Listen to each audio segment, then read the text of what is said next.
Good morning, everybody. Thanks so much for coming in Rouen. Few words of introduction and welcome from Vincent Richard, professor at the University of Rouen in pharmacology, and he's also the vice president of the university in chemistry, health and biology domains. And also he's the vice president for financial support of core facility and laboratories. And it's a difficult time, Vincent, at the moment. And so please, Vincent, welcome. And Vincent is also in the body committee for France-BioImaging and for the Normandie node. So thanks so much, Vincent.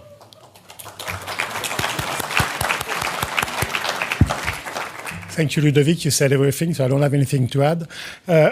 So, ladies and gentlemen, welcome to Rouen. Good morning. As Ludovic said, I am the vice president at the University of Rouen, Normandie, in research in charge of the chemistry, biology, and health sector. And also, I am the university's representative on the governing board of the France-BioImaging infrastructure. In this regard, it is a great pleasure to welcome you to the 11th annual meeting of your national infrastructure and welcome you in our University of Rouen. As most of you certainly know, the integration of the Normandie node into FBI is relatively recent, a little bit over 2 years, and we were also integrated into the Euro Bioimaging Consortium last year. And in this context of very, very recent integration, we are deeply honored by the trust that FBI has placed in this young, between quotes, node to host your annual meeting. If I were to describe, I don't want to spoil what is going to be said later when the Normandie node will be presented by Ludovic and Isabelle. If I were to describe the Normandie node in a few words, I would say that it brings together 7 research units from 3 universities, the 3 universities in Normandy, and we have representatives here not only from the teams from Rouen but also from Le Havre and Caen. I've seen quite a few in the public today. And it also, and above all, it also involves what is our flagship for cellular imaging, that is the Ibiza Plumasen platform. For over 20 years, I just talked to Ludovic and he said it will be soon the 25th anniversary of Plumasen. This facility has held a central position in this crucial field, both in terms of research but also in terms of training, and that's also very important. In recent years, we have aimed to integrate this platform in partnership with INSERM and CNRS in a broader infrastructure, which we called Heracles, the Heracles Joint Research Unit. I think a few of you had the chance to visit Plumasen this morning, from what I heard, and I'm sure that you likely observed the high technological level achieved by this platform. This success is due to the support of the supervising institution, which I mentioned already, but I also would like to emphasize the fact that it is also due to the extremely strong support from the Normandy region and Europe via the ERDF or FEDER support.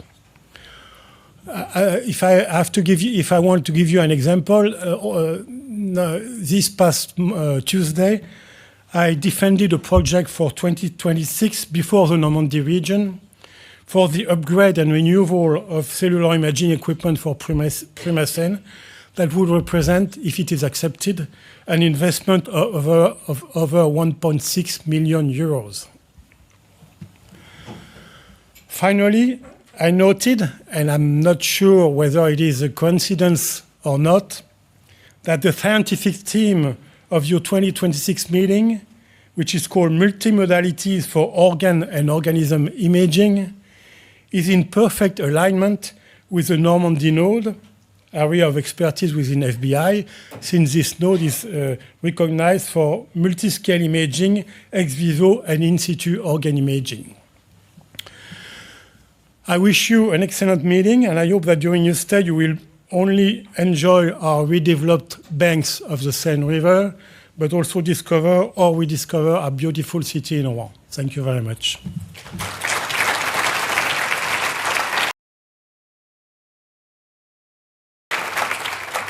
Okay, good morning, everybody, for those I have not seen. Thank you, Vincent, for the kind words. I think we are very happy to be hosted at this place, and we should thank Vincent and the University of Rouen, Normandie, for the very magnificent place and how we are welcome. We have also this organized here thanks to the really great investment of the Primasen team. I think we'll have also the occasion to thank them more specifically. We need to thank also Marine Béraud and Caroline Thierry. Sorry, Caroline, I don't know you.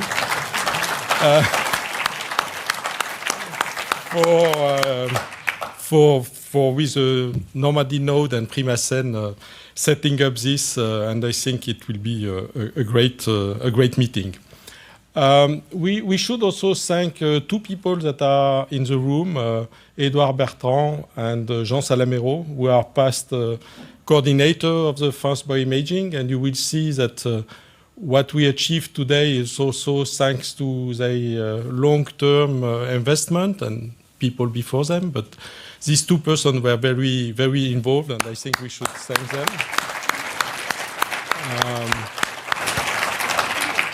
We have also guests from France EuroBioimaging, Claudia was here, and also guests from the University of Turku that will present at their turn, and so we will do it in English, as you saw.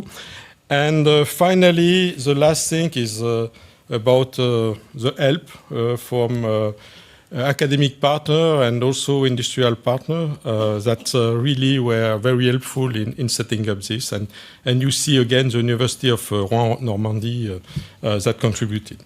So without more, I would say, blah blah, we will start in what we are here for, the annual meeting. It's the annual meeting of 2025-2026 for reasons that we may discuss, but we were very happy to get the time to get it well organized. So during this introduction, I will not present all the aspects of the achievement of France-BioImaging. There will be people from France-BioImaging and local people that will explain how they contributed and how we continue the project of France-BioImaging. We will mainly do the summary of the action of 2024-2025 with some coming back in older stuff. If you are very interested in more detail, I think you will find on the website the annual the activity report for the 2023-2024 that was set up by Marine and by Caroline Thierry. I think they are very interesting fact and data on this that are the contribution of all of you. And of course, we need also to look what we will do this year and what we could do for the following years, because it's the future that is important, of course. So to start, maybe most of you know, but it's always good to go back to the fundamental and to see why we are here and what is our aim, and especially these days, I would say, we are research infrastructure, INBS in France, since the beginning of the existence of this infrastructure, and we are here to provide access to the largest community of cutting-edge new technology in imaging in general, and including, you will see, various aspects of imaging, including computational analysis and also how we deal with the data on a long-term and fair way. I should insist these days on the fact that we are not alone in the field, and we have synergy, and we need to have cooperation with other infrastructure, to cite some of them: Profi, Frisbee, Fly, IFB, Institut Français de Bioinformatique, and others, and which are meeting on a regular basis, thanks to the action of Jean in particular, in what is called the Club des INBS, which is an informal organization, an informal meeting between these different infrastructure to try to basically converge in operational, but also maybe on more scientific goals. To take back in the history also, and to have a complete view of what we are, I said we were recognized in 2012 as a infrastructure, and this infrastructure has grown. You will see, thanks to some grant and financing that came mostly from the Ministry of Research, and this was over the period from 2020 to 2024. We see that we had the chance to have some funding for equipment also in 2029. Along the line, the infrastructure grown, and from the black initial centers that you see here, there have been the integration of the Toulouse node and the Rhône-Alpes node in 2023, and more lately, Bretagne, Loire, and I am missing. Bretagne, Loire was one to reach first. Then Toulouse and Alsace, and then Normandie and Rhône-Alpes. So which now is covering a large piece of the territory. You will see that there was a creation of unité d'accompagnement et de recherche last year, and you will see how it integrates with the infrastructure. And we are in the process of re-evaluation as all this infrastructure by the Ministry of the Research this year, and this will determine what we will be for the next year. So we have 11 nodes with complementary expertise. One of the nodes is delocalized and is specifically dedicated to data. We are the French node of EuroBioImaging, and also we are part of global bioimaging, and there is associated to FBI also a creation of ERN, which is an international research network with China and Peking University mostly. And so we have also a connection you see at the international. So speaking about what we provide, there is finally a large panel of technologies that are covered by France-BioImaging, and this goes from atomic force microscopy, mostly for physics and mechanical aspect, electron microscopy, light microscopy, up to preclinical microscopy. And I think here in Rouen you are more, or you are recognized for this kind of imaging. And we have an art also. I don't know if it's coming from Rouen, but I don't know. Also, I think on the transfer side, there is also a lot of people interested in chemistry, in probe development, for example. And of course, at the center also of FBI, there is all what is around data, storage, management, analysis, and so on. So it's not only hard equipment, but also an integrated view on how this imaging in biology, from the molecular to physiological aspect, can be integrated. So We provide access to biological, from biological or molecular to preclinic, but not only access. There is also the support from technical, scientific and technical. Not it's marked here technical, but we have also, and it's mislabeled in my.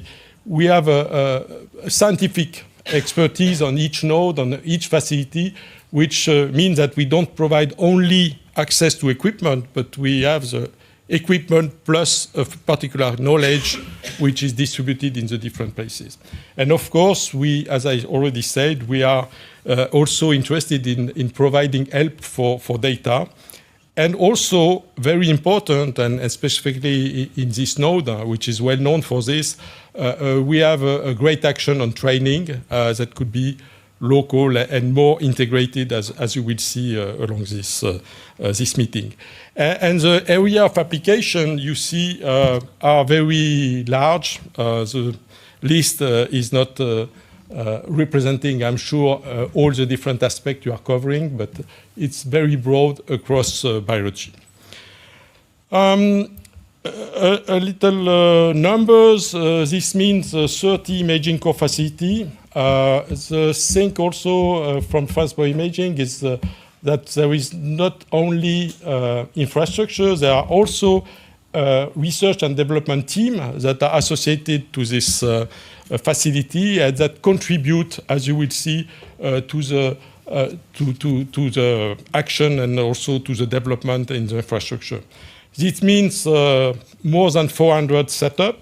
If you can define a setup, now it's more and more difficult.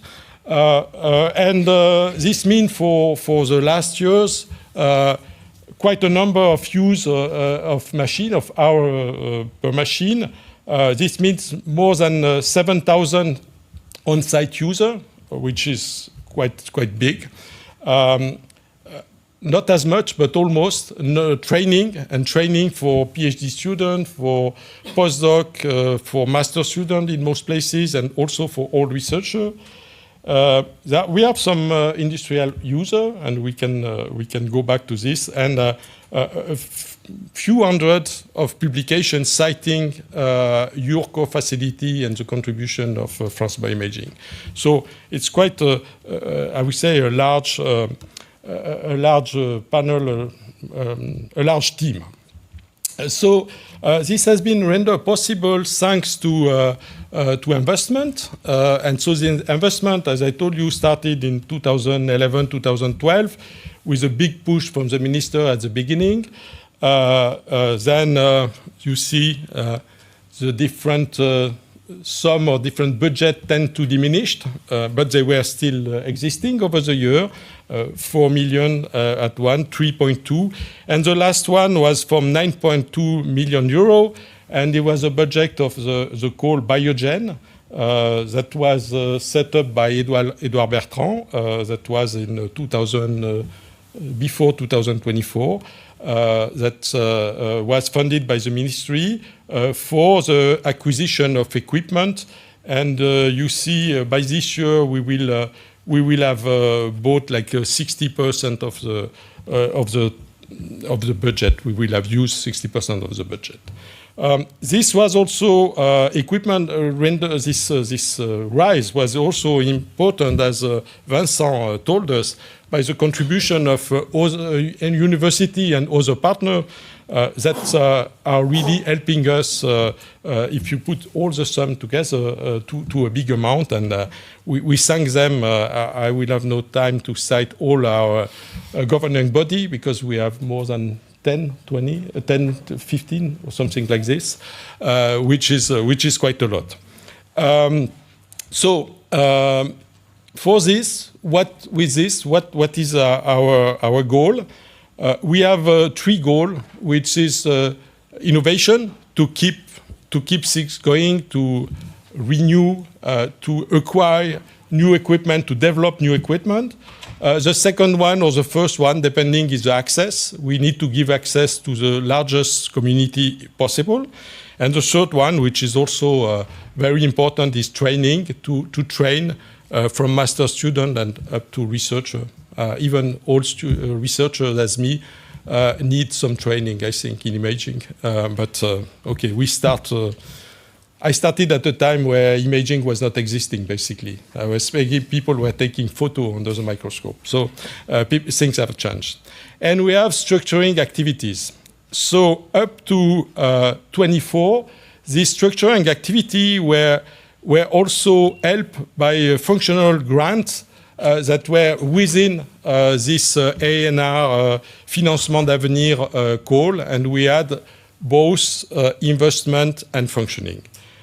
Since 25 and mid-24, the last call, the Biogen call, was only the call for investment. And so for functioning, for meeting, for different things, we rely on the creation of UAR, Unité d'accompagnement et de recherche, which is funded directly from the minister so far. We got some money in 2024. We're supposed to get a double amount for 2025. It was 840 kilo euro. In fact, we got 500 kilo euro for 25 and 26, which explains also the delay for our meeting, since we obtained this money basically at the fall 2025, which was quite late to start something. And we can discuss. We don't know yet what will be the future, but we are here to engage discussion to what we need to do to get some money from the ministry, from the CNRS and other body. So I will go through a few things, not the one that will be detailed by people in charge after, but innovation is very important. We have this R&D team and facility, researcher and engineer that basically interact, work together, and bring some new and some novelty, which could be innovation toward valorization in startup or other, or with contract with industry, but also, which is very important, the transfer of innovation from the R&D team to the facility. I take the chance to see that we have a list, we have a hidden list. No, we have a list of volunteer people that are these days discussing together and with EBI on the response to the call Infratech 2026, which will be which is very soon. And if you are interested, I think we have two specialists of the European interaction in the coordination team, which is Caroline Thirier and Yves Mély. I don't know if Yves is arrived yet, but he will be here.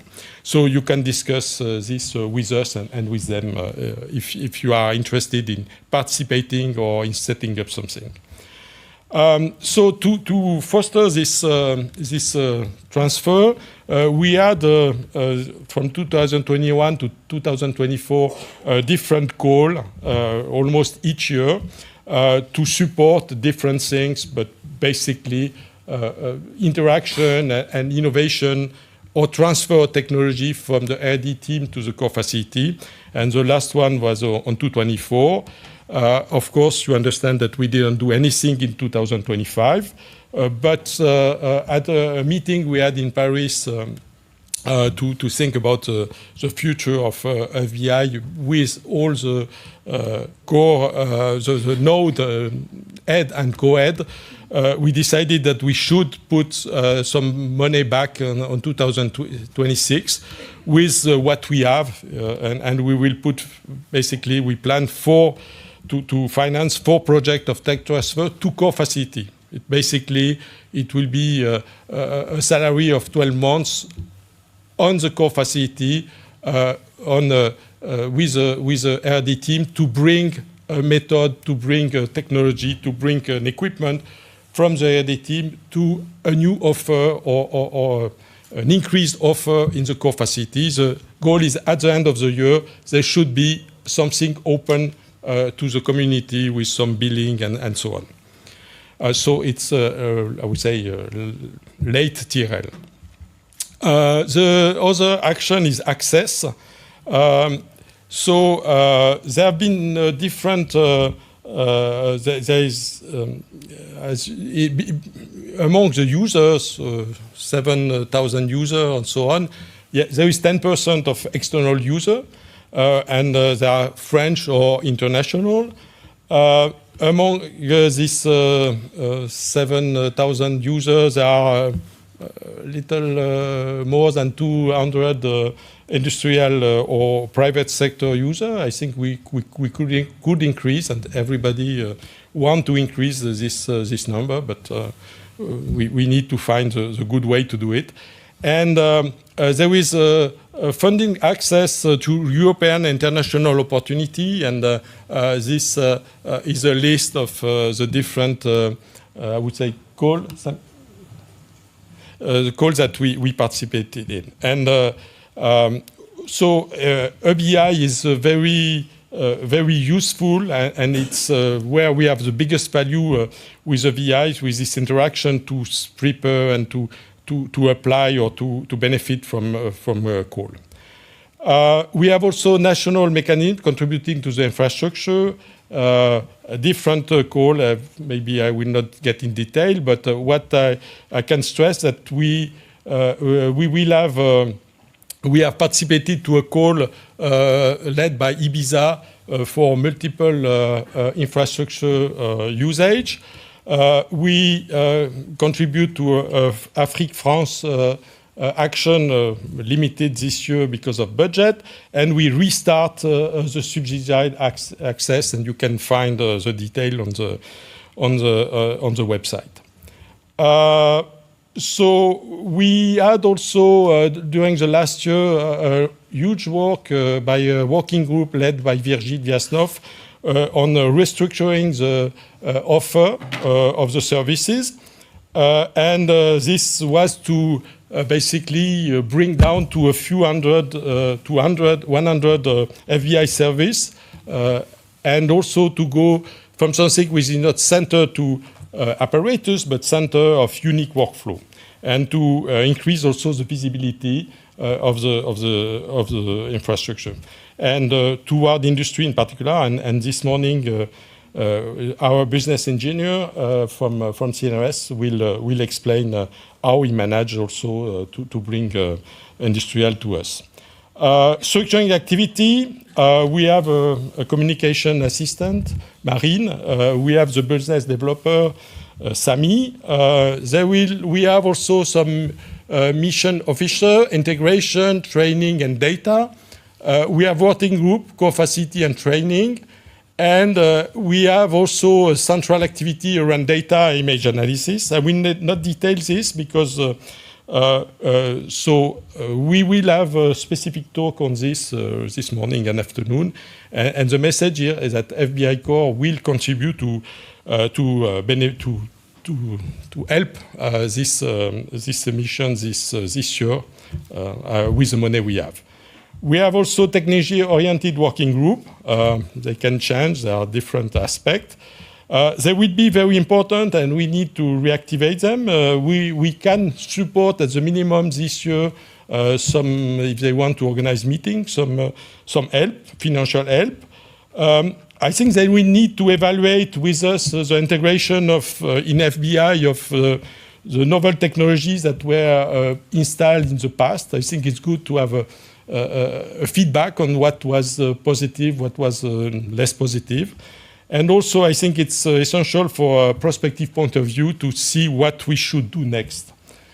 And on a methodological, I would say scientific and, yes, prospective view. Okay, so this support, this transfer or transverse or integration role or work is now basically based on the UAR 2057, and you have here so you have basically the coordination, which is also the direction of the FBI core unit. You have the support service. I named these people already. You have the chargé de mission, and you have service, image processing, and data management, which is also a big part of our money in terms of salary, people that we pay on the budget of the URR. And you can have the slide. You will see the budget of the URR. So basically, the salary is a big piece. The functioning is another piece. We have the website. We have different things. We have the homologation for those that were yesterday here. We save some money for the call tech transfer, 150 kilo euro, and for the access. So now I think I have only 2 slides. What we did, good and bad. 2025, as you see, it was a blank year. We have the money for 2006. We survived. No annual meeting, no animation of working group, no access, no tech transfer. But we did something that didn't cost lots. The revision of the service offer, the new website costed some money, but it needed to be done. The consolidation of a virtual platform of image analysis, which will be presented, FBIAS. There will be new software that will be, or platform on the market that were funded years before. We have the challenge that work well, you will see, and we have a demonstrator for FBI data.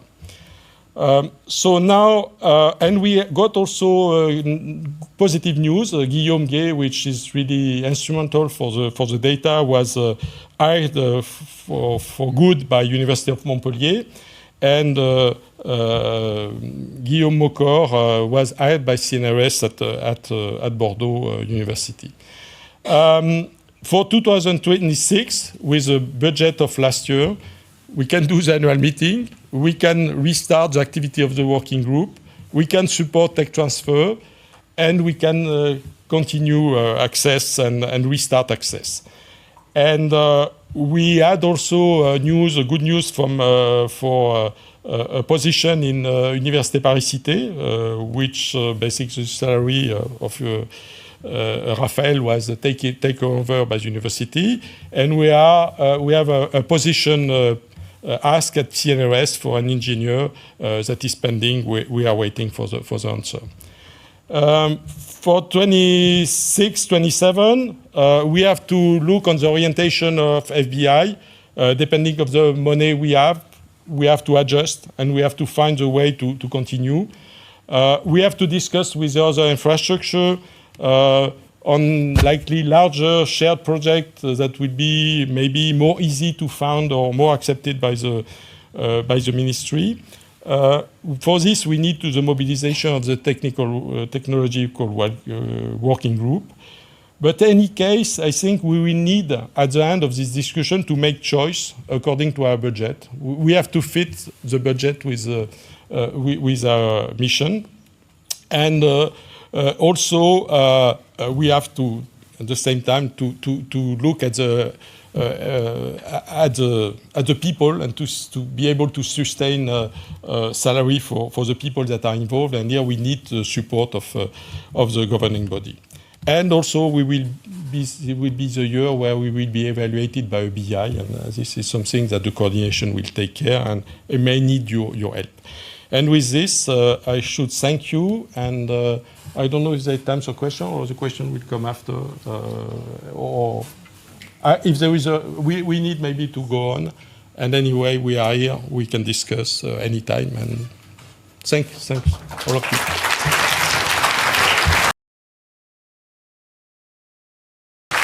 Thanks so much, René-Marc. So just a short introduction of the Normandie node.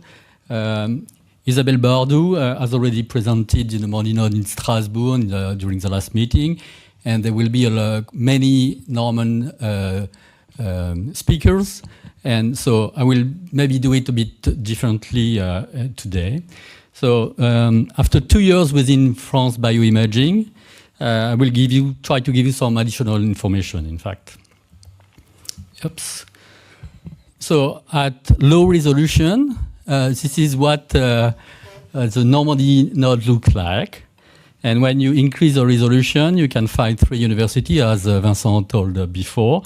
with the University of Le Havre with about 700,000 students, University of Caen with 33,000 students, and University of Rouen with about 35,000 students. The Normandie node of FBI is a real triple link between the three Normand universities. And there are also additional national infrastructure in those universities, 5 in Rouen, 10 in Caen, and 3 in Le Havre.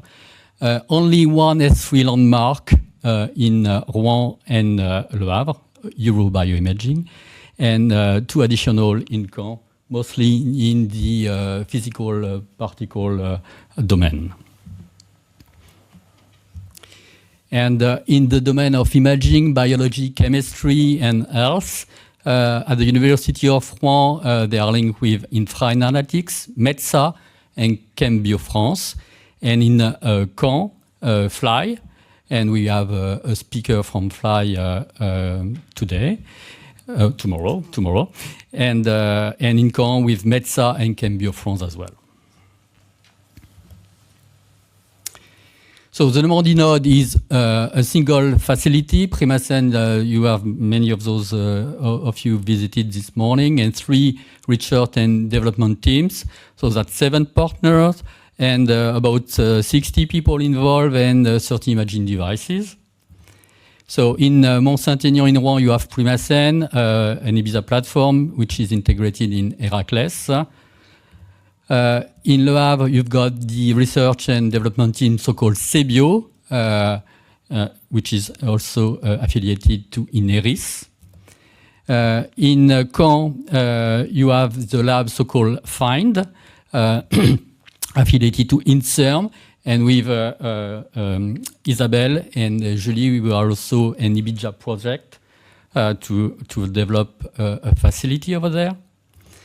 And in Rouen, we have 4 research and development teams affiliated to INSERM, like ENVI, CBG, to Synergies chemistry, like the Carmen Institute, and University Lab, so-called GlycoMev. So what about the Normand bioimaging networking? So Primasen, I have continuous connection with the different labs. But their labs, we have also labs connecting together, for example, FIND and CBG, CBG and ENVI. FIND is also quite tightly linked to France-BioImaging. Carmen is tightly linked to Invertebrates, ChemBioFrance, but also FLY. And GlycoMev links to METSA in some projects. About the Normand bioimaging expertise, briefly, vascular sciences, in neurosciences, cardio sciences, and ecotoxicology, in red. Microalgal bioscience for cell factory and ecotoxicology with CBio and GlycoMev. New fluorescent probe for the Carmen Institute, but also linked with GlycoMev.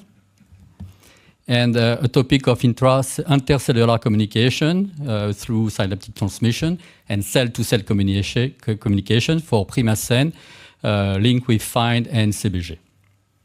So this is the general expertise we have. We also try to develop as much as FBY networking. For example, between Primasen, CBG, and the Bordeaux node. For example, Bruno Gonzalez had an internal user access in 2024 with a publication in 2025.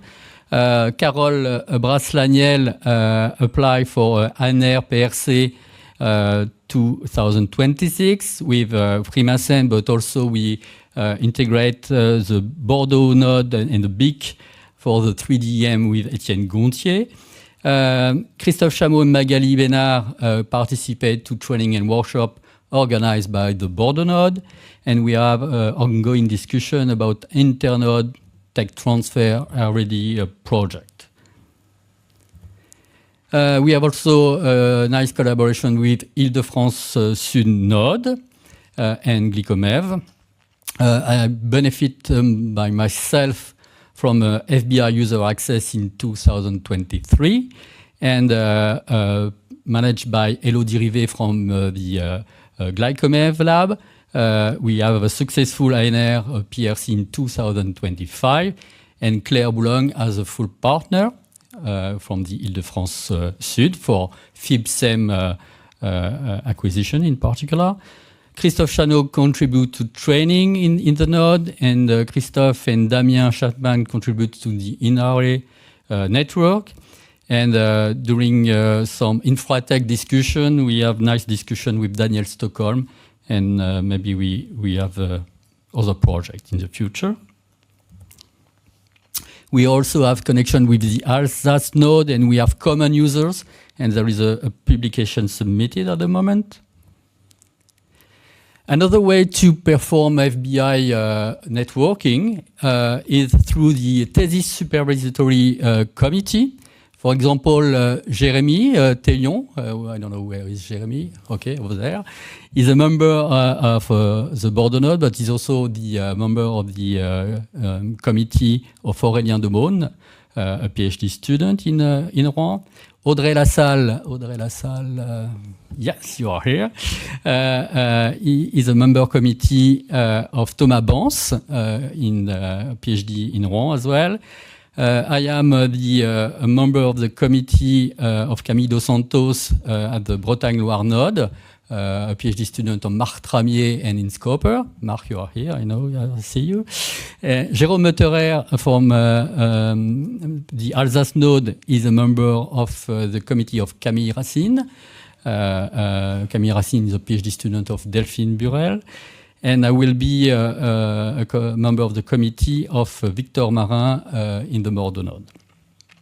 Another way also to stimulate the FBI networking is to ask people from the node to give courses and tutorials in the cell imaging master program from Bretagne-Loire, Toulouse, Bordeaux, and Paris-Centre, and Delphine will talk a bit more about that. And there are also some activity with people from FBI through the RTMFM or RIM networks.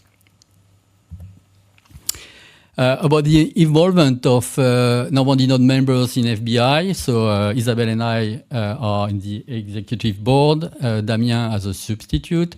Damien and Christophe are in the working group core facility and integration, and Christophe apply next week for the management of the integration working group.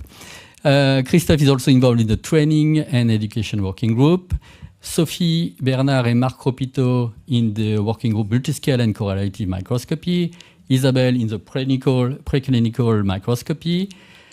Christophe for FBI data. Christophe is doing a lot of activities for FBI. Magali Bénard for Imagine for All, linked to Africa, and is also producing some nice imaging for challenges with Dorian.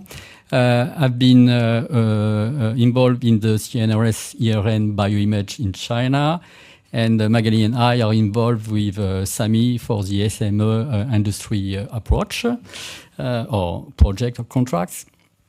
I think what we have to improve is to solicit a bit more FBS for the Normandie node user. This is something we have discussed with, in particular with the staff, and to participate a bit more to InfraDev and InfraTech European project. A bit of information about the local ecosystem. So you have a picture on the left of the University of Caen. And you've got what we call Cicéron and Benoît Elwin from FLE, which is a manager of one of the managers of the Northwest hub of FLE, is a director of Cicéron, is here also today. And Cicéron host, fine. You have also at the University of Rouen the building hosting CBio, piloted or directed by Céline Lecomte-Boulanger and Franck Le Foll. A bit more of geography about Rouen and Mont-Saint-Aignan. So we have 4 different campus. So in Mont-Saint-Aignan you have Primacène and Glycomèvre. You've got about 50 or 100 meters from here the Carmen Institute for the synthesis of new fluorescent probe. And close to the hospital in Rouen, you've got the number of labs, including CBG and ENVI, and including additional facilities for animal behavior, genomics, and cytometry. So you are here in the CURIB. So this is the Center for Research Innovation in Biology. You are here, okay? We have 4 floors. And in this building, you have at different levels Heracles, the service unit Heracles with Primacène, the animal facility, proteomics also, and bioinformatics. So at the ground floor, you've got proteomics, Ibiza platform. On the first floor, you've got bioinformatics, the Glycomèvre labs, including phytotrons, and also the R&D part of alga biologics. On the third floor, you've got the animal facility, Primacène, and with a direct connection, and some aquariums also for marine invertebrates. And on the fourth floor, you've got Primacène offices and meeting room. And I hope you enjoy the visit this morning.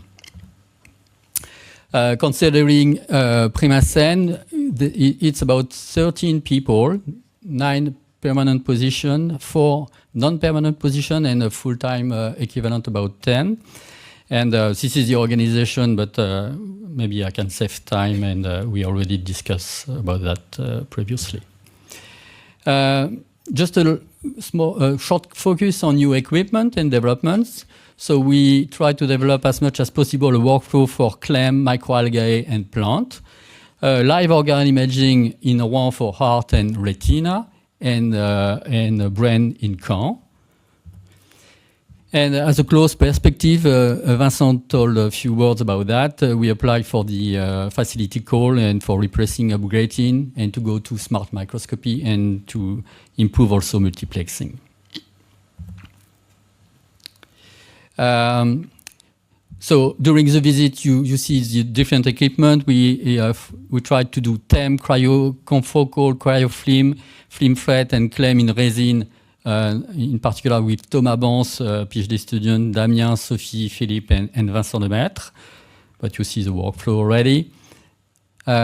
We have a new equipment installed almost partially in March 2026 for intraorbital heart imaging, piloted by Christophe Chameau and also with the support of Arnaud Arabeau. So it's upright spinning disk with some synchronization of the different signals through InScoper. We develop also live retina imaging during postnatal development with macroscopy, light sheet microscopy, confocal, always live tissue or live organ.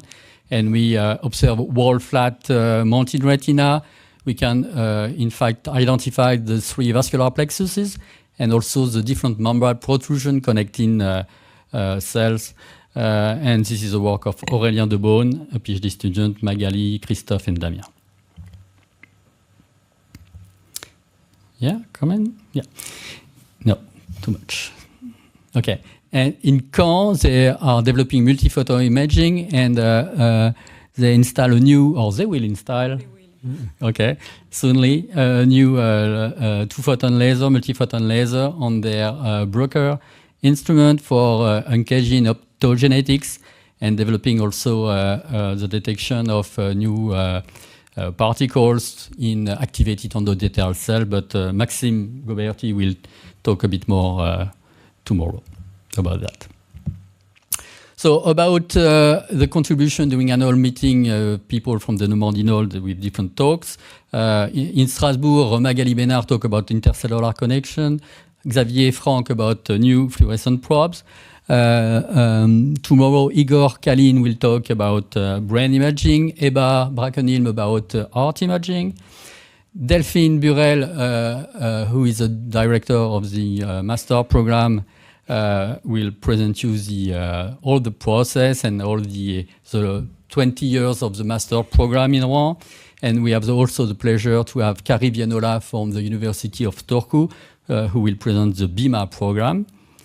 Muriel Barder from Alga Biologics will talk about the connection between academic and industrial partners today.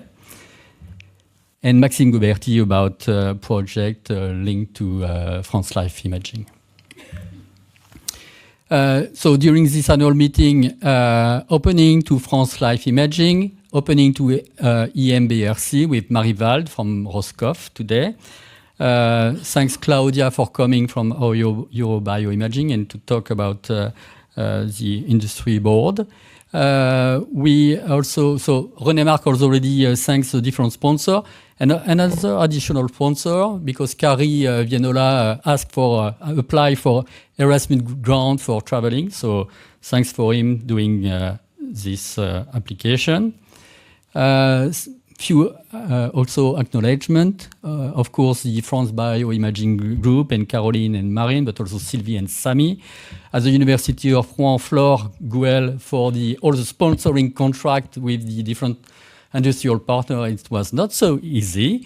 Nathalie and Pierre for all the logistics. Thank you, Pierre, for being here. Aurélia Dehaye for all the other purchase.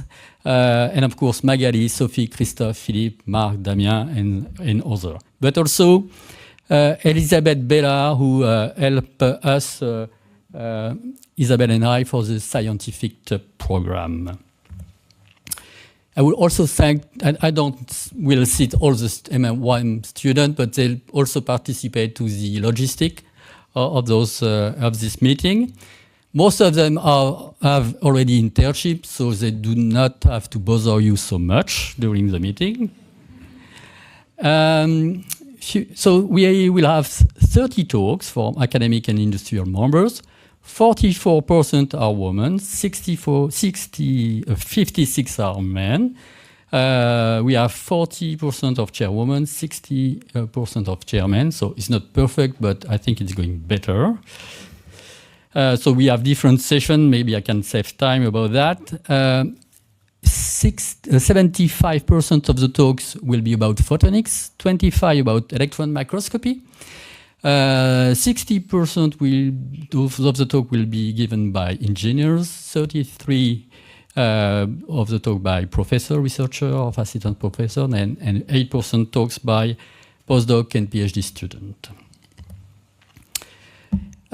Enjoy the program, and we will have oral presentation from the 10 local nodes and from the transversal bioimage informatics node. So thanks so much for your contribution.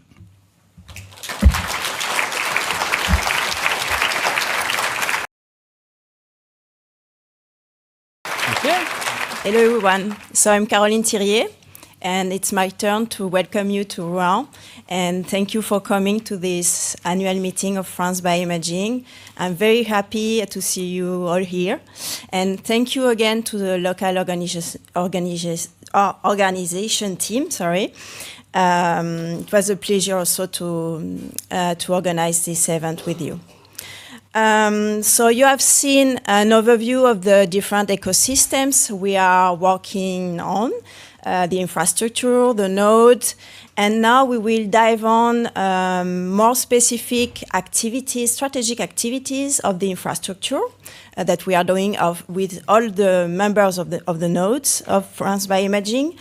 And so we will start with the first session about industry relations.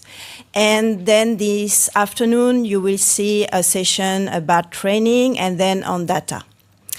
So for this first session, we will focus on building bridges between academia and industry. This is a cornerstone for innovation, sustainability, and impact in bioimaging. And since 2024, we have the pleasure and we are lucky enough to have within the France-BioImaging team to have a person dedicated to the relations with the customers of France-BioImaging platforms and collaborations with Samuel Bourgol. Is the business developer of France-BioImaging, which is a very specific position, a very rare in the ecosystem in France and Europe. So we are very lucky. And Sami today will present France-BioImaging as a service provider and industry partner. And in his talk, he will explore how imaging facilities can position themselves not only as service provider, but also as true strategic partners for industry. So Sami, if you are ready, please, you are very welcome. Good morning, everybody. Before to begin, I would like to acknowledge Ludovic, Galas, and the Normandie node for this organization of this beautiful event. I think it's a great opportunity for you to communicate about your work, and it's a great opportunity for me to communicate about the commercial development of France-BioImaging. If you don't know me, my name is Samuel Bourgol. I'm business developer for France-BioImaging since 2 years ago now. And the goal of this presentation is to present what is the role of business developer. And in the second step, we will see a little overview of my activity during 2025. And to finish, we will see why sometimes it's challenging to contractualize with industry and what kind of solutions we can bring for improve this process. So, if I must summarize my work in one sentence, is to create a bridge between industrial users and academic researchers. And we can divide in my job in 3 main tasks. The first is the realization of prospections. I prospect industrial contacts for you and initiating meetings between you and industry. The second is I help you for the preparation of some funding applications like CIF thesis, ANR as you want. And the last part is I can help you for the negotiation part like non-disclosure agreements or NDA. And I can advise you for the pricing of your services. Create commercial strategy necessitates to be organized. We need to respect some steps in the good orders. And during my first years of activity, I've encountered a lot of you for understand your scientific expertises, your technology, and your locations. And with all of this information collected, I've created a board that I use this board like a tool for create a good matching between you and industry. And now, with the work of Marine Bureau responsible of communication for France-BioImaging, we have these beautiful dynamic maps and that make the same work at this board, but in better. And it's available for everyone on the website of France-BioImaging. The second point, after I understand your expertises, is to speak the same language that the industry. The quote at the bottom of the slide represents the thinking of industry sectors, and regardless of the technique used, I'm looking for a solution that works. In other words, benefits, it's more important than just the technology for industry. And to transform technology in concrete benefits, I realize frequently a lot of study markets on different segments, health, cosmetics, materials. And with the work of Marine Bureau again, we transform data in a good support communication dedicated specific for industry partners. The last step is create a commercial workflow. So we have several steps. I will don't develop each step. The most important things to retain here is we have three main stakeholders when we try to create an interaction with company. The first is the commercial activity represented by me. The second is the laboratory and facility represented by you. And the last is legal and contractual team represented by your institution, INSERM, CNRS, as you want. And the most important things to retain is we need to work in synergy. For example, for step 1 or step 2, it depends only on the commercial activity, so it depends only on me. But for step 5, the generation of non-disclosure agreement, we need to interact in the same time, and so it's very important to work in synergy. Now we saw what is the role of business developer, a little overview now of my performance during 2025.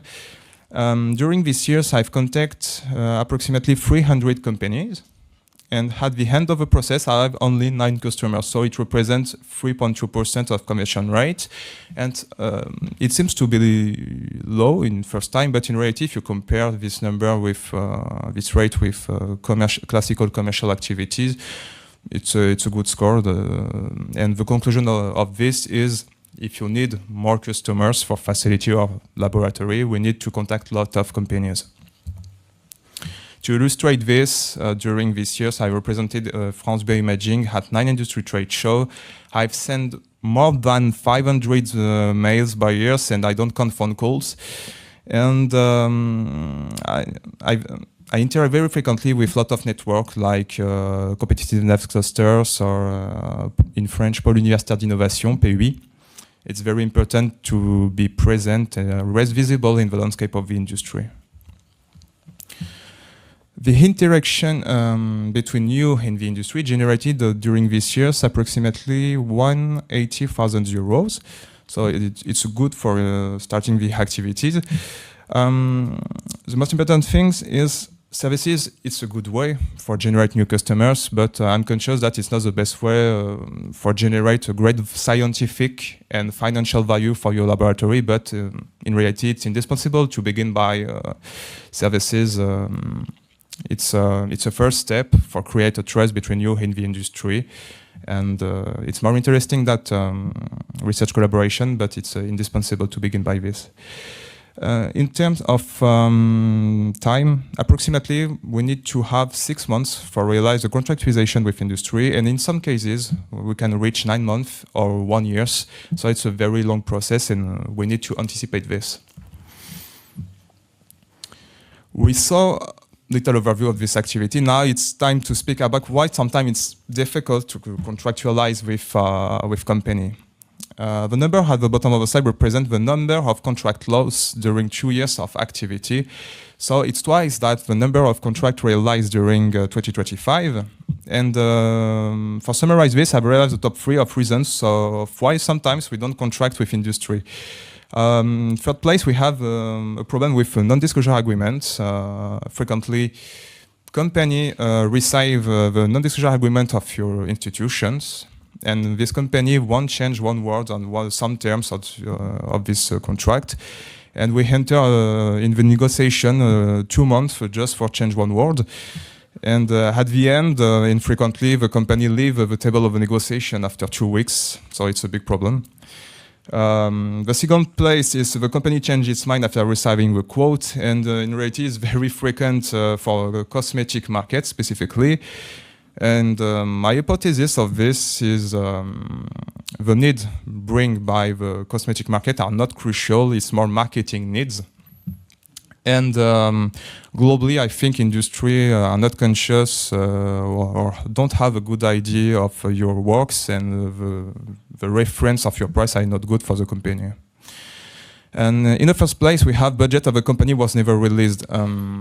I think the company is sincere at the first during the first interaction when she say I want to work with this facility or this laboratory, but the contractualization takes approximately 6 months, and the budget available at the beginning of the interaction at the end is disappear. The company don't have budget, and we don't continue the interaction. And globally, this problem with the budget is caused by the national economic situation. Everyone have less budget, and so we have less research and development investment. And to resolve this challenge. It's important to diversify our interactions with industry, go out of health and mycology field, try to interact with cosmetics, materials, agri-food. A second point is about our services. I think for the moment, maybe it's not sufficiently integrated. I explain. We can divide it, our microscopy services in 4 main bricks: sample supply, preparations, acquisitions, and if you need quantifications, we can provide image analysis. For 100% of facility, you provide sample acquisitions. You can provide this, and it's perfect. But to be competitive, we need to try to cover all of this workflow in the same time, because the concurrents provide all of these steps for services. And if you provide only on one bricks, that's not competitive today. And I'm conscious that it's difficult because we lack of means, we lack of times, but it is the reality for services specifically. And the last point, it's about the importance to share information and ambitions if you want to work with industry. I'm convinced that we have a lot of matters to work with industry today, and it's very important to be aware of these ambitions to work for increase the chance to contractualize. To answer at this challenge to share opportunity in informations, we develop virtual platforms to work with industry for the community of France-BioImaging. These tools is coming soon and have 2 benefits for you. The first, it's when I discuss with a company, sometimes it's difficult for several reasons to realize a good matching with the good facility or the good laboratory. And with these tools, now I can create an enhancement of this opportunity.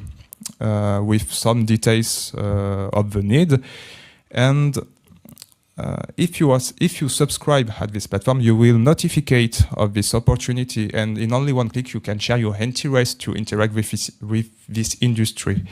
And the second benefit is for you. Sometimes you interact directly with industry, and for some reasons it's difficult for you to answer positively at the need of this company. And now with these tools, you can create an enhancement of this opportunity detected by you, and share these needs for whole community of France-BioImaging. And maybe another facility can interact with this company for answer positively. So to conclude, I would like to say that work with industry is a challenging adventure. It's important to be active each day to feed the pipeline of opportunity, and this slide shows a fragment of opportunity ongoing in France-BioImaging. And I'm conscious that only 50% and maybe 20%, if we're lucky, of this opportunity will be contractualized at the end, and it's why it's very important to continue to feed this pipeline by my work and by our interactions for initiate opportunity. So thank you for your attention, and don't hesitate to ask me your questions now or during the event. And this slide shows you a summary of services that I can provide you for develop your activity with industry. So thank you very much.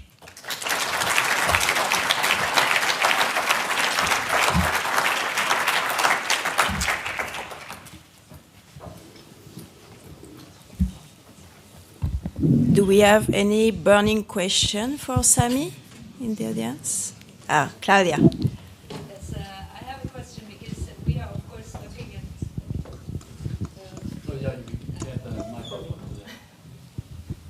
I have a question, since we are, of course, looking at similar things in neurobioimaging, and because of the larger network, it is quite challenging. How important is geographic location in your interaction with industry? Do they prefer to partner locally, or does that not matter? Okay, thank you for your question. For the moment, I think for the industry, it's important to work locally. I've been example. One companies have needs about electronic microscopy, and we have tried to interact directly with Lyon, but this company work in Bordeaux, and for several reasons it was not possible to interact directly with Bordeaux. And so the company, even if the company is interested to buy this technology, it prefers to rest local. But after, it depends on the tail of the company. For big companies, not important. For startup, it's more important. Yeah.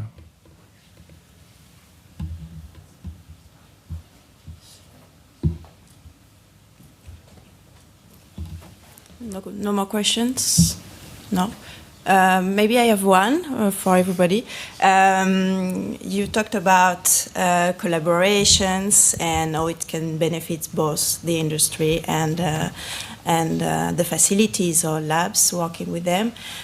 What are the funding opportunities right now in France, for example, for collaboration? The most common funding, I think, for the interaction with industry and the most easy for beginning, it's seed thesis, because the success rates, it's approximately 18% and can reach 19%. But the problem for seed thesis, it's more to fund a company with a good financial health, to begin the interaction. After, we have most common financial tools like INR, with the PRCE, for example, or IDEMO. Just we need to adapt the problem with this. It's the success rate is very low, about 15-20%, and we need sometimes to fund 2 industry partners in the same time in the same project. And so, if we have more partners, it's more difficult to create the interaction on the legal parts. So if we have a lot of possibility, and maybe it will be interesting to create a document for refer all of these tools, financial tools for you, and maybe sometimes for company, because with BPI we have a lot of possibility to fund money for company and initiate interaction. And I have one more question to the audience. How many of you are working or speaking with the PUI, the local PUI? Okay.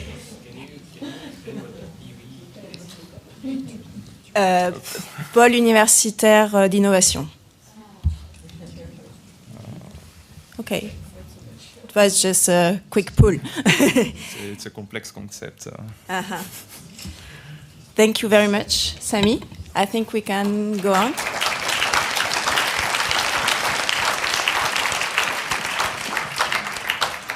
So I would like to also to thank Sami, because he helped us, Muriel and I, for the first collaborative project between Alga Biologics and Primacen. Just maybe a short introduction for Muriel Bardou. After a European PhD on the humanization of N-glycosylation of recombinant monoclonal antibodies produced in transgenic plants. She spent 2 years as a postdoctoral research fellow at the University of California, San Diego. And in 2003, she has been appointed as an associate professor at the University of Rouen in plant glycobiology. And she then performed a 2 years overseas period from 2010 to 2012 as the head of the Bioprocessing Technology Institute Analytics Group in Singapore. And back at the University of Rouen as a professor and junior member of the Institut Universitaire de France. She was also deputy director of Glycomev laboratory. And she developed a technology at using microalgae to produce recombinant proteins, including antibodies. You have a long CV.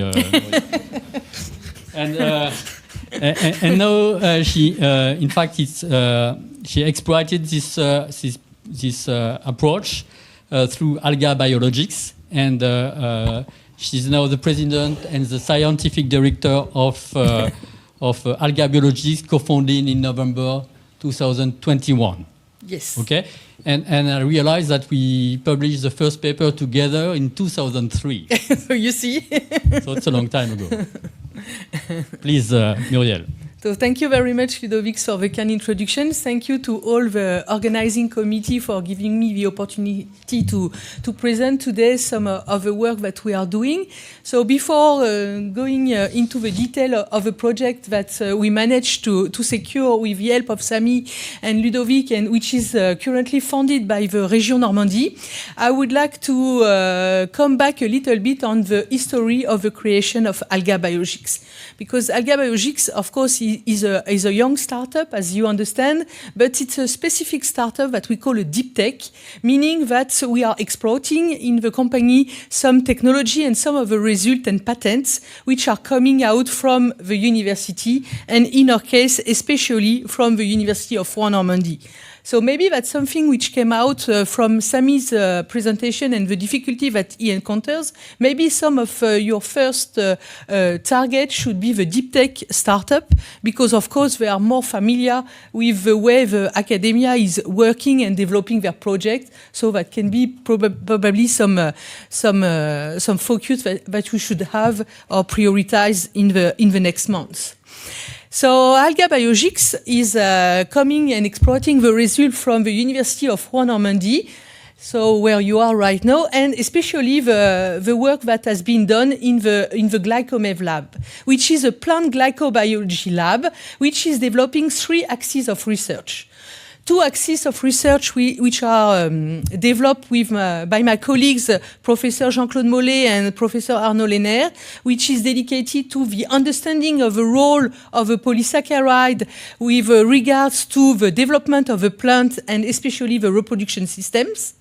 This is the first axis of research. The second axis of research, which is leading by Professor Maïté Vicré and Dr. Marie-Laure Follet-Gaillet, is focusing on the role of glycopolymers in the root immune system.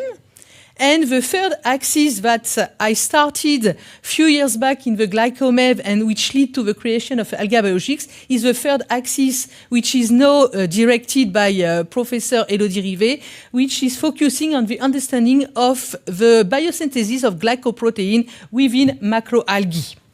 And in fact, when we started this project, when I moved back from Singapore, actually, so it was more than 15 years ago, in fact, nothing was known regarding the biosynthesis of glycoprotein within macroalgae. So we started to analyze that and focus especially on the role of the endoplasmic reticulum and the Golgi apparatus.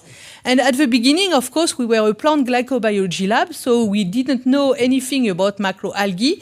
So to be honest with you, I didn't know which one to choose as a starting model material.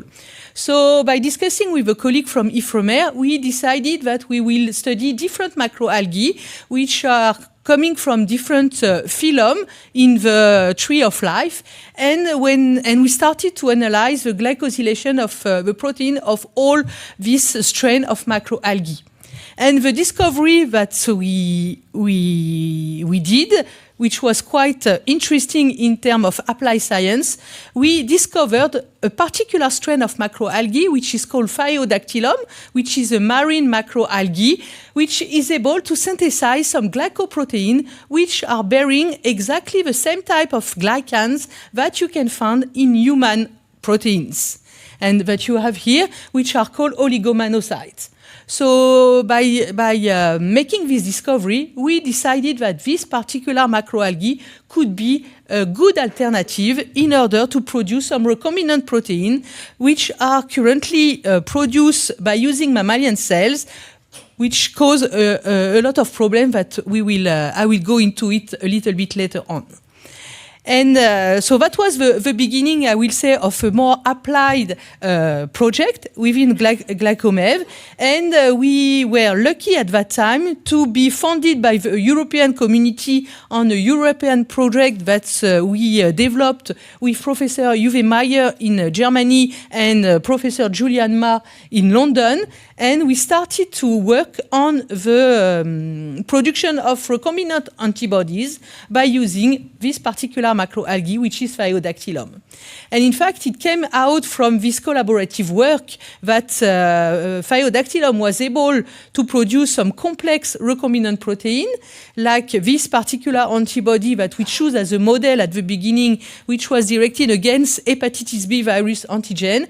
We demonstrated that this antibody was of good quality, that it was glycosylated at the right place for an antibody, making this antibody functional and able to recognize both viruses, but also receptors from the immune system that are necessary in order to have an efficient efficacy of the antibody when we use this antibody for immunotherapy, which are commonly used right now in order to treat cancers, autoimmune and infectious disease.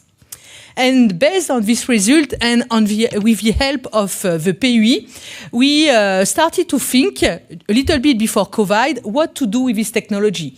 Of course, we had patented this technology, and we had 3 patents on the technology.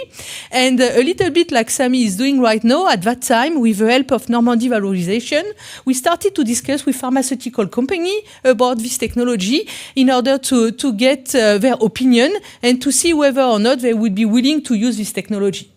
And in fact, we spent 2 years on that discussion. And what came out from this discussion is that the pharmaceutical company were potentially interested in the technology, but it was necessary to mature the technology and demonstrate that it could be worth doing at industrial scale.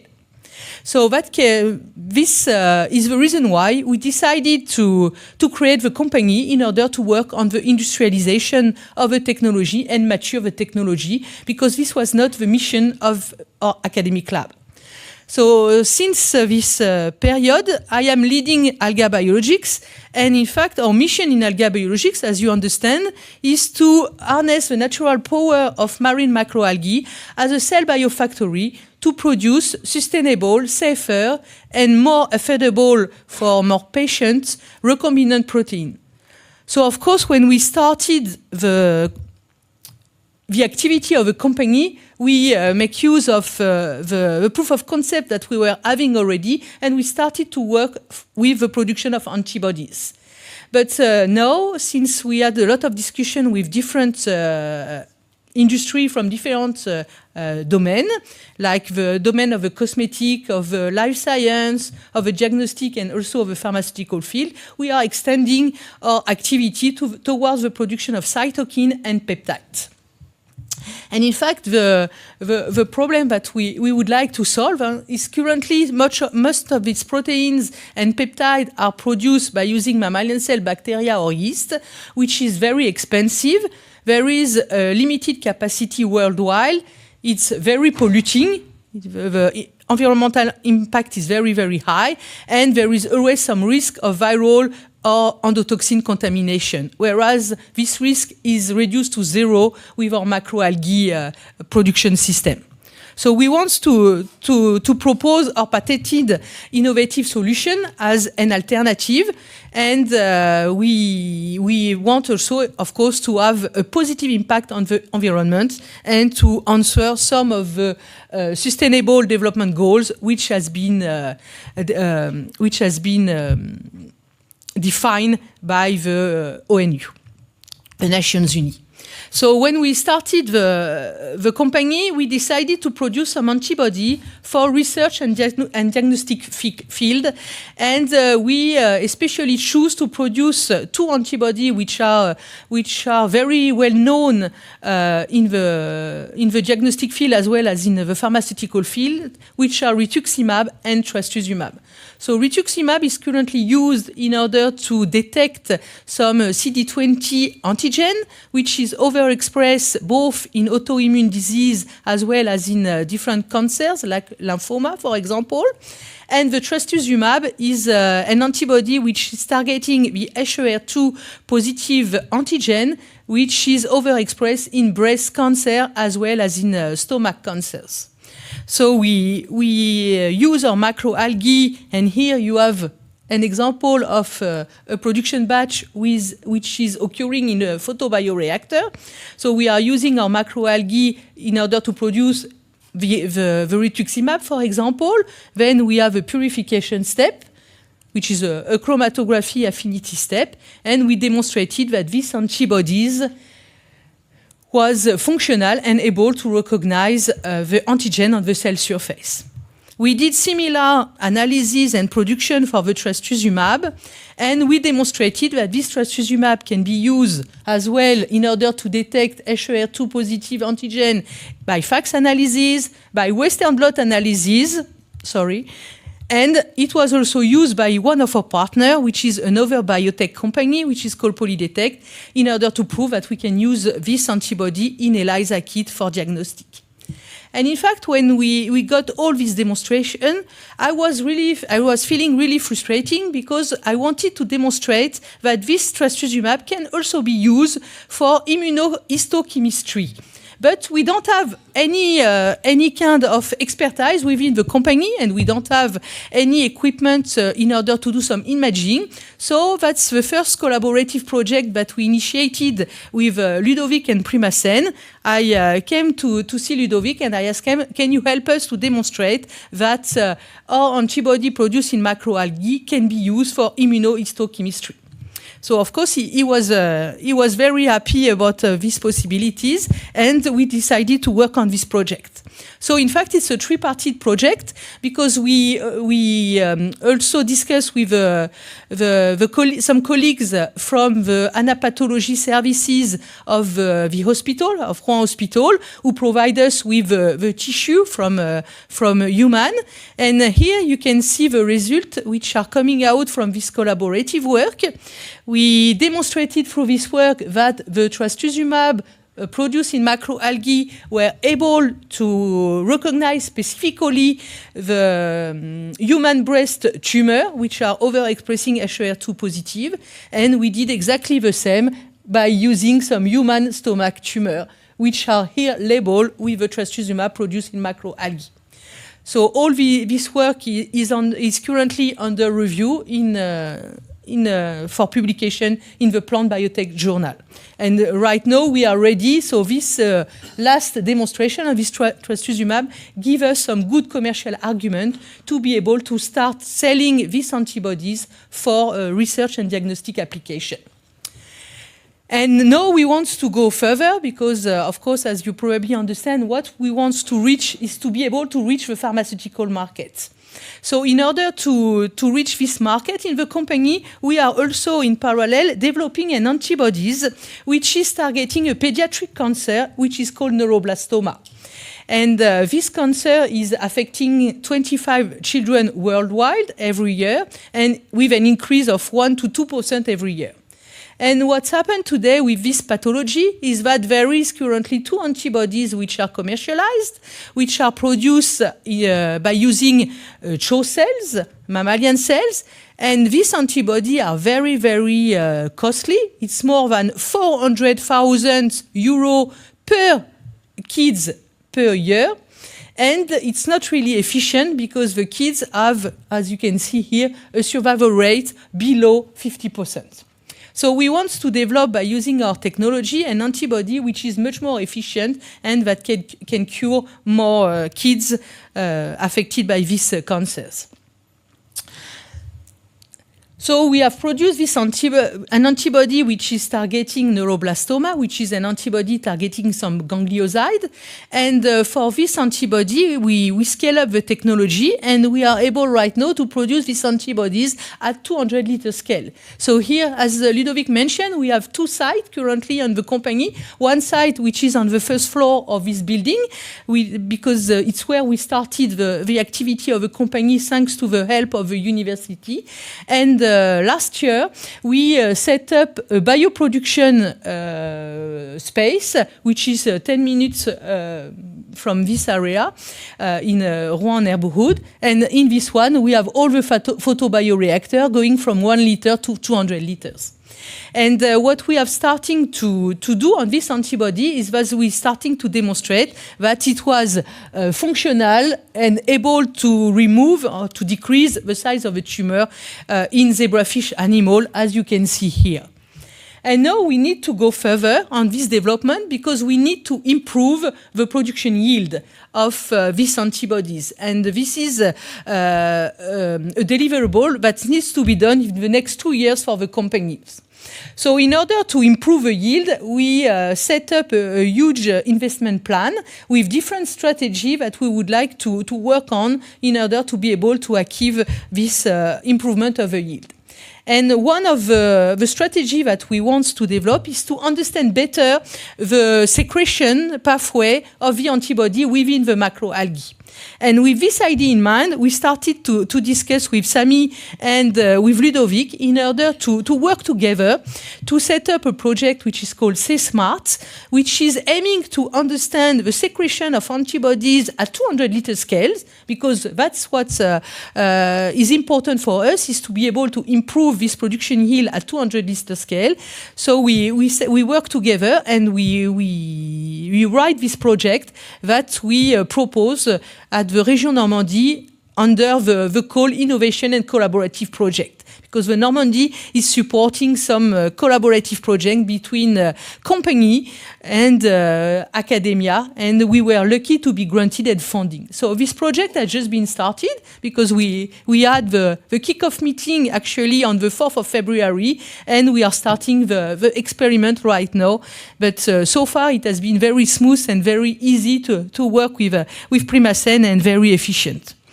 So I would like to thank you very much for your attention. I'd like all the team from Primacen which are involved in this project for their kind collaboration. Sami from France-BioImaging for his help to write the project and secure the funding. And of course, all Alga Biologics team for their involvement in our activities. So thank you very much.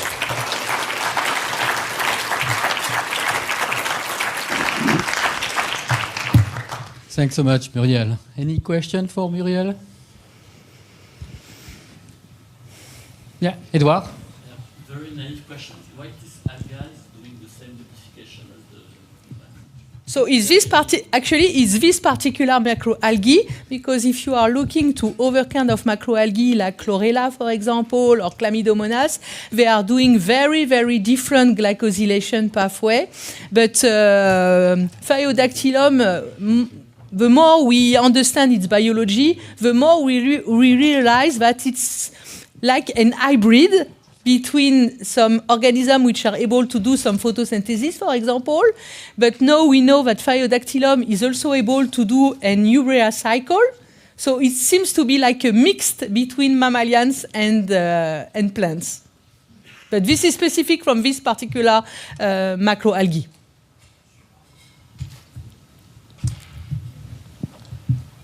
David? Also a naive question. So why would the production cost be much lower than for other types of production? So the production cost is much lower because the culture media that we are using is very simple. It's just seawater. So it's not as complex as what is used for mammalian cells or bacteria or yeast. So since you are starting the purification process from something which is much simpler, you can remove some of the purification step.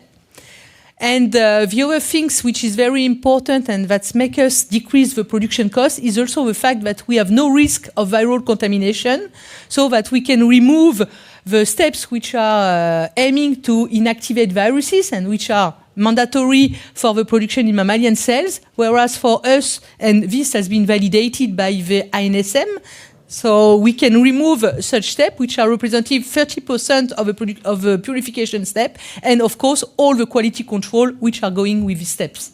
So altogether, this helps us to reduce the production cost. And the other aspect which is of course having an impact is the fact that we are using less energy because we don't need to heat the culture. Especially the marine macroalgae that we are using is growing at 20 degrees, which is room temperature. So we don't need to heat the temperature. So we are using less energy. So of course it's less costly. Thank you. I've just also, thank you very much. It's very inspiring. I have a question to follow on this. about the yield, you are above or below the yield of production in classical way? For the moment, we are below. That's the challenge that we are facing, and so that's the reason why we need to improve this yield. But meanwhile, we don't need to be so high right now. I'm taking the example of the antibody produced in mammalian cells, which are above, in average, between 1 to 2 grams per liter. In fact, when we compare our production cost, we know that starting from 100 milligrams to 200 milligrams, we will cost exactly the same as what they obtain with 2 grams of antibodies. So everything which will be higher than this will start decreasing the cost. So we are having about a log of 10 of difference in terms of production cost. And you know if you have a limit in the size of the protein you can produce, or did you try something bigger than antibodies?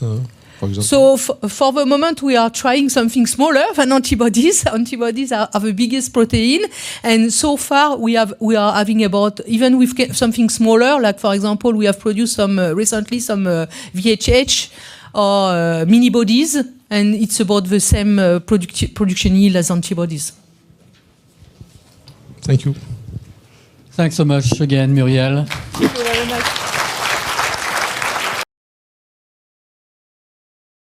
And the next session is education, capacity building in bioimaging. And the first speaker will be Professor Delphine Burel. So Delphine is professor in neurosciences. She is affiliated to the CBG lab, Cancer, Brain and Genomics. She's doing some work about vascularization during development of the cerebellum. Right, Delphine? Great. And she's also the director of the master program in cell imaging since 2004. Great. So, yeah, that's correct, Delphine. So, yes, please, Delphine, thank you. So, thank you, Ludo. Good afternoon. So,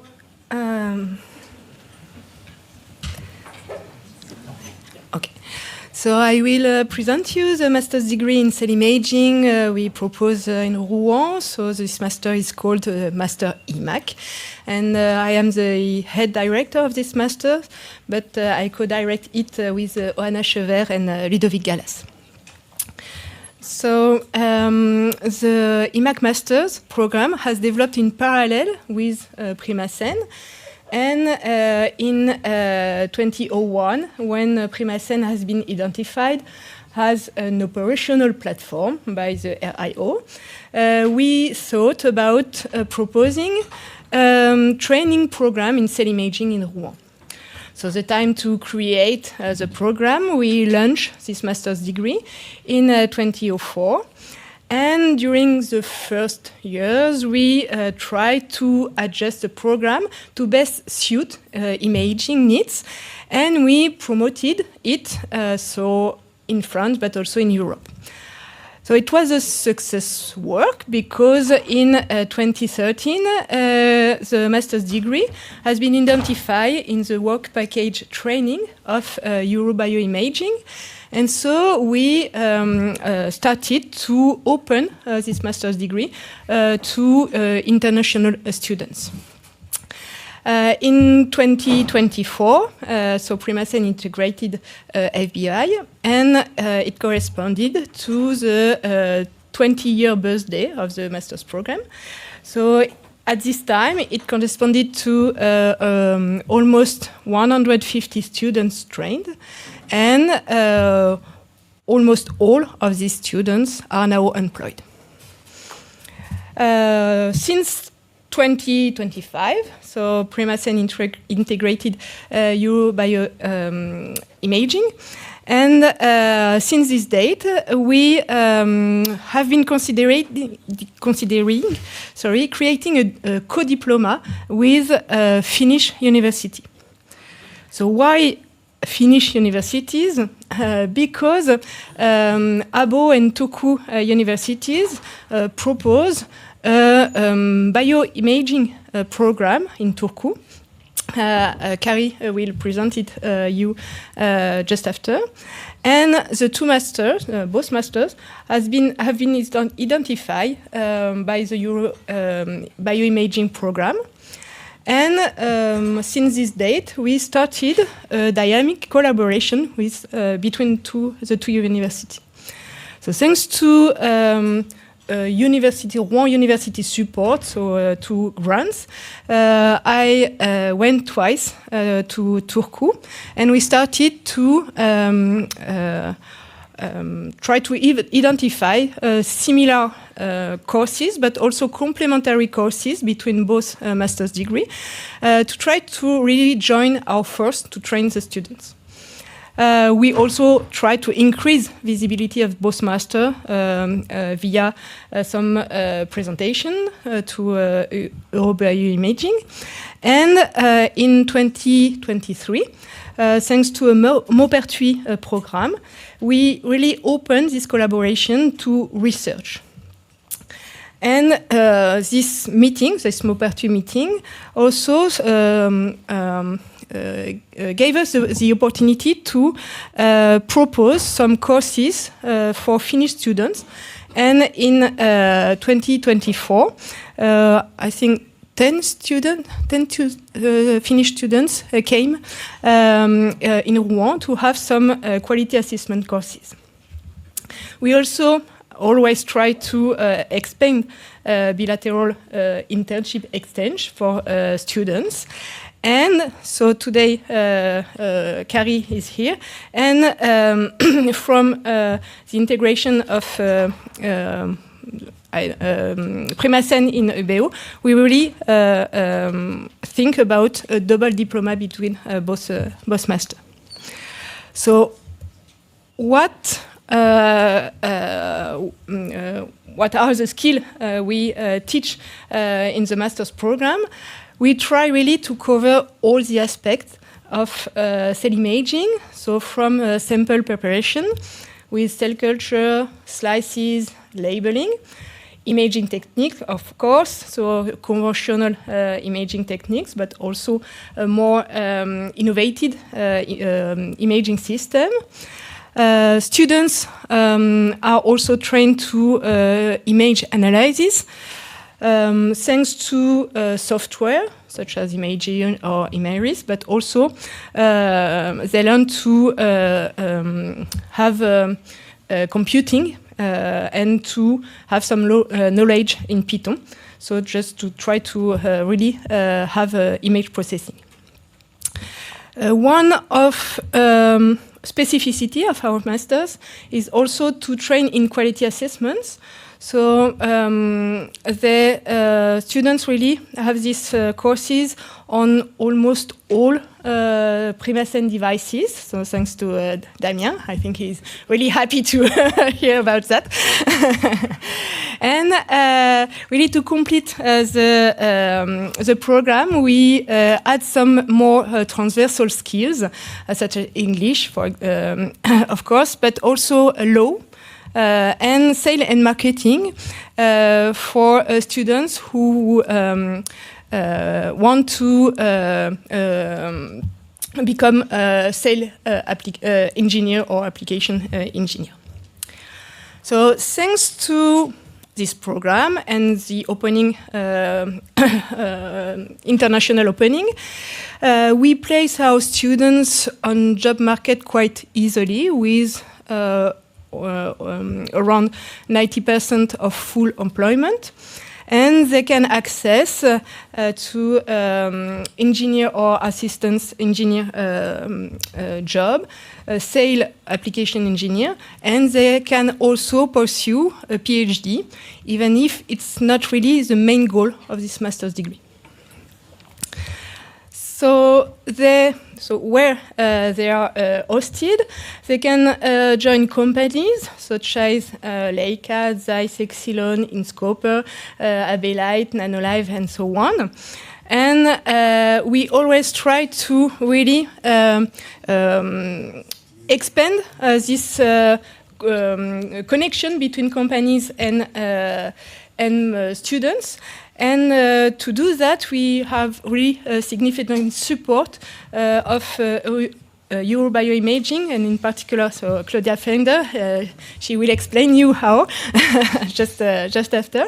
And thanks to this support, for example, one of M2 students had her M2 internship in Zeiss company last year. They can also join core facilities and academic labs, so all over France, but also around France, in Belgium, for example. And more specifically, in the FBA node, I think you can recognize some of your engineers who come from the master's degree, so in really several nodes. And so this map really shows that the master program is therefore effective, but it often requires a very intensive support for students from our part. As the master's degree in cell imaging is often a second choice for students before beginning. It means that the students don't know, the master, don't know how is an engineer, a platform engineer, and don't know what they can do with a cell imaging program.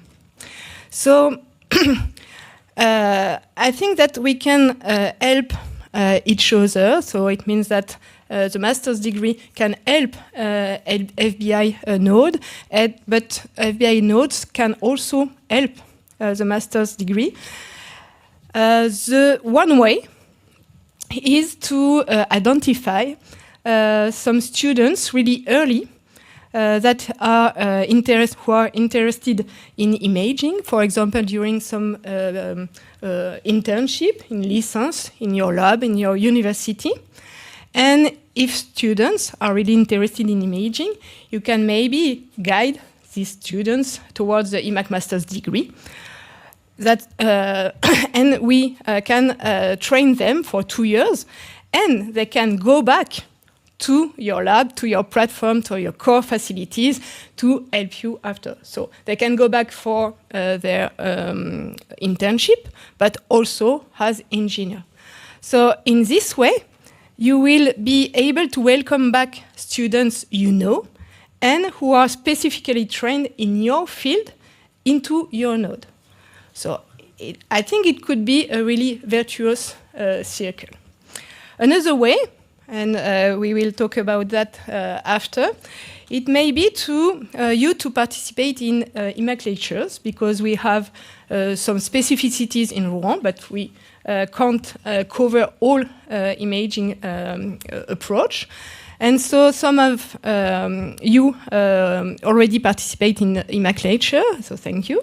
And if some of them, some of you have some proposal, just please tell me, and we'll think about that. And maybe we can also make learning easier. So it's the case for imaging, but for all learning. And for example, Fabrice Cordelier will present you some MOOC that could be really helpful for us to teach imaging. So that's the program, and that's the way we would like to develop with the FBI node. And if it works, so if it works very good, if it's really efficient, maybe the map of the engineers from a master's degree will become like that. So with all our students, so this one was for the birthday of the master's degree last year. And as you can see, we can see a lot of master students or graduated students in MIFOBio. So it means that really they are really integrating in this field. Thank you.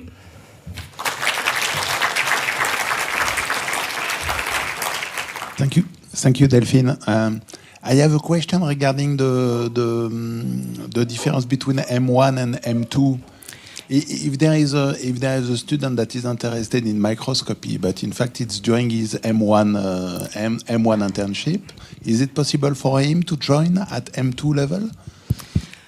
Yes, they can if they have an experience in microscopy before. So if they had an internship in microscopy, they can join the program in M2. We just check if they already know some main knowledge in microscopy, but they can join the program in M2, yes. Yeah, we have an example this year with Jeanne Poré. Yes. She did master in research, neurosciences. She did an internship in the facility of Myriam Garfa at Paris. And then she moved to the master program in cell imaging on the second year because we decided that she has sufficient skill to get in the second year. Sorry, Sarah, thank you. In the second year. Okay?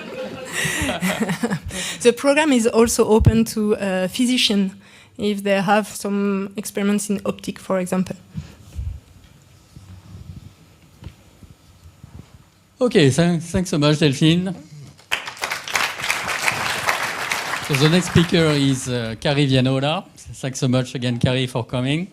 So Carrie is currently working as an academic research fellow in the University of Turku, as well as acting as a university teacher. Is a master degree program in biomedical imaging, BIMA, so-called BIMA. Yeah. So prior to start his position in Turku, he worked in the Rotterdam Ophthalmic Institute and the Vrije Universiteit Amsterdam for his dissertation.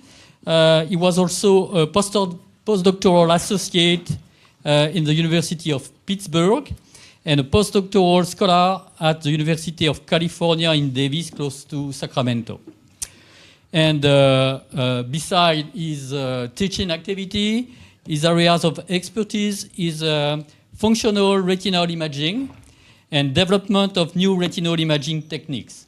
So he will not talk about that today, but if you have some nice discussion with him, yeah, it's open. Okay? Oh. Thanks so much, Carrie. Oh, thank you, Ludovic, and thank you for the committee for having me here and giving some final support as well. So today, I'll give you a brief overlook on the program we run in Turku called Master's Degree Program in Biomedical Imaging, or as we always call it, it's called BIMA. So it's sometimes I forget that people don't know what BIMA means when I just mention BIMA. And I try to be very French with my logos, so I put every possible one. So there's Turku, and then there's Åbo Academy, and then the BIMA logo is our students' own design, and then of course University of Turku, which is my host university. My title is now called Academy of Research Fellow because I get to carry that title when I get funding from the Academy of Finland for my project for the next year, so I can get to have this title for another year still. And after that, I'll be just university teacher if I don't advance in my career. Yeah. So just to put everybody on the map, not sure what is your level of geography. So we're now here in Rouen. So Turku is here, you can see, and it's about 1,800 kilometers away. So it's about 3 hours to fly from Helsinki to Paris. And then also Turku is important because we have the Eurobioimaging headquarters as well there at the moment. And then there's, of course, John Eriksson is working. He's like in the second floor and I'm on the 5th floor. So that's why Turku is especially important in this context. And if I show more about Turku, so the reason why we see the word Åbo is because Finland is, we have 2 languages, we have Finnish and Swedish. So the Swedish-speaking university, of course, it's called Åbo Academy, and then of course we have the University of Turku, which is the Finnish-speaking. So we are here in the southwest corner of the map. Of course, the border here on the right is fully closed for the past 2 years, so you cannot travel there. So that's why also I photoshopped it out. So We have about 200,000 people living in Turku, so it's the sixth largest city at the moment. So we also have a river flowing through the town center, but it's very tinier than the Seine River. It's a bit much narrower. It's also quite dirty sometimes. We have lots of students in Turku, about 20% of the population, so 40,000 students. And we have this habit which we inherited from Sweden. So they have these colorful overalls. So you can identify the student. Even the BIMA students have their own overalls. So it's different colors, so you can tell what are they studying when they stumble drunk in their student party. Yeah. And of course, there's 3 other higher education institutions in Turku as well. And there's a link, I don't know if I can share these slides, but there was a link now that we were actually the fastest growing city in Finland last year because of lots of the international people are flocking into Turku because they like to live there. And these are some of the BIMA or the University of Turku ambassadors. So we have this program where we hire students to promote the program as well. And then just to give you I read a book where it told me that I have to give a silly anecdote so people remember the talk. So this is something from Wikipedia, is that once somebody mentioned that Turku is like the Paris of Finland. So what happened then is that in Swedish they came up with this saying that varför Paris vi har ju Åbo, which means that why should we concern ourselves with Paris because we have Turku. And it sounds like, okay, but then it went overboard. So we have, you can get bags and stickers and everything. So it's like they're really proud of, especially the Swedish-speaking population, about Turku. But then, before I start with the BIMA stuff, I wanted to showcase, this is the Turku bioimaging. Very similar to what already presented in the morning is that we have this Turku bioimaging facility, which every time I have to describe it, I'm always a bit confused because I do science, so then I'm not too always affiliated with the infrastructure, but I asked from our infrastructure director, Pasi, and I said, okay, I can show you a couple of slides. So we have this Turku bioimaging, which kind of hosts the program as well. It's independent from the universities, so this is kind of gathers the students from both universities into one umbrella, but also it provides the same way like Primasen imaging services and imaging data services, as well as education and science, which is then the BIMA, as well as we try to collaborate with industry. And then, of course, we have the Eurobioimaging Finland, and then which is led by Turku Bioimaging in Turku, and it does the same type of activities as the FBI here in France. So I'm not going to go too much into detail, but we have the same nodes in Finland. The northest one is in Oulu, so if you like skiing, that's where you want to get access to microscopes. But when we talk about BIMA, it's a love child between 2 professors, John Eriksson and Pekka Hänninen. So they're both from different universities, one from UTU and one from Åbo, and they created the program in 2010. So we celebrated 15 years last year. And in Åbo, there's 2 faculties. It's a much smaller university, Swedish-speaking university. So there's about 5,500 students, whereas in UTU we have about 22,000 students. So quite a lot of fewer than, for example, in university in Rouen. But still, it's still 3rd largest in Finland. We have 8 faculties, and the BIMA is in Faculty of Medicine in UTU side, and in the Faculty of Sciences and Engineering on the Åbo side. So the student is always either going into one or the other university, but the program is still the same. So it's a bit confusing, but it works in practice. And then I looked at the Turku Bioimaging website to describe what the program is. So it gave this sentence that it provides this extensive education in imaging methods, applications, and biomedical technologies, as well as image analysis. So we do not just focus on microscopy, we also have the medical imaging side, so the students can focus on medical imaging such as PET or MRI or CT and X-rays. So, and then of course it is 2-year masters. We grant you 4 years of study rights, so often the foreign students do it in 2 years and the Finnish students are a bit lazier and it takes them 3 years because they don't have a hurry. We have a yearly quota of 35 students total, and then it's free for everybody who lives in Europe or in the EEA countries.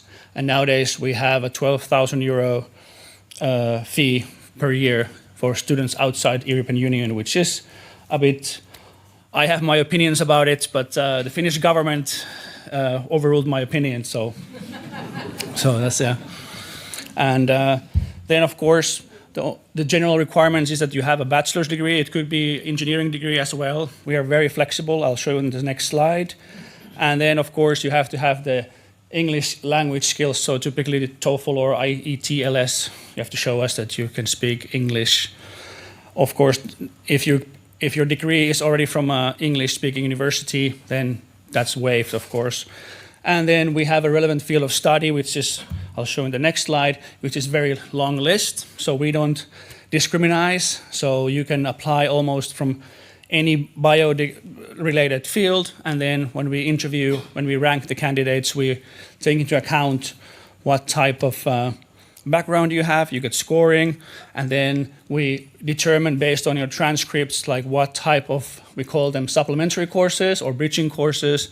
So you have to take studies. For example, most of the people coming from bio background or cell biology, they don't know anything about programming, so they have to take a basic programming course. And then vice versa, somebody who comes with physics like I do, I have to take laboratory skills, although back in the day, it was very, my skills are very rudimentary in pipetting, so, but I still have to do it.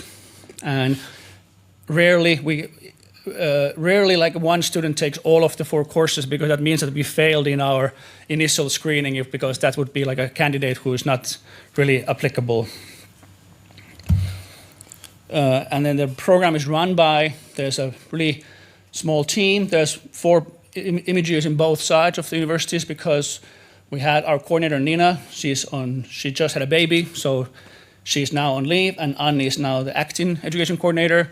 Riku is the head of the program, and I'm then in the core team as a teaching capacity, mostly doing the courses. And then Diana, she also was here in 2023, but she just had her hip surgery, so she's like, she cannot move. She wanted to come, but like we had to say don't move. So she's in Turku.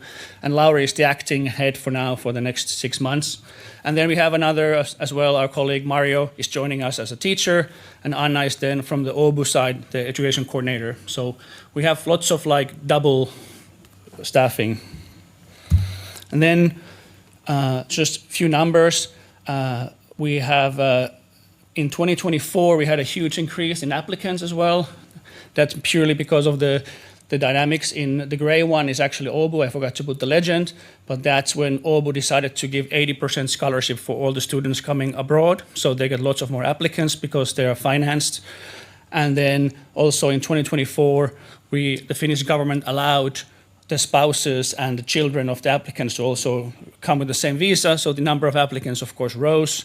And then it's like this chaotic system where you change one parameter, something else changes. So then we had to implement an application fee to slow down the applications, because we were running over capacity on the applications. So that's why it's it tells a story if you know the underlying mechanics of the histogram. But roughly 14 students every year we admit, and then roughly 8 of them every year graduates from previous years. So it's pretty steady over the 10-15 years. And where do we get our students? We tried to advertise the last 2 years also in Europe.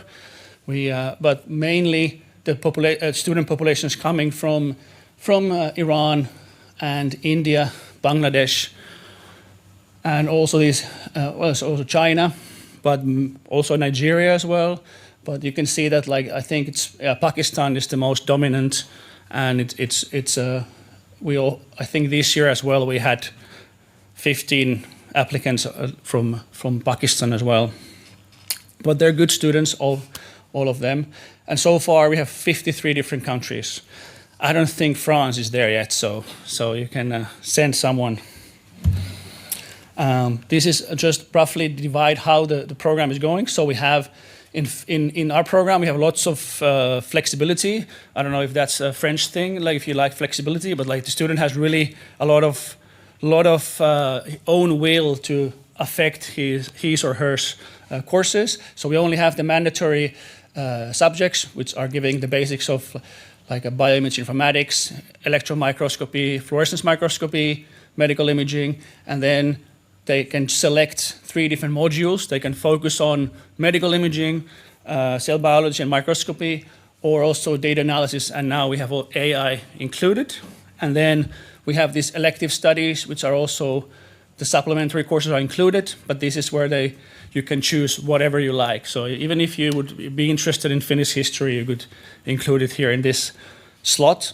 And then the thesis takes 1/3 of the whole degree. So there's seminars as well as laboratory work, and then you write your thesis, and it's 40 ECTS as total.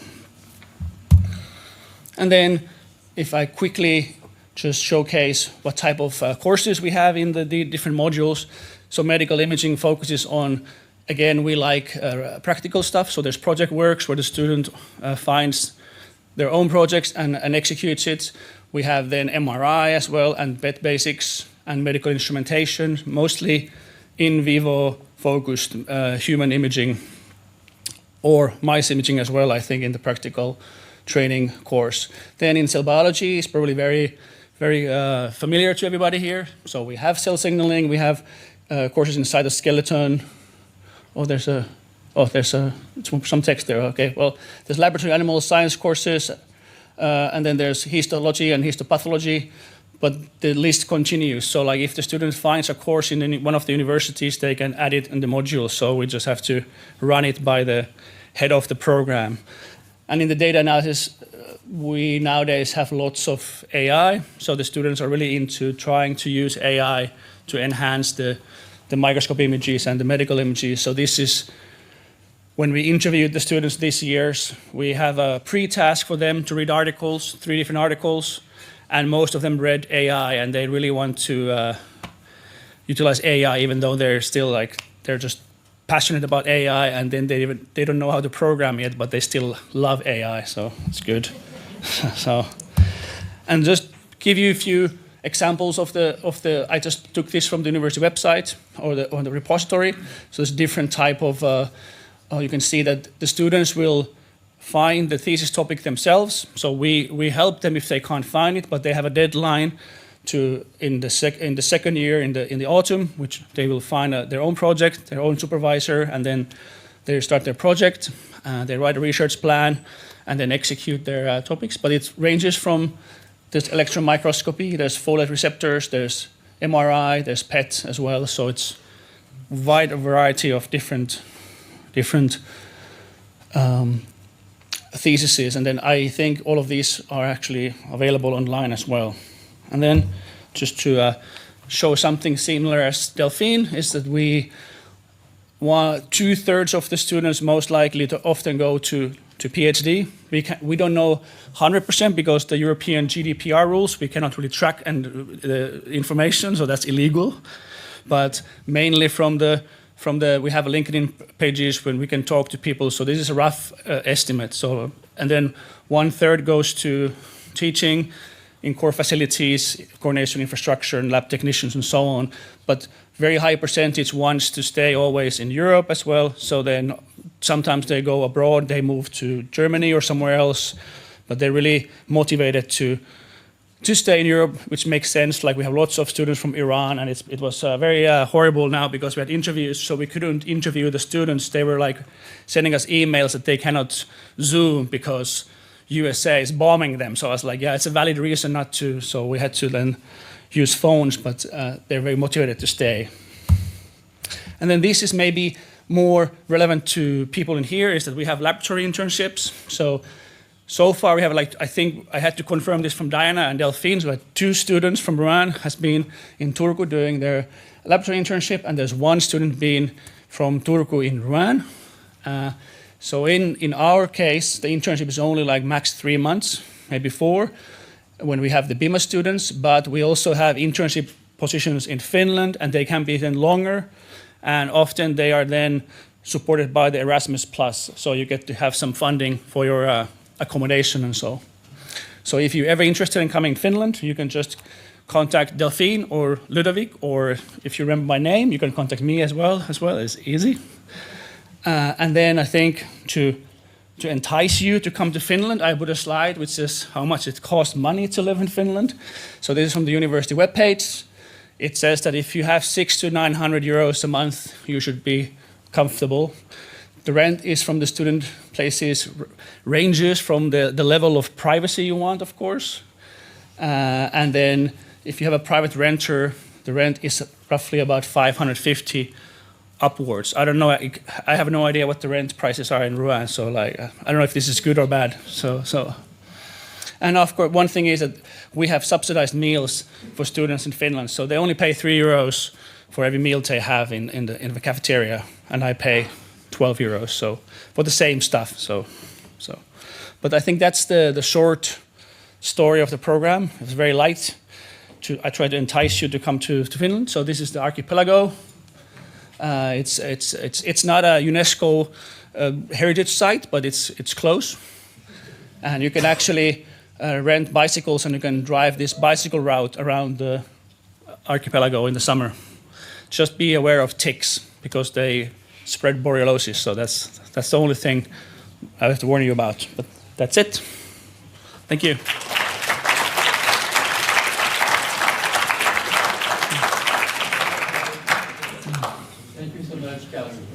Any question?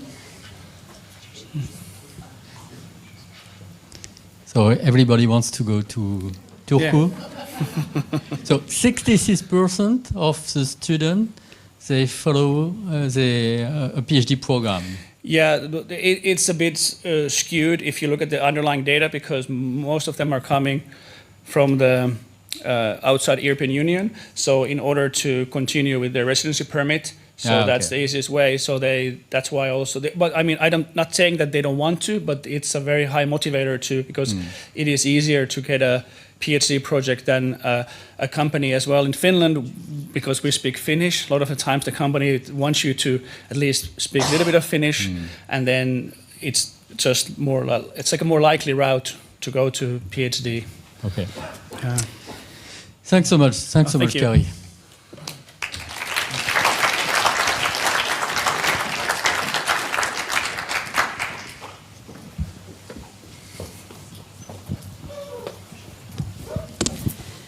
And just for you to know, if you want to have a little snap of an overview of Turku, EuroBioImaging is holding the all hands meeting in September in Turku, and the registration is now open, and you can submit an abstract and try to have a travel grant to go there.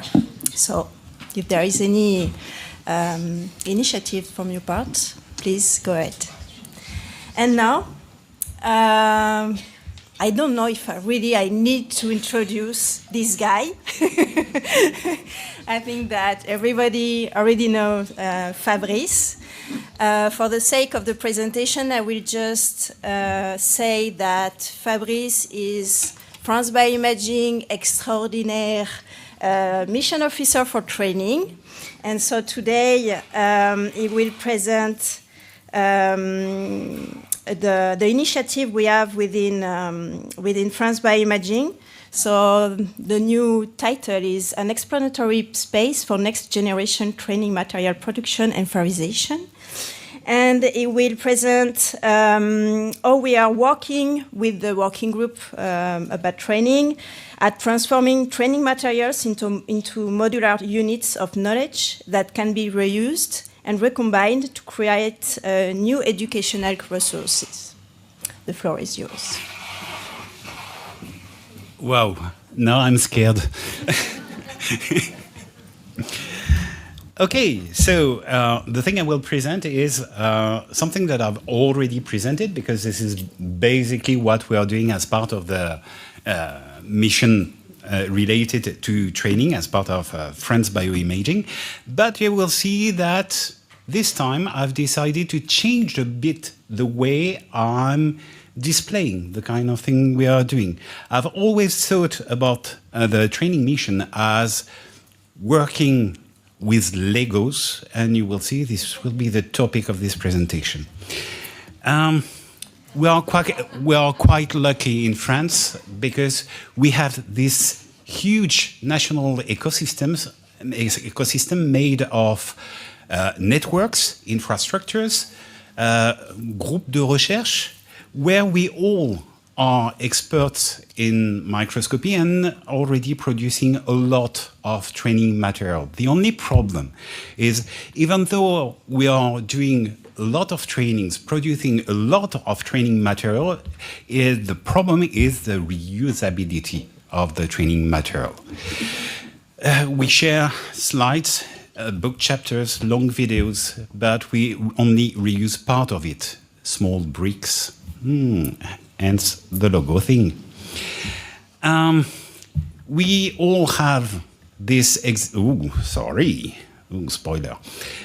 We all have this existing material that we dismantle into small pieces, but once they are dismantled, we only take one piece. But what if, just imagine at some point, that we are able to sort these materials, these small pieces, into nice boxes based on whatever, the shape, the color, whatever, find a way to tune a repository well organized where we could store the training material, then it would be quite easy and quite challenging, I must say, from an existing material like a light microscope to rebuild something tiny, slightly different, like another light microscope or even an electron microscope. Okay, not literally, of course.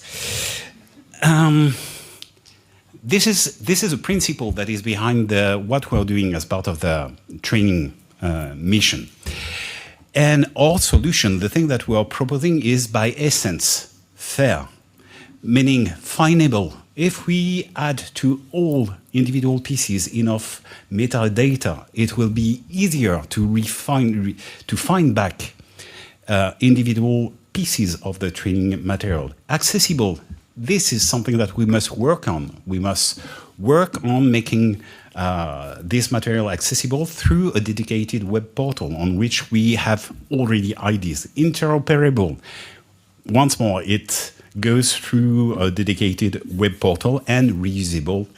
And with the reusability, there are additional stuff that we must think about and that we have been thinking about, which are related to the licenses and the necessity to cite, to trace the provenance of information. About making the material findable and reusable, we have been working quite a lot. It was during the first year about a way to build the sorting scheme for the training material and decided to divide each individual sequence, the unitary knowledge, to link them, to group them into topics and fields.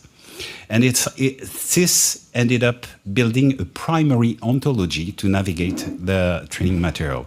We also have been thinking about the way to store the training material. Of course, at the end, we will have a web portal, we will have a repository, but on this web portal, how do we store individual knowledges? And we've been thinking about way to organize into sheets, one dedicated to content, sub-sheets dedicated to additional things that are linked to unitary knowledge to store.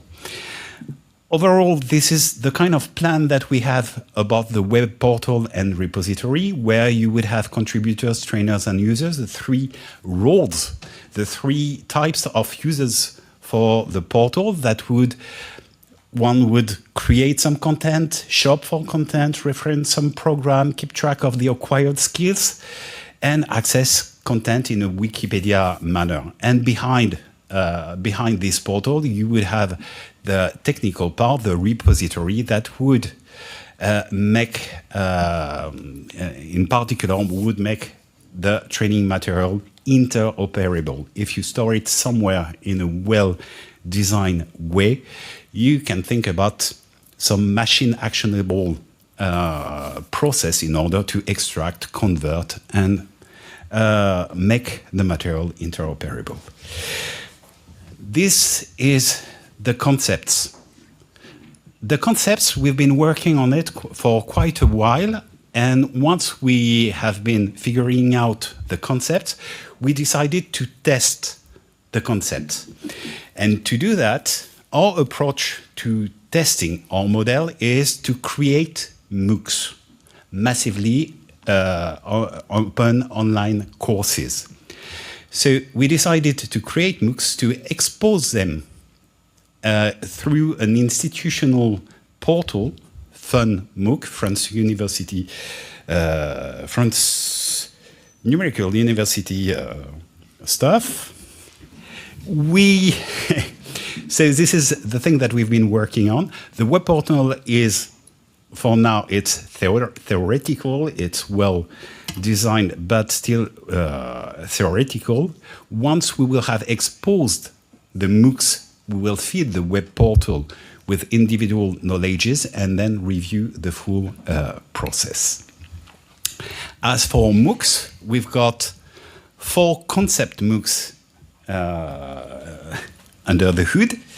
I will talk only about the 2 that are the most advanced, almost finished. The one that has been designed in collaboration with the French network in electron microscopy, RIM. It's about ultramicroscopy, and it was a nice way to test the concept because there was no existing material, and everything has been generated from ground up. Second MOOC that I will quickly talk about is dealing with light microscopy, and it's about confocal microscopy. And so of course, about confocal microscopy, all the facilities do have material. Now, as part of an infrastructure, how do we share the material? How do we select pieces of material in order to build not the material from that facility, but the material from the infrastructure? So it was a really nice study case to see how we pick, fuse, adapt the material that already exists. What we are doing, we have one meeting every 6 weeks where we are talking about the advancement of the project. And we have, and this is super important, we are trying to have one, what I call residency. It's exactly the same as for artists. You bring all people together, all the knowledges, all the expertises, and you create an environment where people will share, will invent, will be creative. We will have problems. Everybody will express their way to solve the problem. It will involve a lot of creativity, and then you will converge, cross the problem and the solutions, evaluate the final outcome of the process, and bring some innovation. And this is exactly what happened during those residencies. Colleagues have been able, for instance, for this project to structure precisely the content, but it went a bit further. Especially, this is a direct benefit of the workshop number 3. We've got a colleague who is here in the room, Nicolas, who came up with this idea of gamifying the MOOC. And he has been welcoming as part of thanks to France-BioImaging, he has been able to subsidize students in order to generate this, which is an ultra-microtome simulator. Which is super nice because, you can bring all the material that you want that is purely theoretical and so on, but when it comes to having hands-on, while not giving access to the material, well, having a nice simulator is ideal. So you see, this is not at all something that we thought at start when building the MOOCs, but this will be part of the MOOC.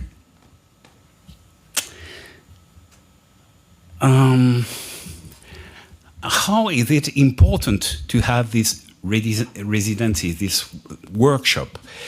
Another example with the confocal MOOC.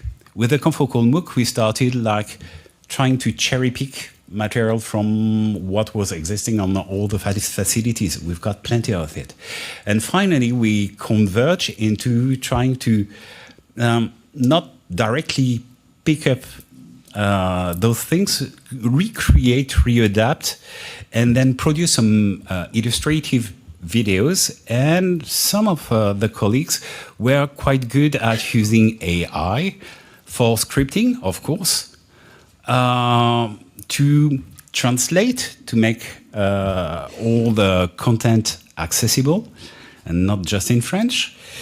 Generate voiceover, because of course it's better to have, and nowadays with AI it's better to have a proper accent when we are expecting to have a broad audience. So the French accent is so sweet, but I guess that foreigners won't like to have, I don't know, 3 hours of a course with the French accent.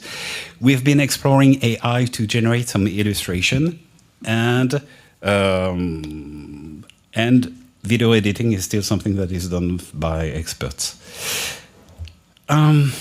Just to show you what it gives. This is the teaser for the confocal microscopy imaging MOOC. Enables the visualization of fluorescent molecules within living or fixed cells with excellent resolution. In this course, we will first explore the principle of fluorescence. Next, we will introduce the various components of a confocal microscope, including the laser, the optical pathway, and the fluorescent signal detection system. We will discuss how the sample, once placed on the microscope, is scanned by one or more lasers, how it is possible to view different optical sections by moving through its depth, to focus eventually on a region of interest, and how to construct a 3D representation. So you get the idea behind, and I must emphasize that whether it was on the electron microscopy team or in the light microscopy team, we had no real expert in capturing videos, in video editing and so on, but thanks to this kind of workshop, we have been able to transfer the knowledge in order to produce the material. Now, on all facilities, on all nodes, you've got people that are able to do at least part of the work.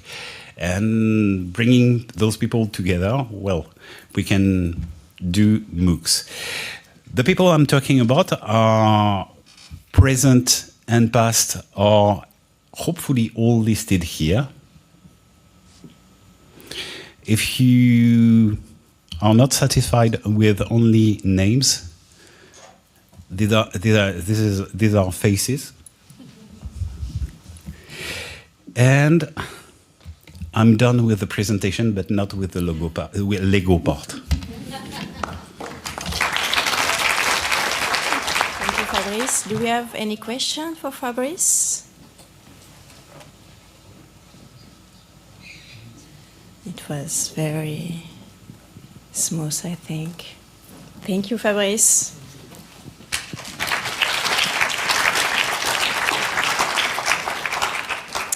And now it's my pleasure to introduce our final speaker for this session, Claudia Fander from EuroBioImaging. Claudia is the strategic business developer of EuroBioImaging and coordinator of the EuroBioImaging Industry Board. She is responsible for EuroBioImaging relations with industry acting as a liaison boss for companies in the imaging sector and for commercial users of infrastructure services from the life science sector. Claudia originally studied chemistry at the Westfälische Wilhelms Universität Münster before completing a PhD in biology at the Max Planck Institute Biochemistry. And since 2020, she has been based at the BioHub of Eurobiomaging at EMBL, where she facilitates industry engagement and collaborations between industry and academic imaging facilities across Europe. Today, Claudia will present how the Eurobiomaging Industry Board is supporting career development and transition. Claudia, we are very much looking forward to your insight. Please go ahead. Thank you very much, Caroline, for this kind introduction, also for inviting me here. I've never been to Rouen before. It's a really lovely city, and it's very nice to meet the France-BioImaging network.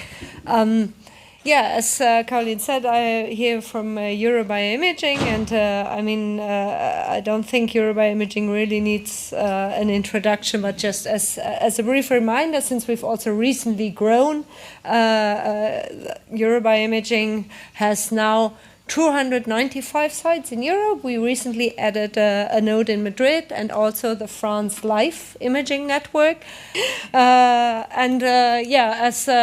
you all know, we are coordinated by our headquarters in Turku, and we have the representation of the biological imaging nodes in EMBL, and also the medical imaging coordinated by our MedHub in Torino. And for Eurobioimaging, the interaction with industry has been really important right from the start.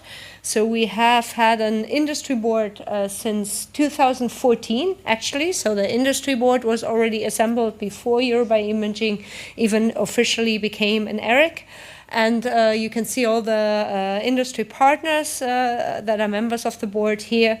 And we have set this up really as a platform to enable mutual collaboration and to facilitate insights into user needs, imaging trends, and the research community for the companies, but also for companies to use Eurobioimaging facilities for further development, for beta testing, for joint training activities, and in general to raise the visibility of the role of imaging in the life sciences to also other stakeholders like policymakers, national funders.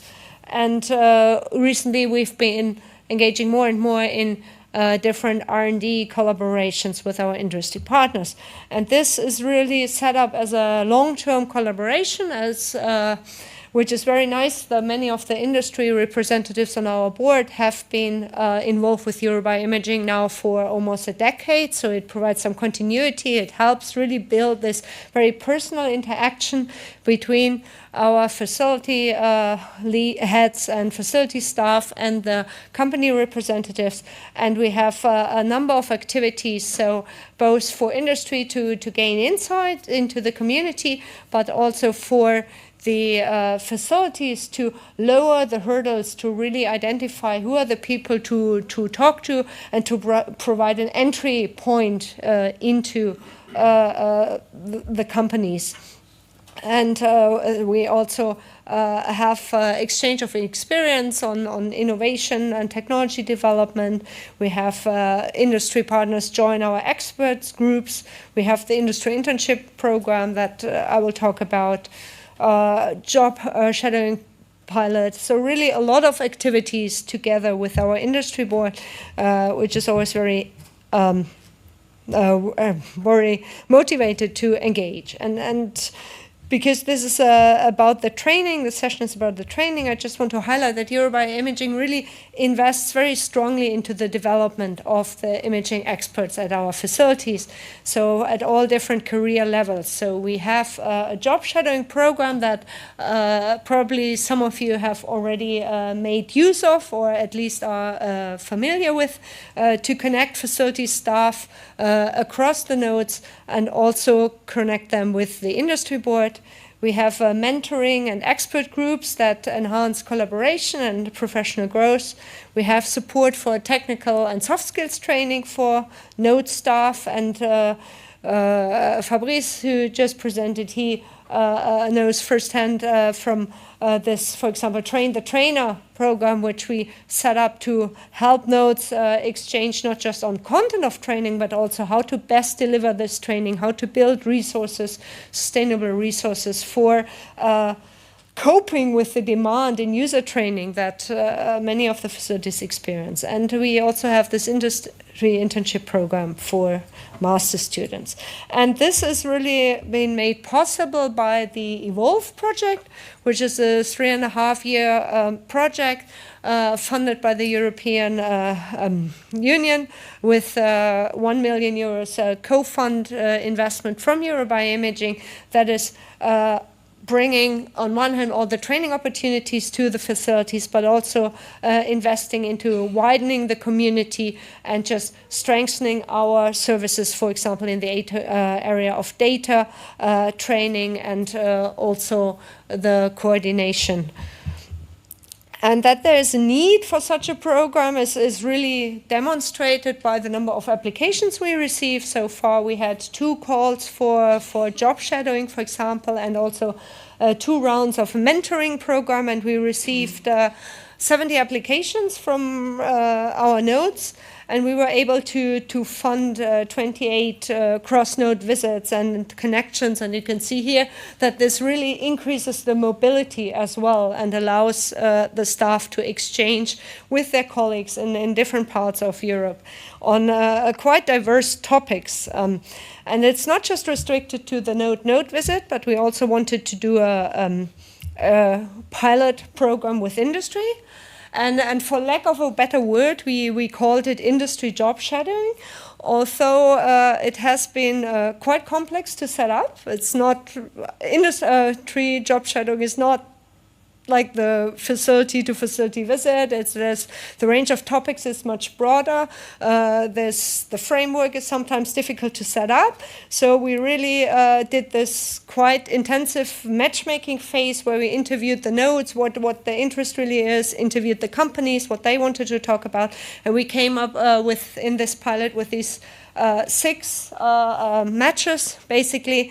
And we had quite a diverse range of topics. So surprisingly to me also, it was not just the technical part that facility staff were interested in, but there were also facility heads that wanted to talk about marketing, how to promote a new technology, how to increase the user base when they have bought a new exciting equipment, but scientists might not know how that could help them in their research.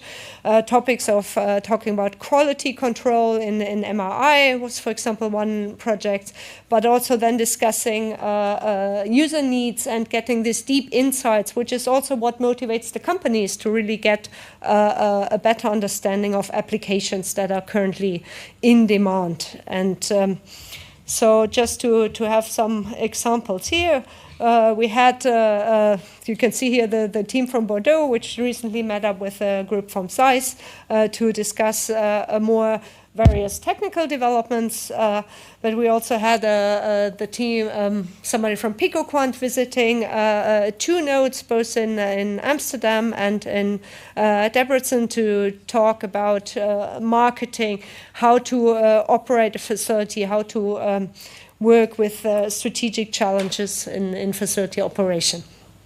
And so 5 of the 6 visits have already been completed, and the feedback was really overwhelmingly positive.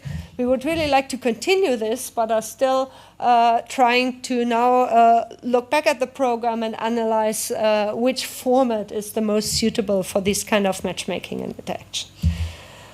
I mentioned previously that Evolve also has a mentoring program. So how that looks like is that we have 6 monthly virtual one-on-one sessions between mentors and mentees. We also have mentor master classes where all the mentees attend, and we have presentations and discussion on different topics.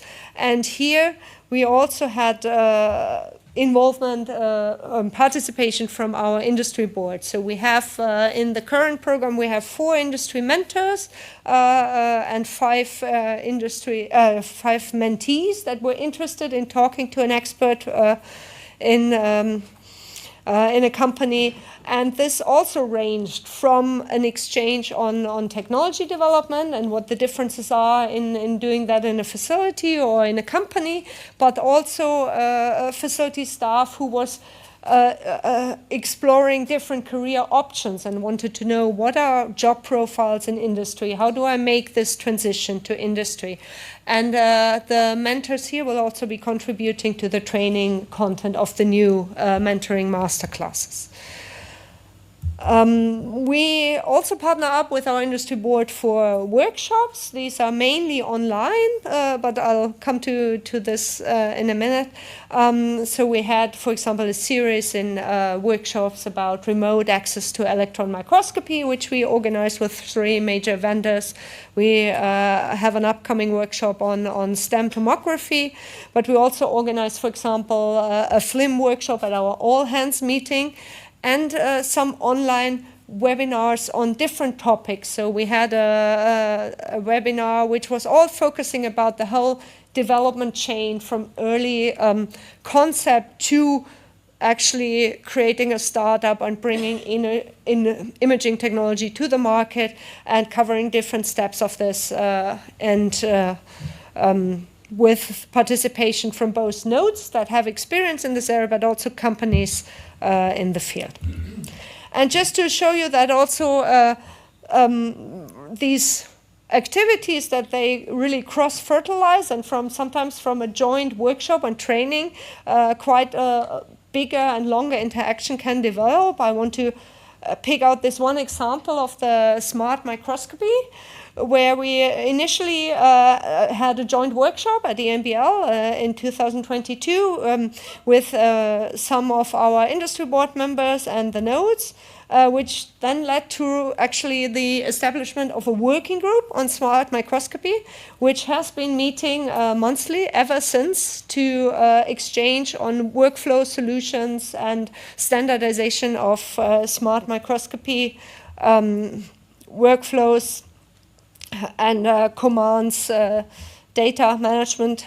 And we have then from this quite build up a pool of also presentations, different implementations, code, and we're trying to raise the visibility for this. So you can see here, for example, Jérôme and Arvin, who have also contributed with their endoscope. And so they have shown this to the group, and we also then published their work on our website and report. The group together with actually several companies contributing just very recently published a white paper on current implementations and a roadmap for interoperability, really outlining the next steps also the group wants to take towards a more accessible smart microscopy that can then be implemented more easily also in a facility for a larger number of users. And what we are currently working on is developing various training modules so that facilities can more easily adapt workflow to different systems and to different user demands. And there we are in a way back to the start, because once you have all these training modules, then you can start organizing the next workshop and it all starts again.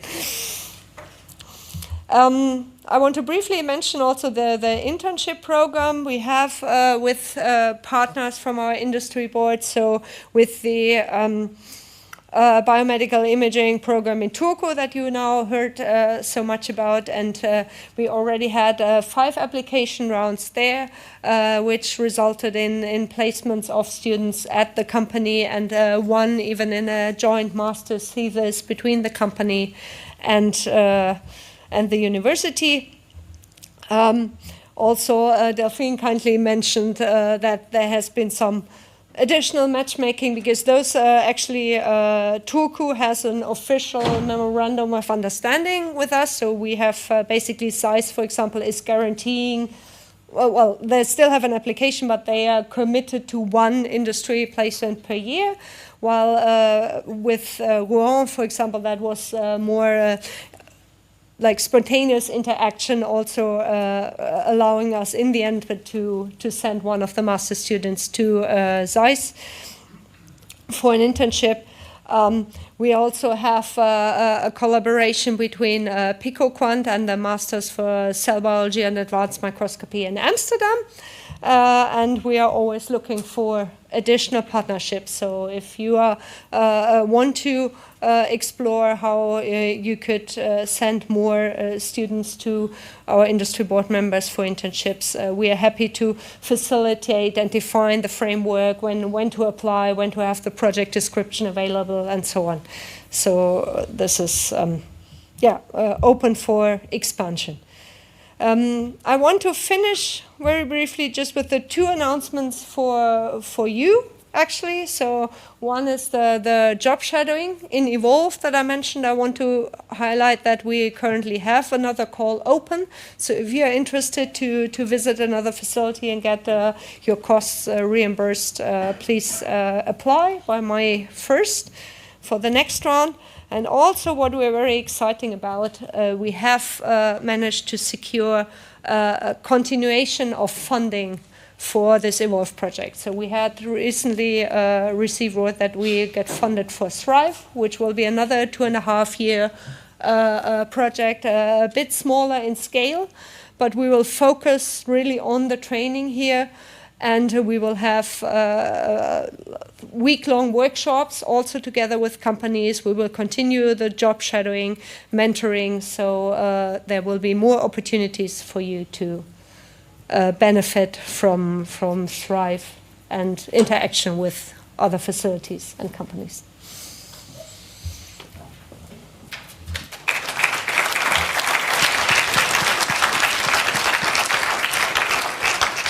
Thank you, Claudia. Any question for Claudia?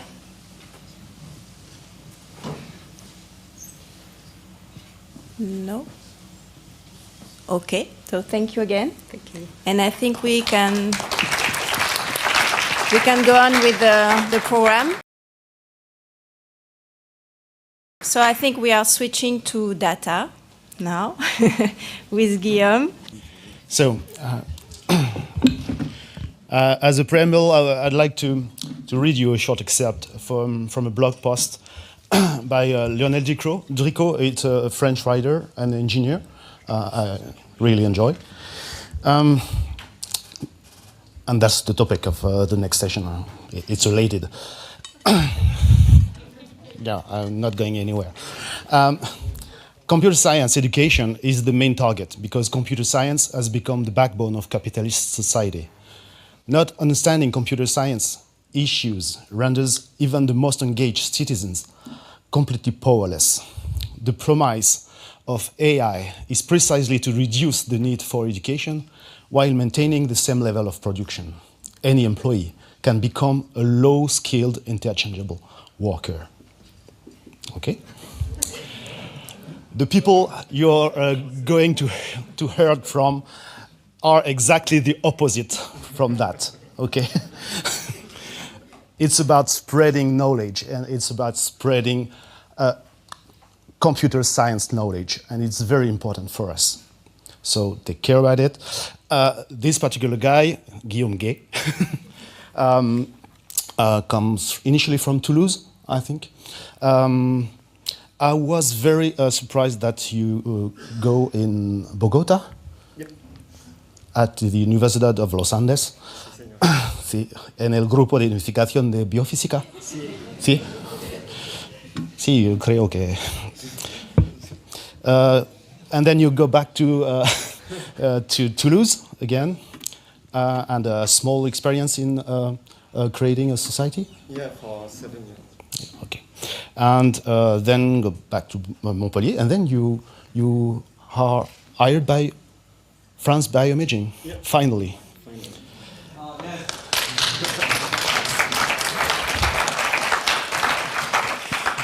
And now the place is yours. Thank you. Thanks a lot, Christophe. It's very nice. So nice. Yet I don't know how to align text over an image, so I'm not sure I should get so much prize. So what's up with FBI data? The idea is to give you an overview of where we stand and speak of where we're going, and maybe it's the most important part of the talk.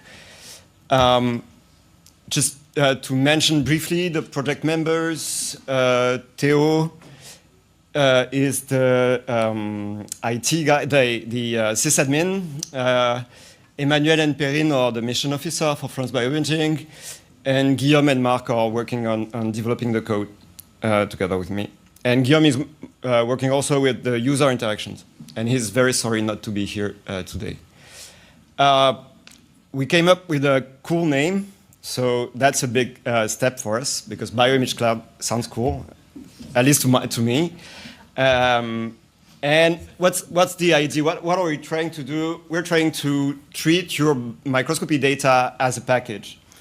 And the idea is that you'll start by acquiring images and fill up a cardboard with those images. So that's a data set. And you'll deposit these data on an FTP server. So the FTP server is like the Amazon locker you'd put your data on. Without any support for Amazon on my part, but it's like what everybody knows. And then if you do this, well, in the case of Amazon, you need beforehand to declare on the website where you're going to send your package, to whom, etc. So this is the part here where you have to put on some metadata on how you want your data to be stored or where you want your data to be stored. So that's the most tedious part. We're trying to, or we'll try to make it less tedious, but it's the most tedious part. Then we transport the data from your local FTP server to a data center. And this way, it's in good hands with people whose sole work is maintaining your storage in good shape and so on, and good integrity. And then once you've got that, the data is imported into Omero, which is a tool that allows you to browse it, visualize it, annotate, and so on, and access your data from anywhere through your favorite tools or the web client or any Python API, things like that. And then once you've used your data for a publication, you can put your data on a public repository. In our case, Bioimage Archive. So that's what we're trying to achieve. And what's difficult is this part here. Well, what's difficult is to convince your local IT that they can put a machine they don't administer, they don't manage in their lab, and trust us to do that, to open a big tube from their lab to the data center without them being worried that we'll mine Bitcoin on it or I don't know what. So that was a huge part. Actually, it's not written in the slides, but that was a big part of our work with Theo this year, was following a security homologation. I don't know the English term. Well, we went through the scrutiny of a private, of two guys that checked that we were complying with the CNRS security standards. And now, in mid-April, we'll have a stamp from the CNIs that says, okay, these guys are not putting you at risk. Which is good because now the IT people are okay with us coming and putting that big machine in their lab. To do this, we had to choose, or we rely on two standards. The idea is that if you want for everyone to use the same strategy, you have, or the same tools, you have to constrain a bit how everyone behaves. If everyone can do anything, it's very, very hard to manage at the national scale. So we rely for the metadata on the REMB standard. So REMB is for recommended minimal metadata for biological images. And it's a set of terms that describe the whole bioimage data lifecycle. And we rely on another standard, which is called ISA, for investigation study assay. So the idea is that we ask the data producers, the biologists, to conform to that data hierarchy. So we want the images to be all grouped in a single assay, or all the images from one experiment to be grouped in a single assay, and this assay has to belong to that fixed three-level hierarchy. And this way, that makes the life much easier for us. And, well, it constrains a bit the biologists, but I'm not sure it's bad for them. I'll let you complete the sentence. This is a more detailed view of what happens in the system. So that's the Amazon Locker. That's the buffer server. So this is in the facility or on the campus at the least, and it exposes an FTP server to the microscope, basically, or the analysis station, or any computer that's within the local network. So it's not open to the outside world. It's just local. It's just FTP. So it's not very worrisome for the famed IT guy again. So you start by putting your data there. So the cardboard box that I mentioned earlier, and you use for now an Excel file. I'm so sorry, to declare what the metadata are and where you want your data to be put in this ISA hierarchy, and who can access or not your data. And then there is a lot of workflow management that will take your data through a given route. So first, we'll sort the data out and put it in a hierarchy. Then we'll start extracting metadata from it locally. And then we'll put it in a federated storage. And this is the neat part. Once it's in the federated storage, it can be seen by the Homero server itself. So once it's here, Homero can access the data and show it to you in the web. And going from, well, here to there is fast. We tried at Montpellier with a big data set, so n equals 1, so it's not, but n equals 1.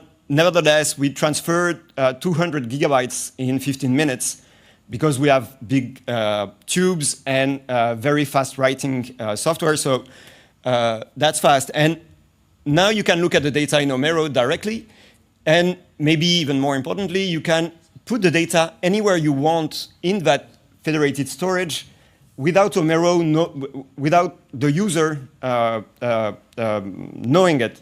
So this means that now we can decide which storage resource we use for our data.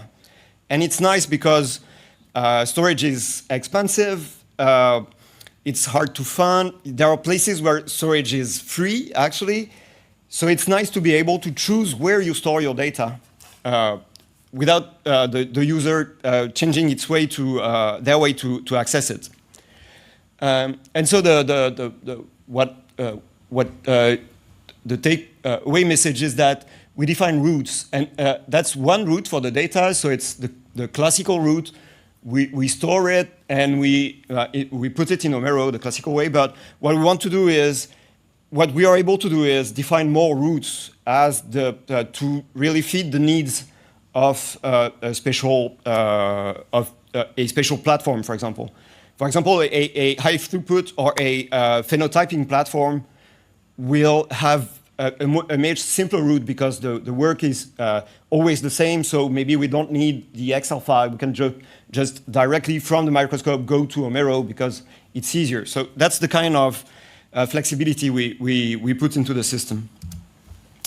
So what we offer is facilitate microscopy data transport, management, and use for both for the platform staff, the research team, and the bioimage analysts, which are the first beneficiaries of that tool, because now they don't have to send an email to the biologist to ask him what's the pixel size, and that's 15 minutes gained every day, nearly, I think, when you're a bioimage analyst. So we federate compute and storage. That's important for the environment because it's better to have one big disk managed by people who know how to manage disk than 200 small disks sitting in closets. And we do fair data, of course. That's, for me, one of the main drivers is we are helping people do open science, and I think open science is good science.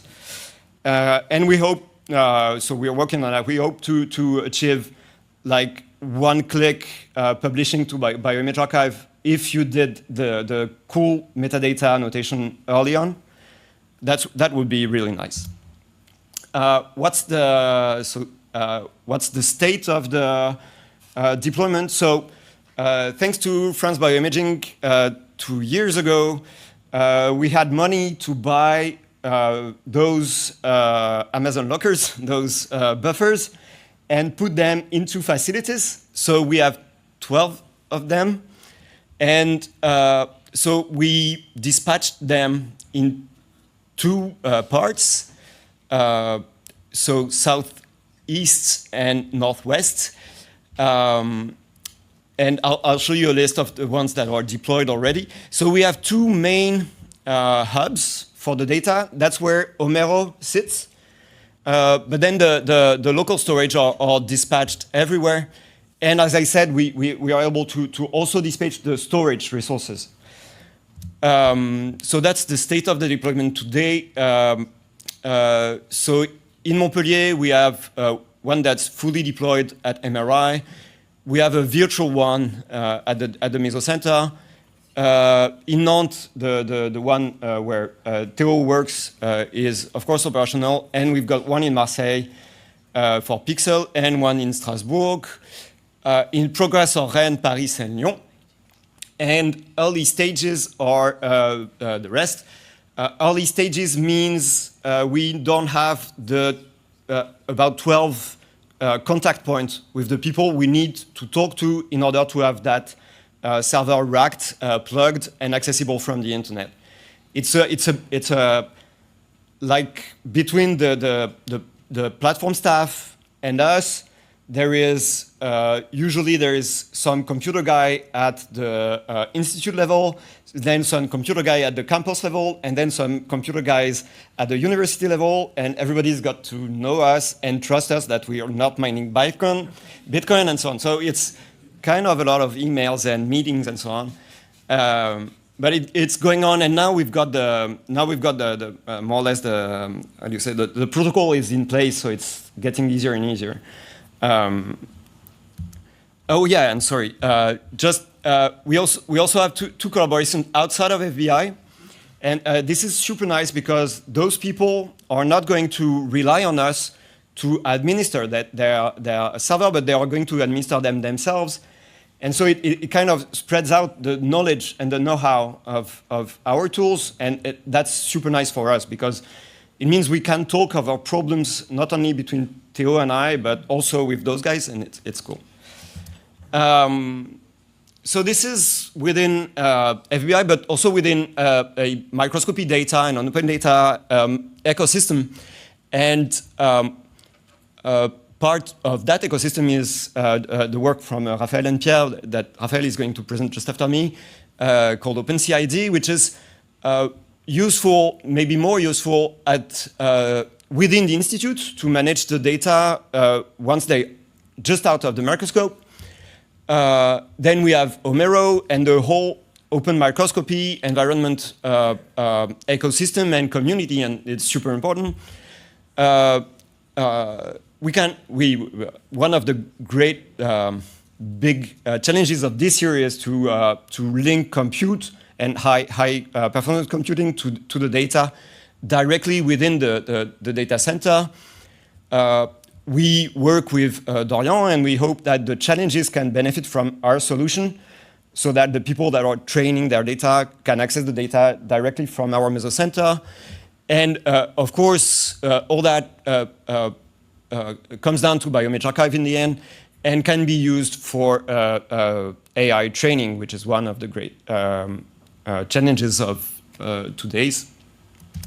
nowadays. So where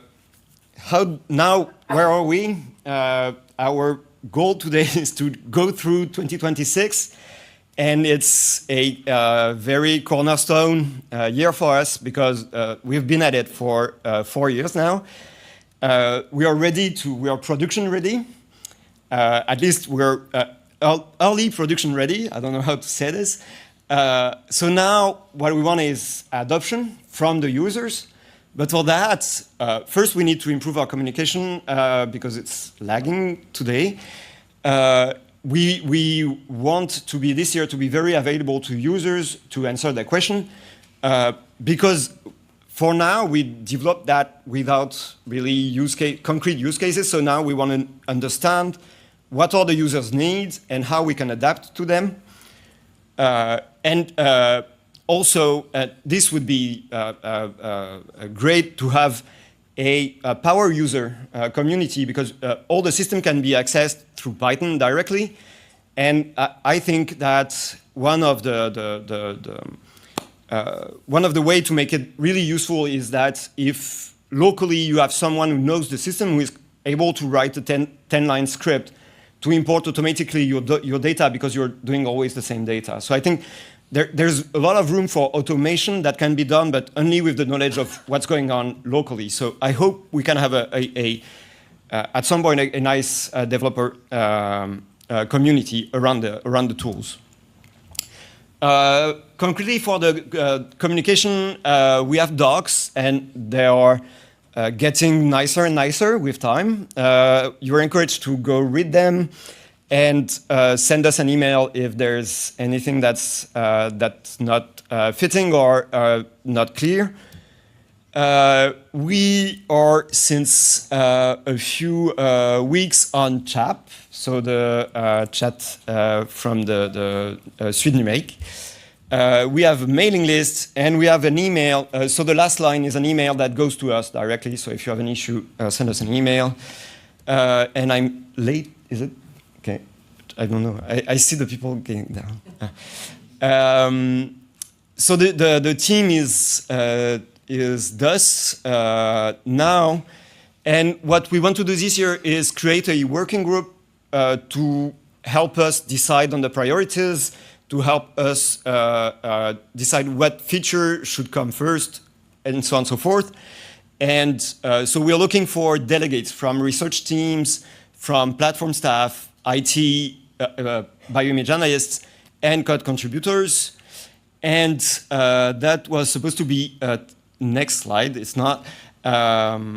So yeah, thank you all. And by all, I mean, it's very hard to tell how many people are helping with the project. The RTM, FM, Mifobio, FBI, UBI, all those people are very supportive and have been very supportive. So thank all of them, all of you. And Emmanuel and Perrine are tired of us, unfortunately. we managed to wear them down, I guess. So we are looking for one or two mission officers to keep us on track, basically, and avoid us to just geek out and not deliver. So if you feel you can fill that role, go talk to Emmanuel, and we'll be happy to have you. So thanks a lot. I'll take questions then.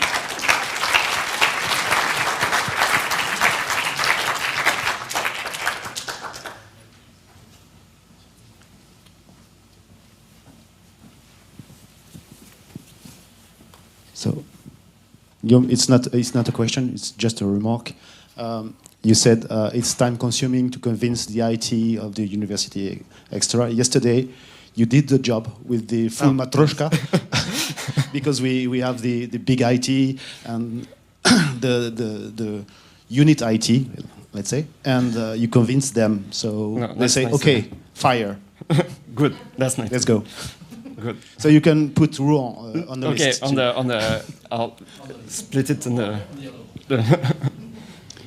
Okay, tiny little question, stupid question. So I couldn't help and notice that BioImage cloud, it gives big. Aren't you afraid about any trademark issues?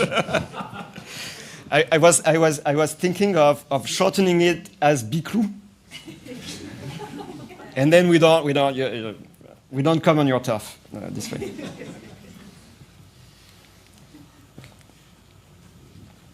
Thank you.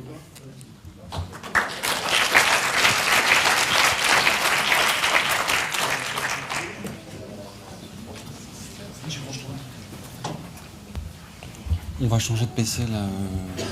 C'est bon, je peux débrancher directement.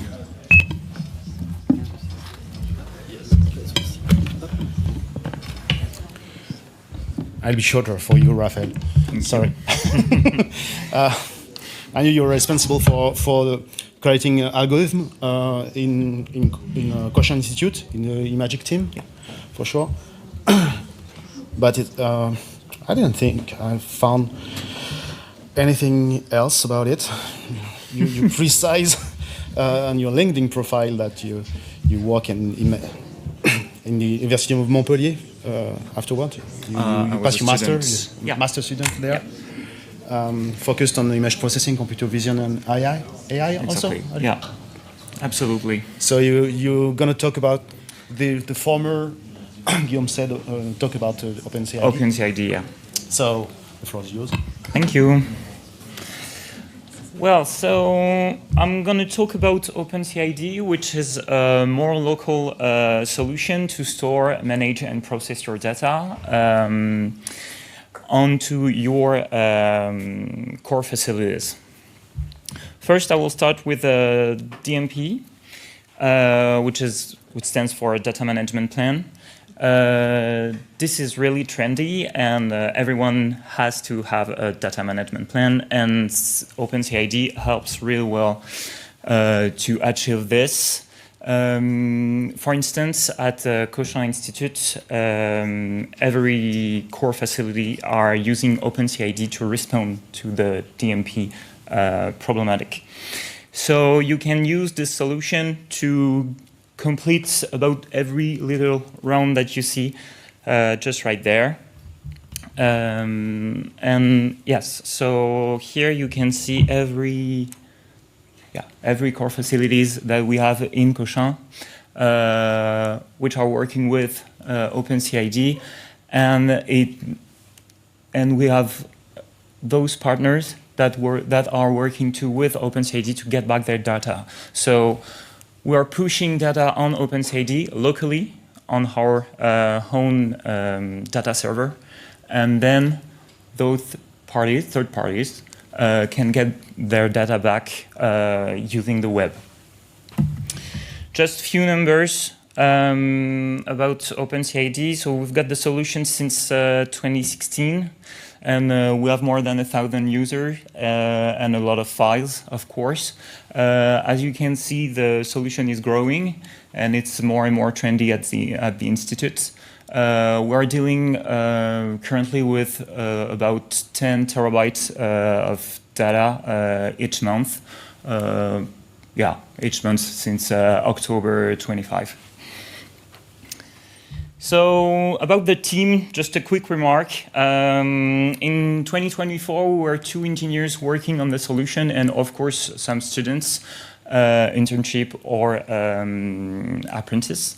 Now I'm a little bit alone, and I feel alone. And we are working really well with 2 engineers. So Engineer Kevin Raguet was at the core facility during the 2024 years, and now he's working with us, but only 2 days a week with his own freelance enterprise. So, company, sorry. How it works, quickly. This is your institute network. This is your acquisition machine connected to the network. So Windows 11, please. And this is your data server. You can buy a little data server for the beginning and make it grow as the data grows. The goal is to get back the data directly on a web interface that I will show you just after. And you can download your data even if you are out of your network institute. So you can, of course, consult and download your data when you're on your institutes. So how it works, quickly. We've coded a code base based on Python. It's 100% Python, and we are not using anymore bioformat and Java. So we are not stuck with those technologies that are quite paused because ZAR is coming. So just a quick example. With an image, you are on your microscope, and then you acquire your image. You do an import request on the web interface. There will be a copy on the data server.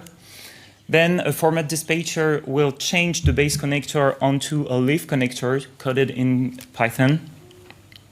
And then the metadata extractor will choose if it is an image or another file, and then there will be a generation of stamps in JPEG to visualize it on the web interface.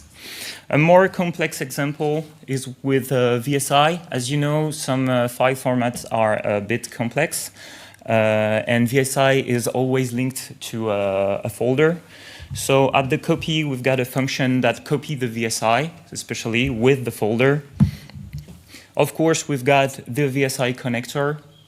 And then, as you can see, it's a tiled image. So the stamp generator will switch to a pyramid generator to allow you to see your pyramid online. Let me talk quickly about the process. So when you're on the web interface and you've done your imports, you can manage to do process on the dedicated machine that we have at the core facility. Right now we have 4 machines that are doing process for every user at the institute. And for instance, we've got Huygens that is we just have to pay one license at the core facility to run Huygens on our process machine, and using the web, the user can launch their own process on this machine, and then this machine will do an import request to get the result back on the web interface. So, enough of talking. I'm gonna show you a little bit how it works and show you a little demo of an import and then a process with Huygens.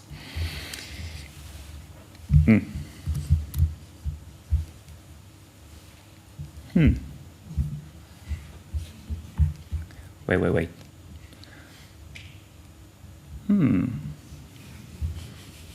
A little bit of suspense. There.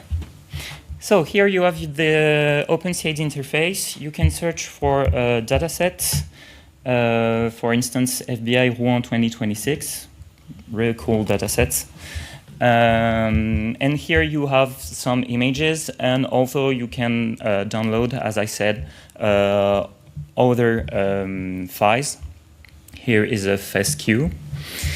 To import your data is really simple. You just have to click on your button. The little green thing that you see is are the machines that are connected on our network.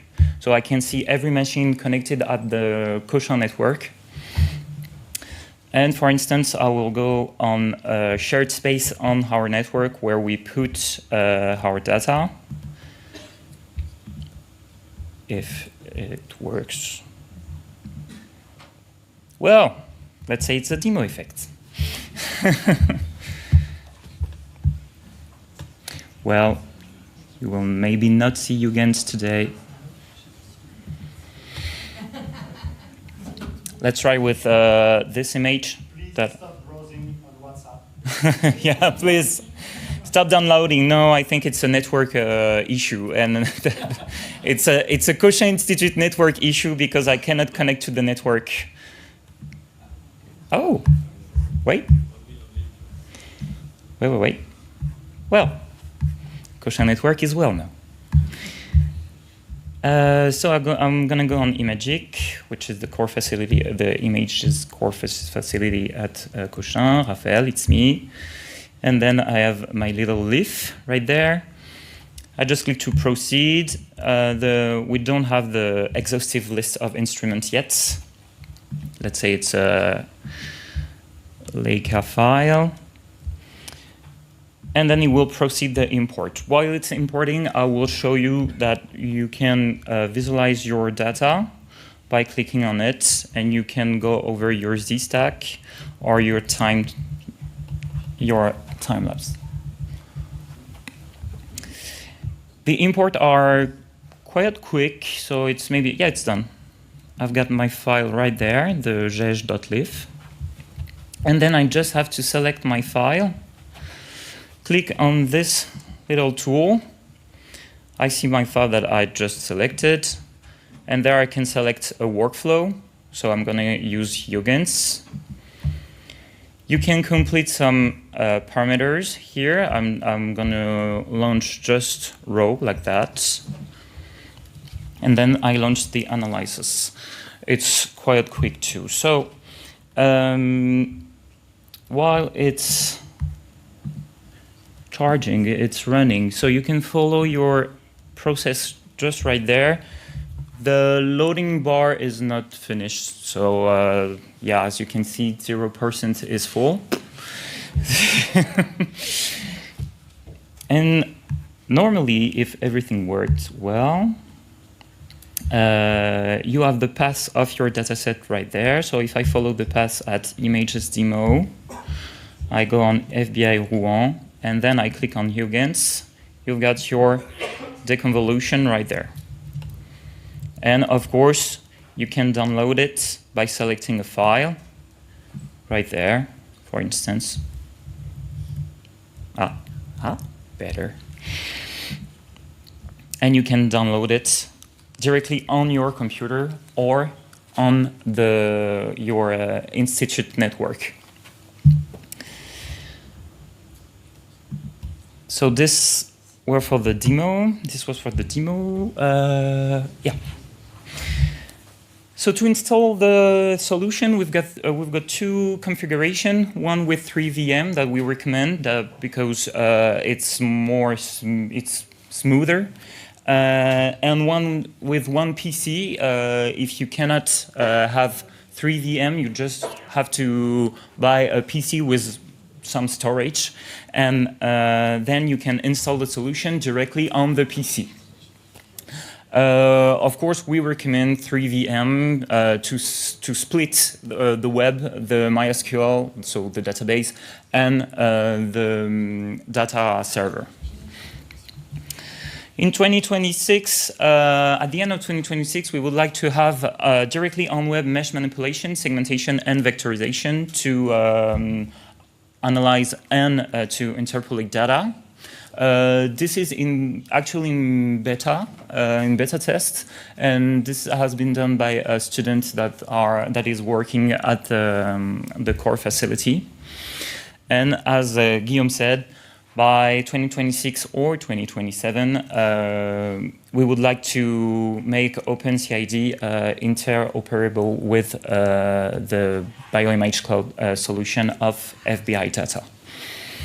So that's it for today. If you want to go deep on details, we can discuss at the coffee break, or if you have any question, I'm here.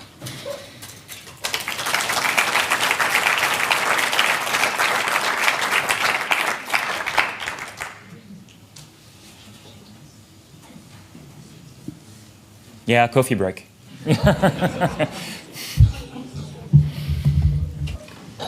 Right, it's my pleasure to welcome Arthur, which is a younger, fresher, prettier, and better version of the bioimage analyst I am. He's currently hosting that at the Peak Curie Institute. And he's currently dealing with Python and algorithm and so on, and is going to talk about the FBS. Important thing to note, Arthur is funded by FBI. His salary is paid by FBI. So we really thank them for that. The floor is yours. Thanks a lot for the introduction. Hello, everyone.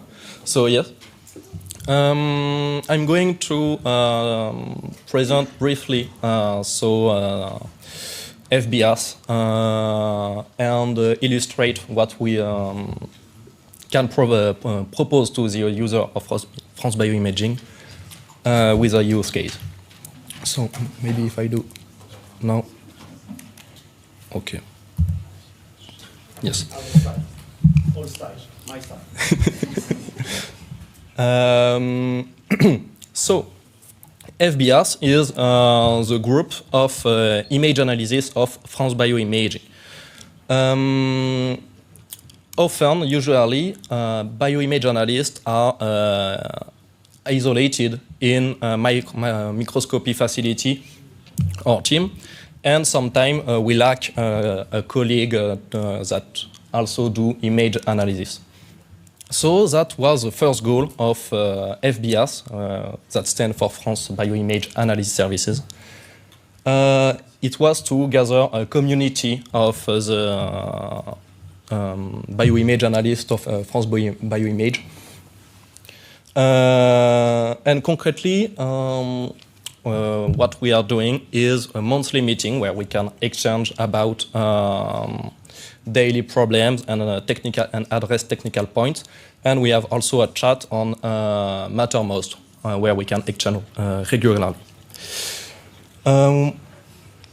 We propose also two types of services to the user of France BioImage, and the first one is OpenDesk.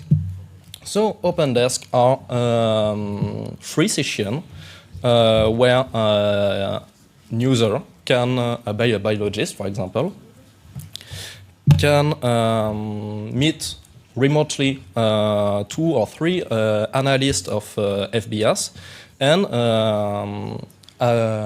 discuss his analysis problem, image analysis problem. Those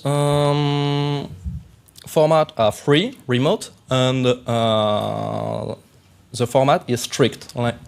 The time is limited to 1 hour maximum, and we do not commit to work on the image before or after the session. Of course, a lot of problems cannot be solved in a 1 hour session. That leads to the need of the second type of services that we propose, collaborative project. An analyst of FBS can dedicate more time than 1 hour on a project working with an user or a team. How does it work?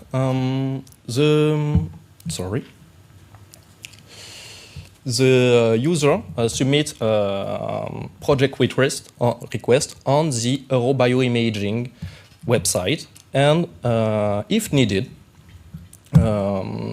we discuss the feasibility of the project between the FBS analyst. If the project is doable, the project is an analyst take charge of this project and with a possible mentoring. The project can be done, of course, remotely if user and analyst are not in the same cities.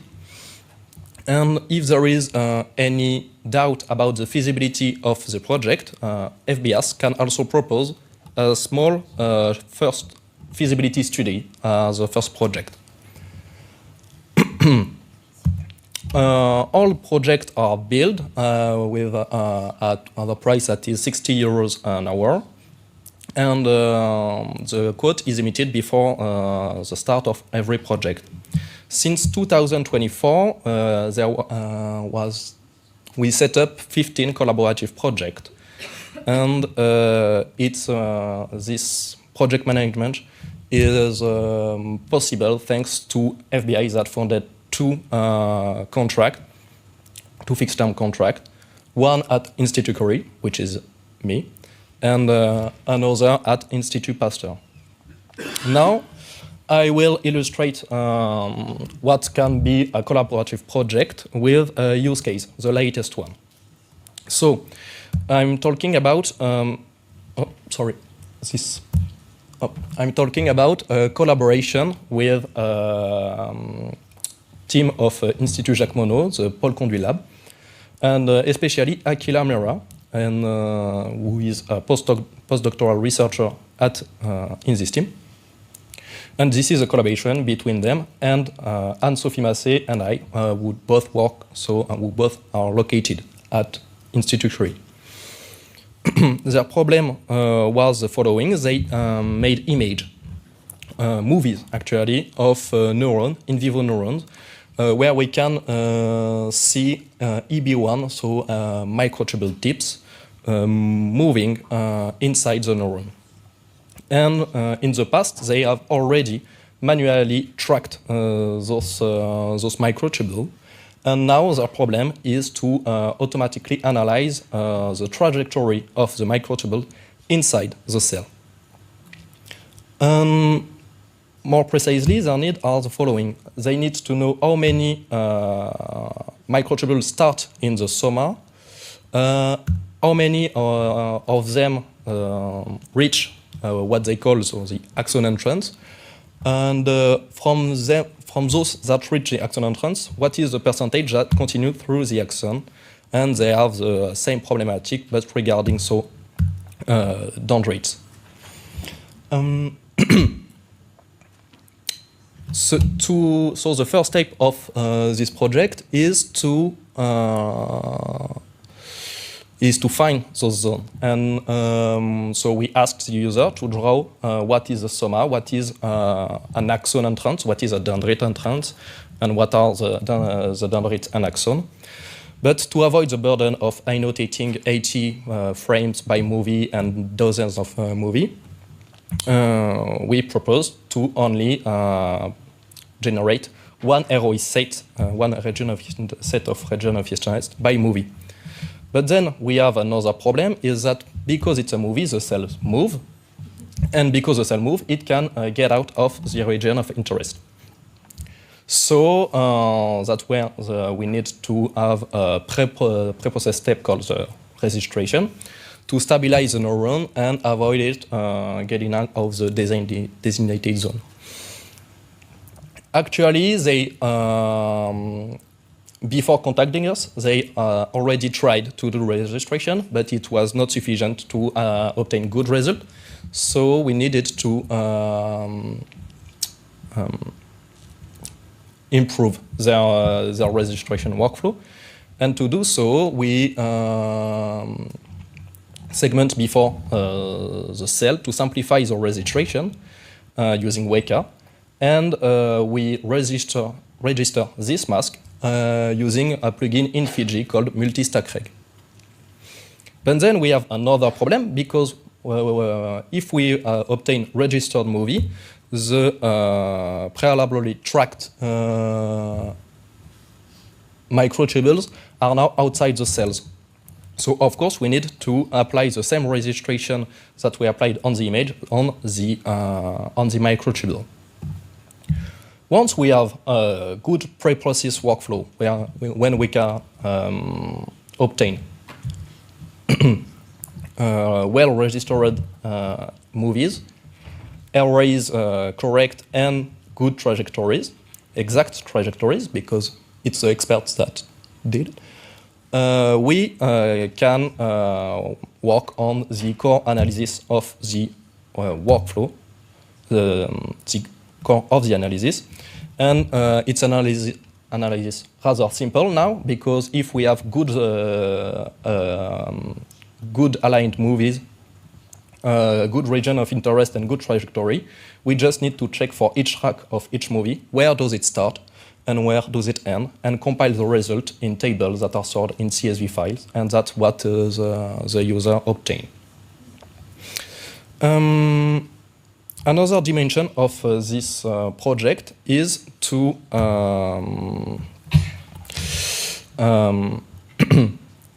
integrate the tracks into TrackMate, because the tracks that have been obtained have been outputted by manual tracker that produce a text file that is not compatible with TrackMate. And it will benefit the user, so Aquila and Paul, to be able to use to import their tracks inside TrackMate to profit of the common track features that are already available into TrackMate, its user-friendly interface and its other features. But also, we think that it could be useful to other users than just Aquila Mera and Paul Conduit. So this is the part that is still in progress in this project. We try to write a macro image plugin to convert manual tracker file into TrackMate file. That concludes my short presentation. As you can see, the projects that we can accept are not mandatory, complex, or unfeasible. It can be small project if it is useful to the user, it's better. And sometimes we can also observe needs that could be the needs of a lot of other users inside France-BioImaging, and try to address this need. So we are always taking a user project in FBS. And there is, watch out for the next open day, so in April and June, watch out for the announcement. Thanks to all of you. That's it. Thank you. Thank you for the presentation. In the example you gave, how many time from the beginning of the project to the results? We gave 50 hours. 50 hours? 50, yeah. Okay. Okay. Thank you.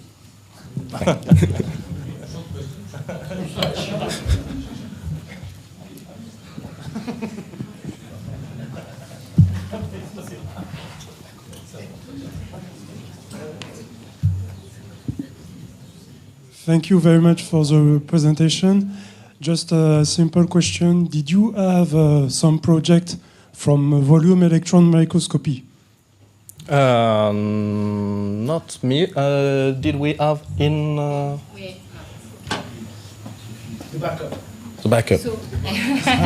So yeah, I think someone from Pasteur did something like that. After, it really depends. So you can apply for a project, but it really depends if somebody has the knowledge, because the idea of that is to find someone that has a knowledge that can help you. So it really depends what you want to do exactly. Now with deep learning, there are some methods that can be applied, in fact, in fluorescence or in electron microscopy. So it really depends on the demand, I think. Okay, thank you. What is the percentage of rejected projects? Do we have the data? I don't. So of rejected project, I mean, it really depends what is the question. So for the moment, we have time to take project. So you will not be rejected for that. You can be rejected just if we think it's not feasible. And that, I think it happens to one project where there was what we call a proof of concept, let's say. And if we think it's not doable, then we will not make you lose money, time, and us time also. So it's for the moment, it's not a question of timing, of time to allocate. I mean, it can be a bit long for you to have a result, but we have time. But it's more if it's not feasible or we don't know which tool to use or we are not trained on this one, and then it will require a lot of time. A follow-up question. On the other extremity of the spectrum, on the other extremity of the spectrum, is it ever too simple so that you reject the project? No, I don't think so. I mean, it didn't happen. I think this is one of the simplest we had, but that is still interesting because I mean, if it's simpler enough so that, for instance, TrackMate works, we will train you on TrackMate. We will train you on the tool, but we will still take time. So it will maybe be a 5 hours project, let's say. But for me, too simple does not really exist. Or we will say, come to an open desk in 1 hour. We help you with this issue, in fact. It was the last question because we have to move on. Thanks a lot.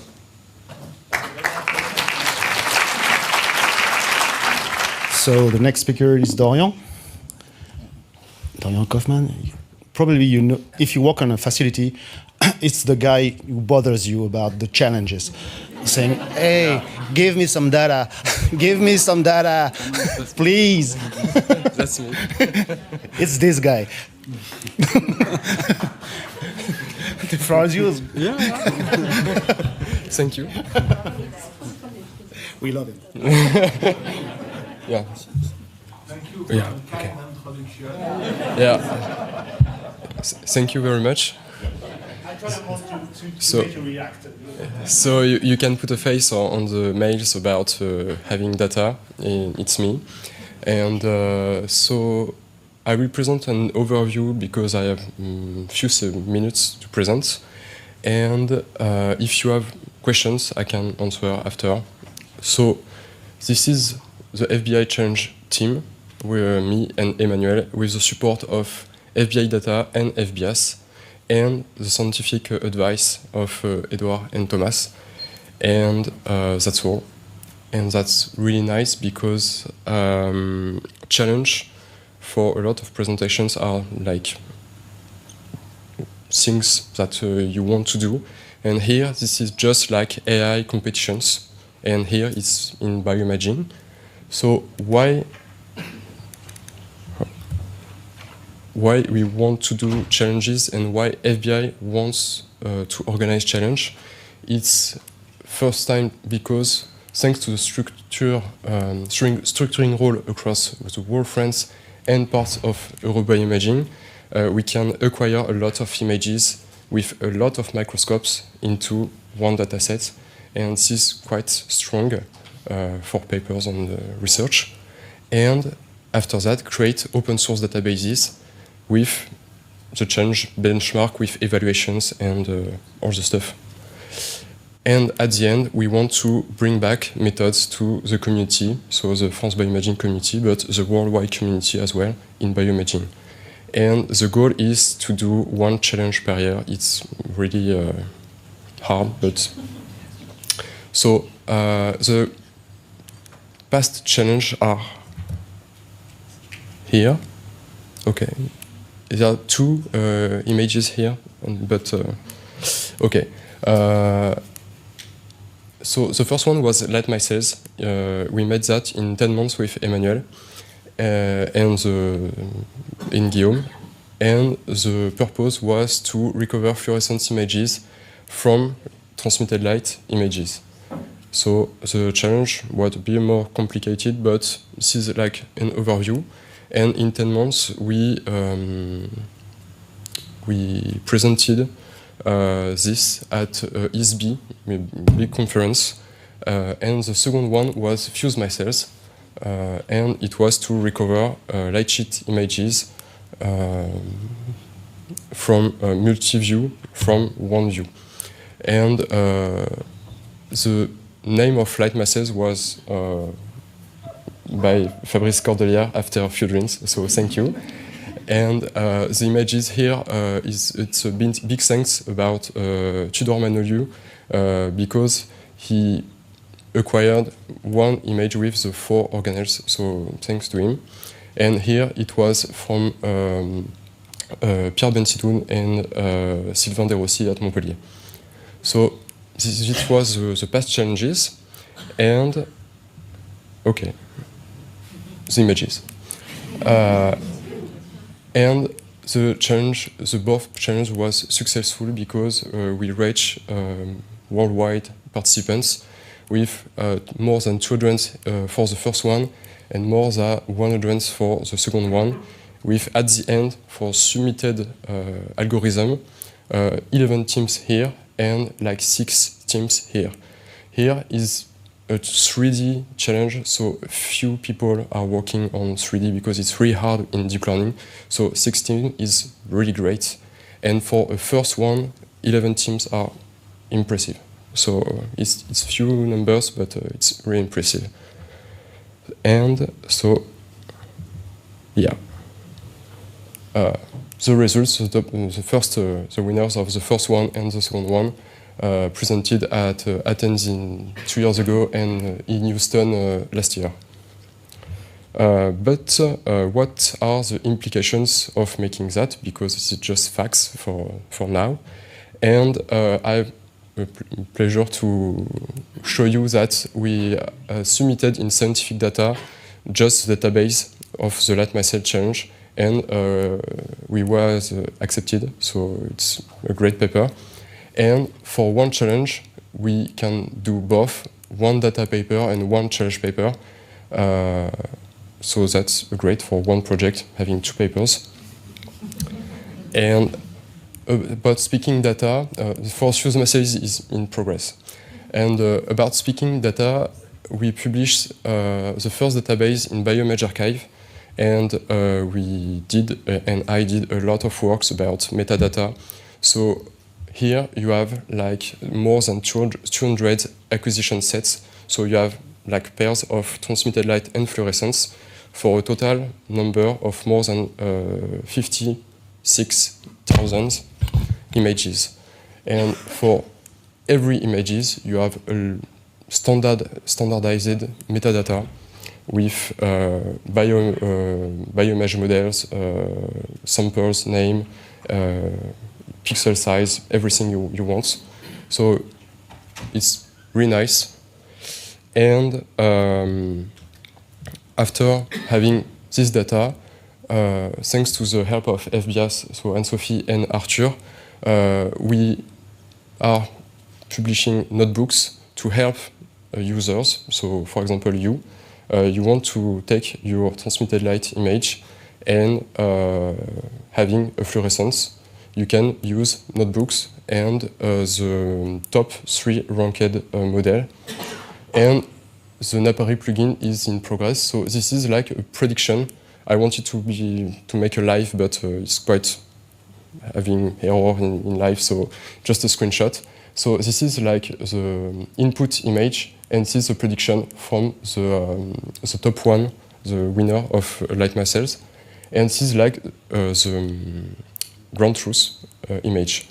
So, for example, to count nucleus, it's quite efficient because in, I think, like 30 seconds, we can just have that from that.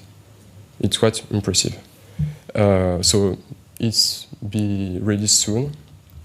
And so we made 2 challenges, but now this year, we wanted to do Light Micelles 2. It's like the second version of the first one, because we miss a bit about actin and tubulin organelles in images. So I just asked about more data to you, to EuroBioImaging as well. And we just had few acquisition sets, but if you want to apply again and send images, you can. We need you, because without your image, the challenge can be here. And at the end, every person that submitted images will be in the paper of the data, like a co-author. So yeah, you can get the acquisition protocol here. And for the next years, I wanted to make a survey to have your topics, because you are the targets about using the tools at the end. And I received like 30 response. So for now, we have a tie between these two topics. So if you want, you can do like 3 minutes this survey, or we can make something else. It's, for example, like a raise, and you can raise your hand between this one and this one, and I will take a photo, and maybe we can just do like that. So the first one is about histological staining and multiplex switching from one to another one, and vice versa. And the other one is maybe my favorite, but and it's about PSF and 3 tasks about a first one to find PSF from an image, the second one about deconvolution, and the third time is about from one image predict the metadata. So if you want, for example, histological multiplex, please raise your hand. Okay. And for the PSF, okay, you can vote only one. Okay, thank you. Maybe it will be a PSF. And for those who don't want, who didn't raise your hand, you can raise your hand about this, because Emmanuel have an announcement to do. I have only one slide, so thank you. I will give you the after. Few things. I think the challenges is not because I'm mission officer, are very interesting project for France-BioImaging, because they are very structuring. But do you know what is the most difficult part in all these things of organizing challenges? Is asking you data and send you emails and emails and emails. Please, can you do 1 hour of your time to do this type of images? And this is the longest thing that it has. But they are very important. And for example, for the first challenge, we just finished with I think the people who prepare the data receive the emails. The paper were just accepted. So for an afternoon of your work, you get one very beautiful paper, which will be very cited, you will see, because challenges are very well cited. And as an example, if we are good or not to organize challenge, when we went to ISB 2 years ago, we met the organizer of the cell tracking challenge. A very famous challenge, 2 nature method, and etc. And they were very happy this year because they get 3 participants. We got 11 participants. They were jealous of the type of data that we get, the heterogeneity of data that we get, because we had 30 studies, so each study is a different microscope, and etc., etc. This heterogeneity, this number of participants, etc. So it was the first one, and we are not so bad to do it, but we need you. We need that you answer, Dorian, to do the images. If you don't understand the protocol or whatever, send him an email, he will help you via video, whatever. Okay, really don't do that. This is the key point to do it challenge. Dorian now can do all the challenge by itself. So I think, done in terms of my mission of trying to build this challenge part and etc. But we still need a mission officer to replace me. Let's say in the year before summer will be great to do some overlap. Okay. Dorian will see, but could get a permanent position if the Synergies agree about that, and etc. So it's a good mission, not a short-time mission.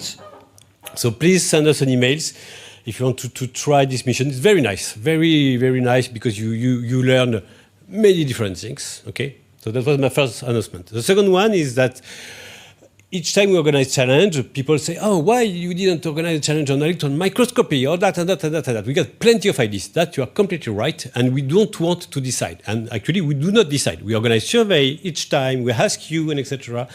But still, at the end, we have to say, "Okay, let's do this one or this one."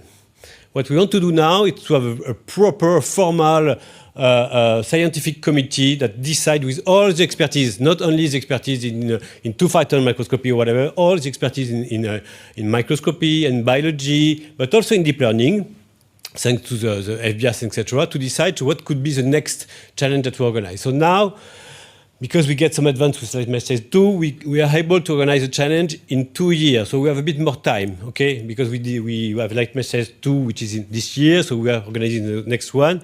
So we have a bit of time. So really contact us and etc. We will organize a formal committee. I think that will be one of the first missions of the next officer, okay? I will try to get my contact, but that's it. And so thank you, and I give the yeah. And for the scientific committee, yeah. And for the scientific committee is to help me as well for knowing a bit more about new topics, because for example for fused masses I had to learn about making fusion between images of light sheets in like 2 or 3 months. It was quite hard, so it's just help us. It's yeah. Thank you if you want to do that. And so many thanks about data contributors for the 2 and maybe 3 challenges. I have special mentions about Stéphanie Bosch, Maël Caraz, and Magali Bénard for Light Masters 2 that contributed a lot with images, and for example the images in Rouen where with the bright field and fast contrast and fluorescence on the same acquisition set. It was awesome for us. So thank you a lot. And maybe you soon from EuroBioImaging or France-BioImaging. And great support of Grand Challenge. This is like the website where we host in. And Marine Bureau for the communication. So thank you, and thank you for your attention, and this is my email.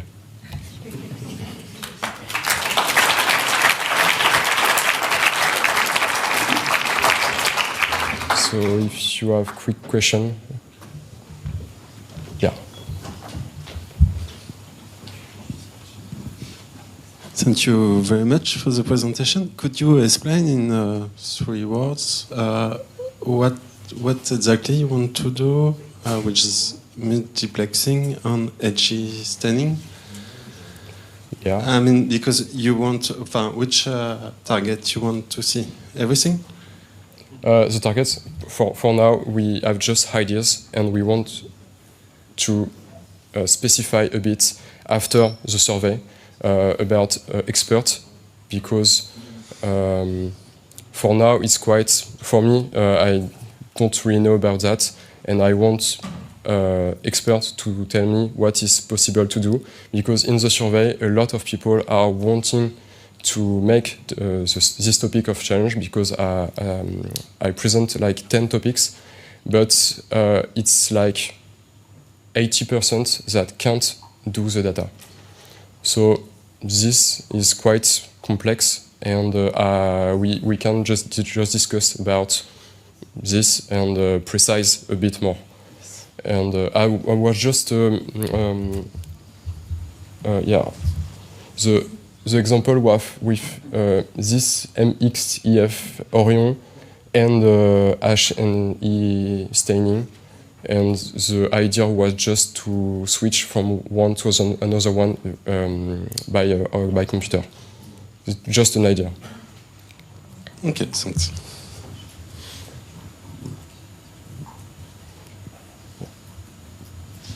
Yes, I also have a question. So since you will have the second challenge that will be the same as one before, what will you do with the people that did? I mean, what happens if someone presents the same algorithm that they present for the first one? Yeah, the second challenge is in definition, because I'm still acquiring data that I will convert in ometif, and at the same time I need to finish the papers, and after going further into the evaluation process, because we see that for the first challenge we just used metrics, standard metrics like SSIM or other one, but the metrics are not really good, but they are standards. So I want, and we want with the team to focus a bit more about the evaluation, and maybe making like the first one, I don't know, we didn't really talk about that before, but like the basis with the top one of the first challenge will be the basis score, and maybe the new score have to be better or something like that. So you will not agree that people present exactly the same algorithm? It was more my question. Yeah, and we see that for the first one, the models of every participant, because it was really short, participants had like 2 months to do that. So all the models was focused about the organelles. So for one participant, each time it was like one model for nucleus, one model for mitochondria. However, between DIC and Brightfield is quite very different, and maybe we want to push participants to make models about transmitted lights, differences, and metadata. I maybe want to see one model that could learn with metadata, for example, I don't know, magnification or something else.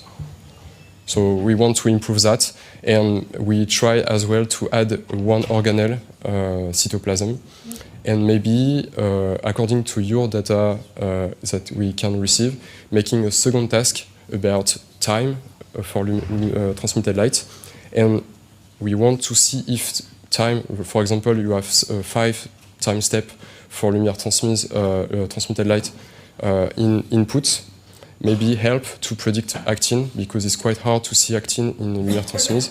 So yeah, this is the idea to make a second challenge, and not a copy of the first one, but like an improvement. Okay. So Dorian, over here on the top. Sorry. In front of you. Oh yeah. Okay. Do you have any plans to make the best algorithm available to the community, aside from putting it on GitHub or anything? Are there any follow-up plans on how do you make it useful to the whole FBI community, the results of this challenge? I'm not sure to understand the question. So you tested many algorithms here, right? Yeah. Many network, I guess. And now, how would that? You're doing the publication. I guess the database will be online. That's what you said. But yeah. Do you have any plans to make it into I don't know, a plugin in Fiji with the best algorithm or anything like that?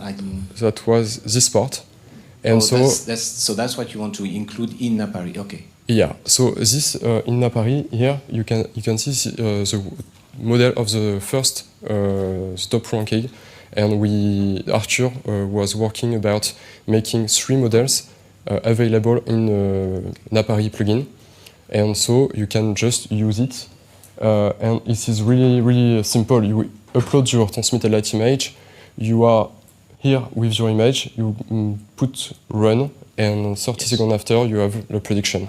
And you have a way to retrain the models in this? Maybe it's no, okay. Not for now, because it's quite a lot of work. Yes, on one follow-up question. So you showed DAPI.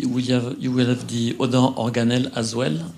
Or the prediction? Yeah. This is for nucleus, and after in a model here, you can choose, this is nucleus, but you can choose about mitochondria, tubulin or actin, because the model was by organelle. And maybe for the second version of light masses, we could insert here, like for example, magnification parameters. Or this is just an idea, but it will be better and improve the usability, and as well, for example, the transmitted light parameter. Yeah, I will just, yeah. Thank you.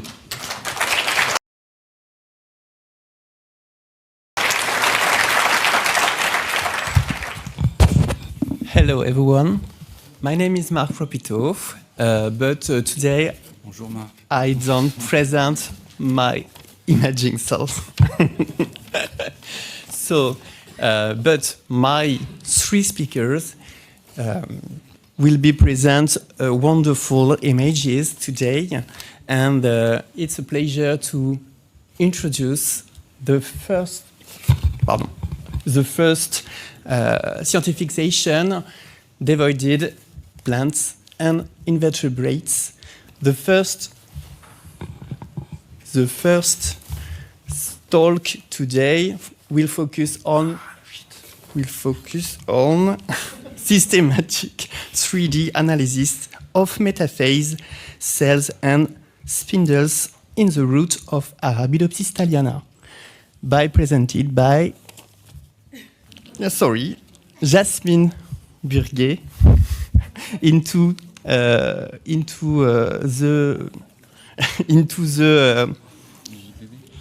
IJPB, yeah. Jean-Pierre Bourguin Institute within the Île-de-France Sud node of bioimaging, France-BioImaging. It's okay? Thank you. So, thank you for the introduction, and I'm happy to present you this work today. So, I'm Jasmine Burguet. I'm from the Institut Jean-Pierre Bourguin for Plant Sciences in INRAE Versailles. And I will present you work that was initiated by Katia, which is in the audience today. And I will present you a strategy and analysis of metaphase cells and spindles in the root of Arabidopsis thaliana. So here on the left, here you see seedlings of Arabidopsis thaliana plants. So I'm more interested in the root here. Here you have an image of the root tip. And that's a very important region of the root because it's here that all the cells of the root are produced during growth. And in plants, the cells cannot, you see the cells here, the cells cannot move. So the only way to control the development and the morphogenesis is to control the division plane and also the way the cell grows anisotropic, in an anisotropic way. And also the root is a good model to study the development in plants because it's quite simple. If you look at the section here, you see that we have a few cell layers. So you have the epidermis here, the cortex, the endodermis, pericycles, central cylinder. So it's really simple. It's really thin, so it's easy to image. And if you look at this image, which is a longitudinal representation of the root tip, you see here the quiescent center, which consists in the cells that are dividing slowly and that are at the origin of all cells of the root. And they divide, and the daughters continue to divide in a short portion of the root tip, approximately a few hundred of micrometers, so it's quite short. And it's the only place where the cell divide. And then after, along the root, they stop dividing, they start elongating, and later on they mature and differentiate. So today I'm interested in this portion of the root, and in particular I'm interested in the dividing cells. Here you see a scheme of the different steps of a cell cycle in the plants. So, and in orange here you have the microtubules, which are an important cytoskeleton in plants based on microtubules, so tubulin polymers. And as you see here, the shape of the microtubules change along the cell cycle, and this architecture is very important for the functioning of the cell, and in particular in the division of the cells. And today we are more focusing on this part where we see the spindle, which is composed of microtubules. But as you see here, for instance, we have in preprophase a structure made of microtubule, which is really specific to the plants. And this is an alignment of the microtubule in a ring around the cell, and it marks the position of the future division plane. So very early in the division, we see where the future division plane will take place. And when we go on in the cell cycle, the structure changes. For instance, in prophase, the microtubules are surrounding the nucleus, and you see that there is a bipolar structure appearing made of microtubules. And in metaphase, which is a very important moment of the development of the cell cycle, because at this moment, the spindle made of microtubules is organized around the metaphasic plate, is constituted of the chromosomes that are in the center of the cell and also marking the future division plane. And it's very important that this structure is properly defined, because it will be important for the proper separation of the chromosome in the division. So this step is very important in the cell cycle for the dividing cells.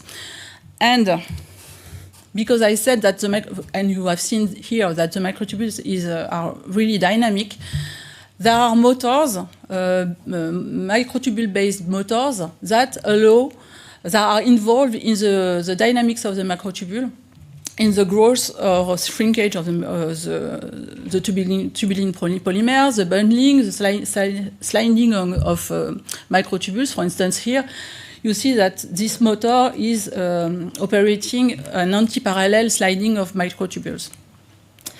And so, in particular, kinesins are really important.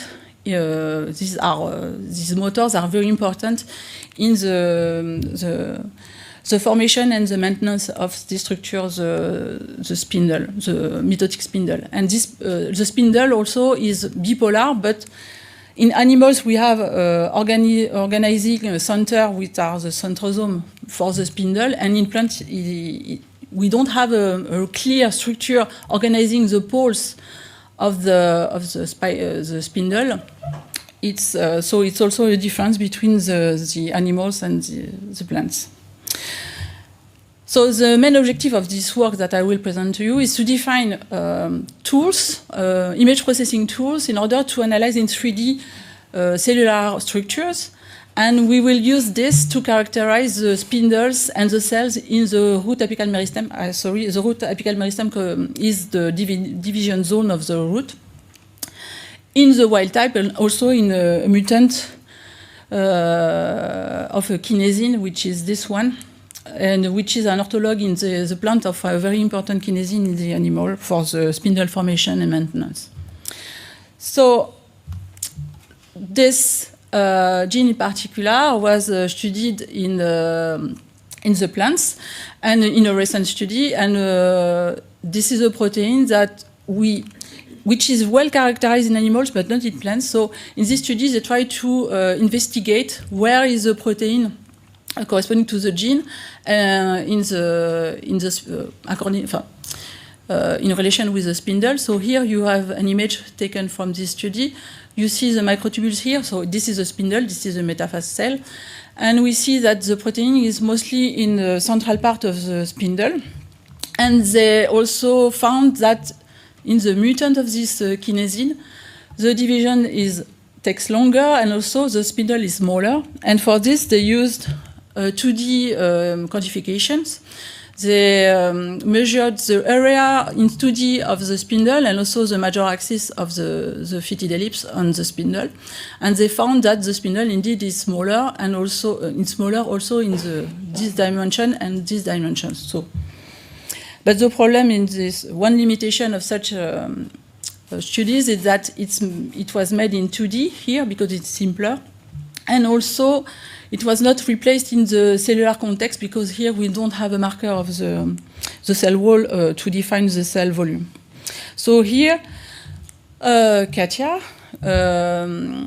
defined a pipeline, an image processing pipeline in 3D. So she imaged roots, and in these images, she introduced markers for the tubulin, so the microtubules, the DNA and also the cell wall to define the cell volume. She manually identified cells in metaphase, and then she cropped the images, and she had the 3 channels, and she used the first one, the cell wall channel, in order to segment the cell, and to mask the 2 other channels in order to segment the metaphase plate, which corresponds to the place where the chromosomes are gathered during metaphase, and the spindle. And because in the root, most of the division are perpendicular to the root axis, the positioning of the orientation of this plate, the metaphasic plate, correspond to the root axis.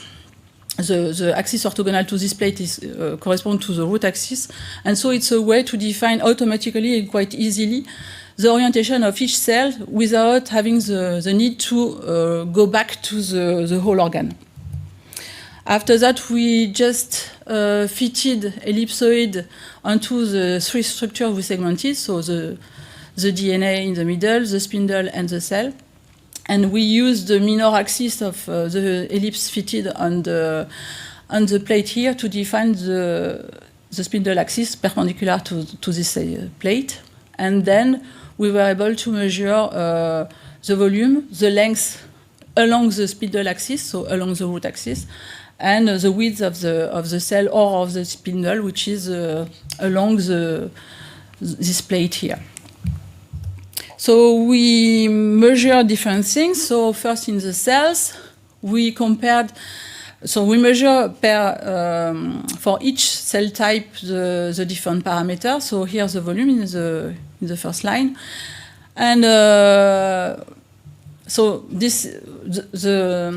cells in the outer layers are bigger, and when we go deeper in the root, the cells are smaller in volume, and in the mutant, where the kinesin is impaired, the cells are smaller also.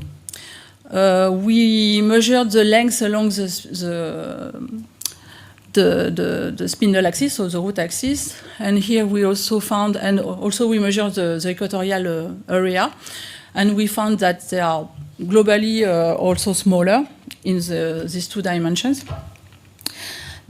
And when we measured this same parameter, but along the root axis, which is like a like a time axis, because here you have immature cells, and as you go along the root axis, you see the cells at different stages of their development. So it's like a time axis. So we see that outer cells are increasing in volume a lot, and in the central part they are less increasing in volume. Still a little bit, but so we have 2 classes of cells. But when we look at the length of the dividing cells, we see that they all divide for a given cell type at the same length along the root axis. So it means it's not unintended, because they are all growing all together. But even if the cells are growing in volume, they all divide at the same length. So here, the increase in volume is mainly due to the enlargement of the cells. Sorry. We measured also the spindles, and we found that, so first, the volume of spindle has the same profile as the volume of the cells, and also in the mutant we have smaller spindles.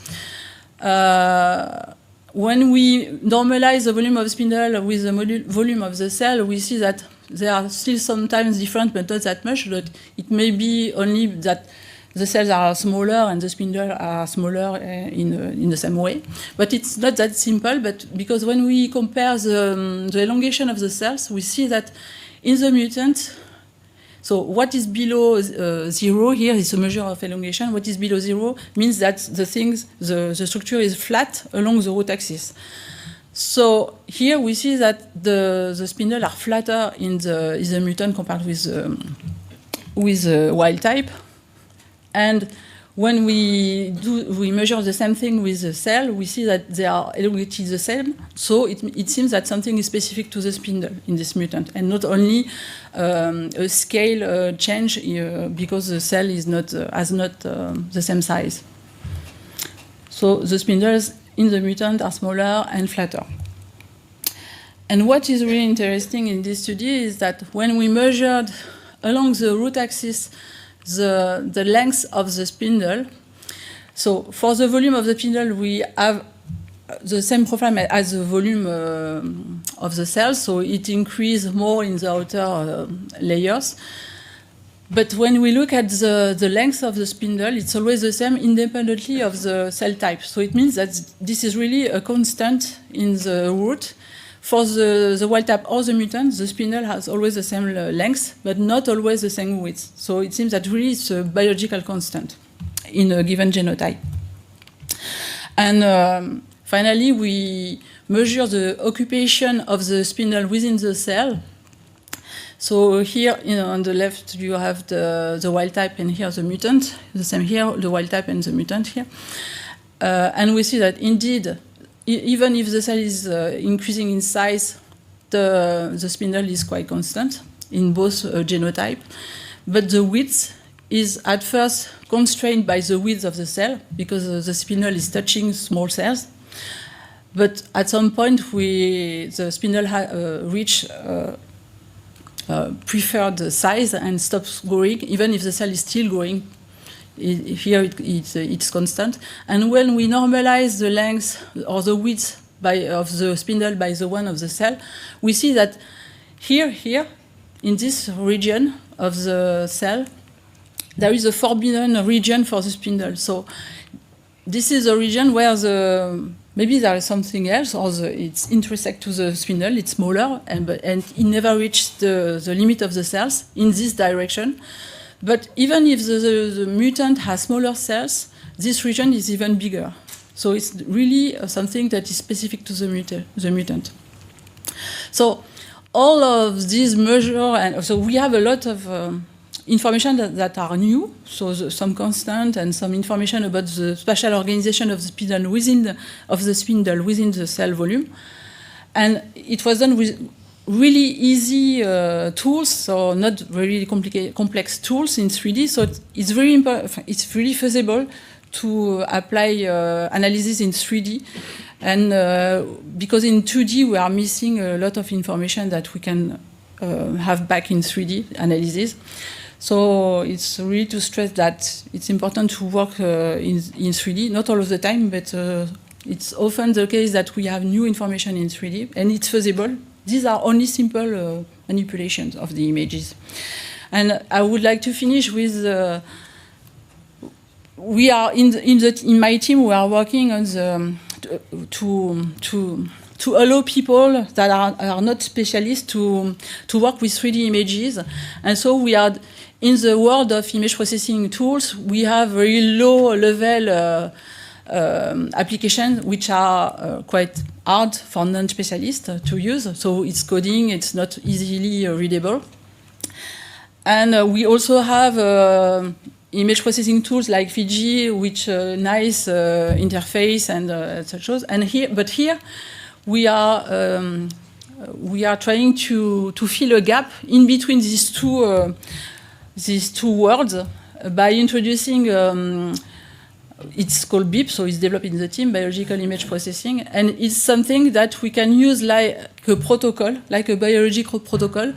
And it's readable. It's really we know what we are doing by only reading this. So you have different steps, and we can apply such a protocol by calling this only with a command line, and we can apply. So here you see that we are applying this protocol to all the files with the TIFF extension. And here you have, and it doesn't matter if it's 3D or 2D images, time-lapse or not, it's the software is taking care of this. And so here you have 3D images. These are 3D, this is the first layer of a plant meristem. And this protocol is applied, and you see that we have the result for all these images, and at the end we can extract some quantification. So it's feasible, and we try in the team to make it easier. So thank you for your attention. Here are the two teams involved in this.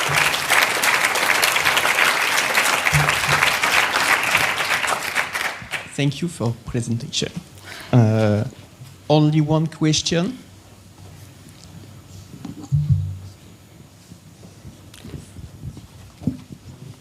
Thank you.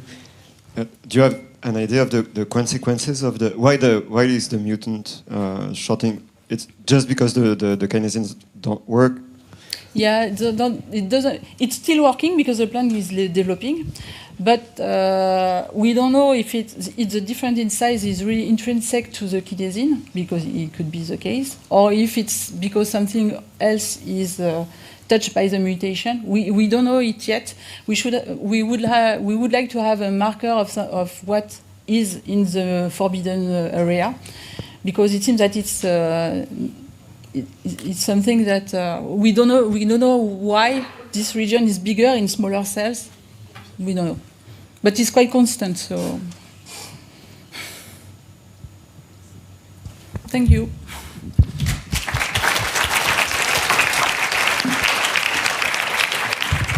The second presentation will be presented by Nicolas Brouilly on the electron microscopy approach is dedicated to Drosophila and C. elegans species. Nicolas works in the Institute of Developmental Biology in Marseille and belongs in the Marseille node of France-BioImaging. So, hello everyone. I'm Nicolas Brouilly. I'm the head of the electron microscopy facility at the IBDM in Marseille. And it's my great pleasure to present to you our data from two projects where we used CLEM or 3D CLEM to image invertebrates ultrastructure.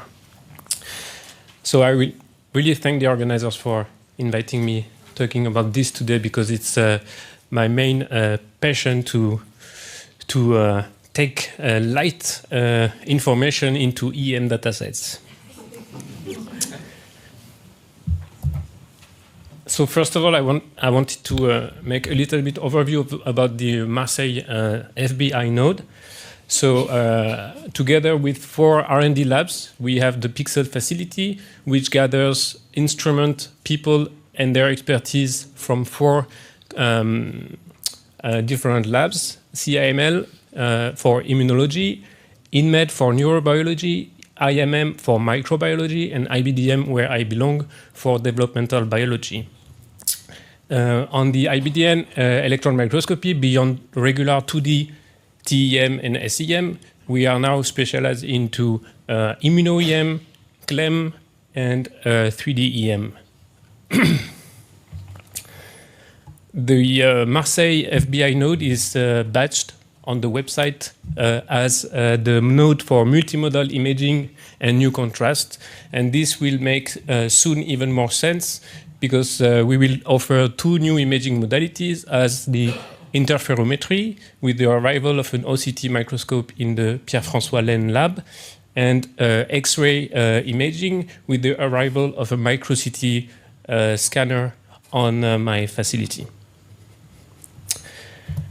So the first project I wanted to present to you, because it's recorded, then I picked a published project.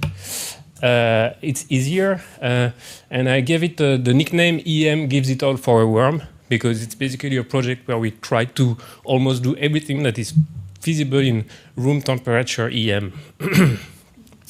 So it's a tight collaboration between the Pujol lab at the CIML and our facility at the IBDM.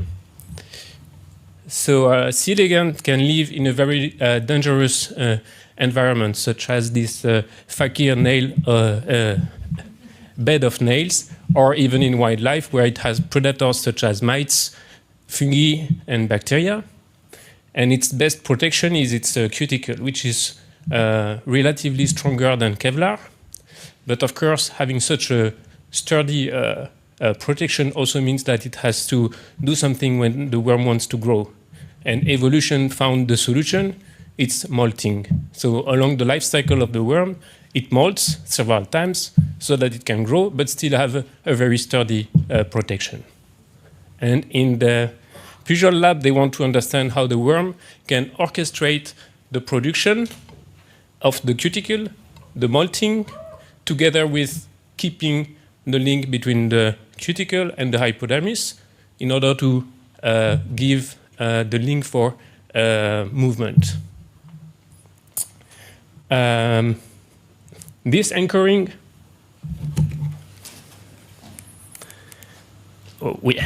this anchoring on the dorsal and ventral side is known. It's based on hemidesmosome-like structures, but on the lateral side, little was known about this mechanical link between the hypodermis and the cuticle. But for several decades, a very weird-looking structure was observed in electron microscopy, and the aim of the project was here to describe, first of all, the ultrastructure of this structure, and, of course, going further in the functional exploration of this structure.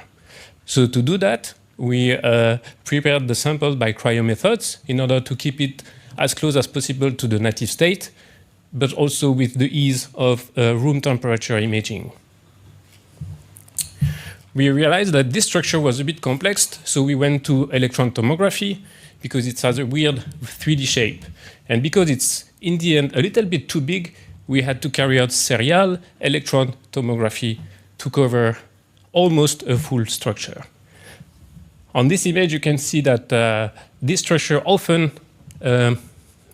often very close to mitochondria, and as expected, very close to the cuticle, where some material can be even trapped into those folds.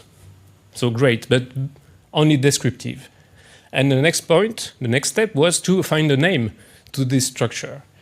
And that's a once in a lifetime for an electron microscopist. So of course, I gave it my name. But that's only for the joke. Because in yeast, similar structures were found as single folds of the plasma membrane, and those already had a name, unfortunately, isosomes. But because we have several of them, we decided to call them multi-isosomes or mysosomes. And I think it's very clever because now if you Google it, you see it everywhere, and all of those are my images. But now let's go to the function of those structure. We have nice images, but it's only descriptive. So the lab of Natalie had then to perturb the system, basic approach for a biological project. But we cannot use EM to screen for markers or to screen for mutants of perturbation in the structure. So they wanted to go back, of course, to light microscopy with a higher throughput. But they need a marker of this structure, and that was not really well known. So they had a short list of markers, and they transferred them to us, and we tried to validate some of them by CLEM in order to match the fluorescence with the structure. So the samples were prepared with quite a regular protocol using high pressure freeze substitution in a cocktail of uranyl acetate and tannic acid, embedding in a hydrophilic resin, sectioning, and then imaging of the sections by light microscopy and electron microscopy. And we ended up validating one of those markers, VHA5, which really label very nicely the folds that we can see in the C. elegans hypodermis. They can now use this marker to screen for mutants, RNAi treatment, in order to perturb the system and understand a little bit the function of this structure. Today I'm going to focus on this condition, DMP2, where we can already see from light microscopy with the quantification that they exhibit smaller lysosomes and also more of them. So now let's see how they look like in EM. Indeed, we can find only 3-fold, sometimes 4-fold lysosomes, and even sometimes single lysosomes or back to isosomes, which were never seen at all in wild-type worms.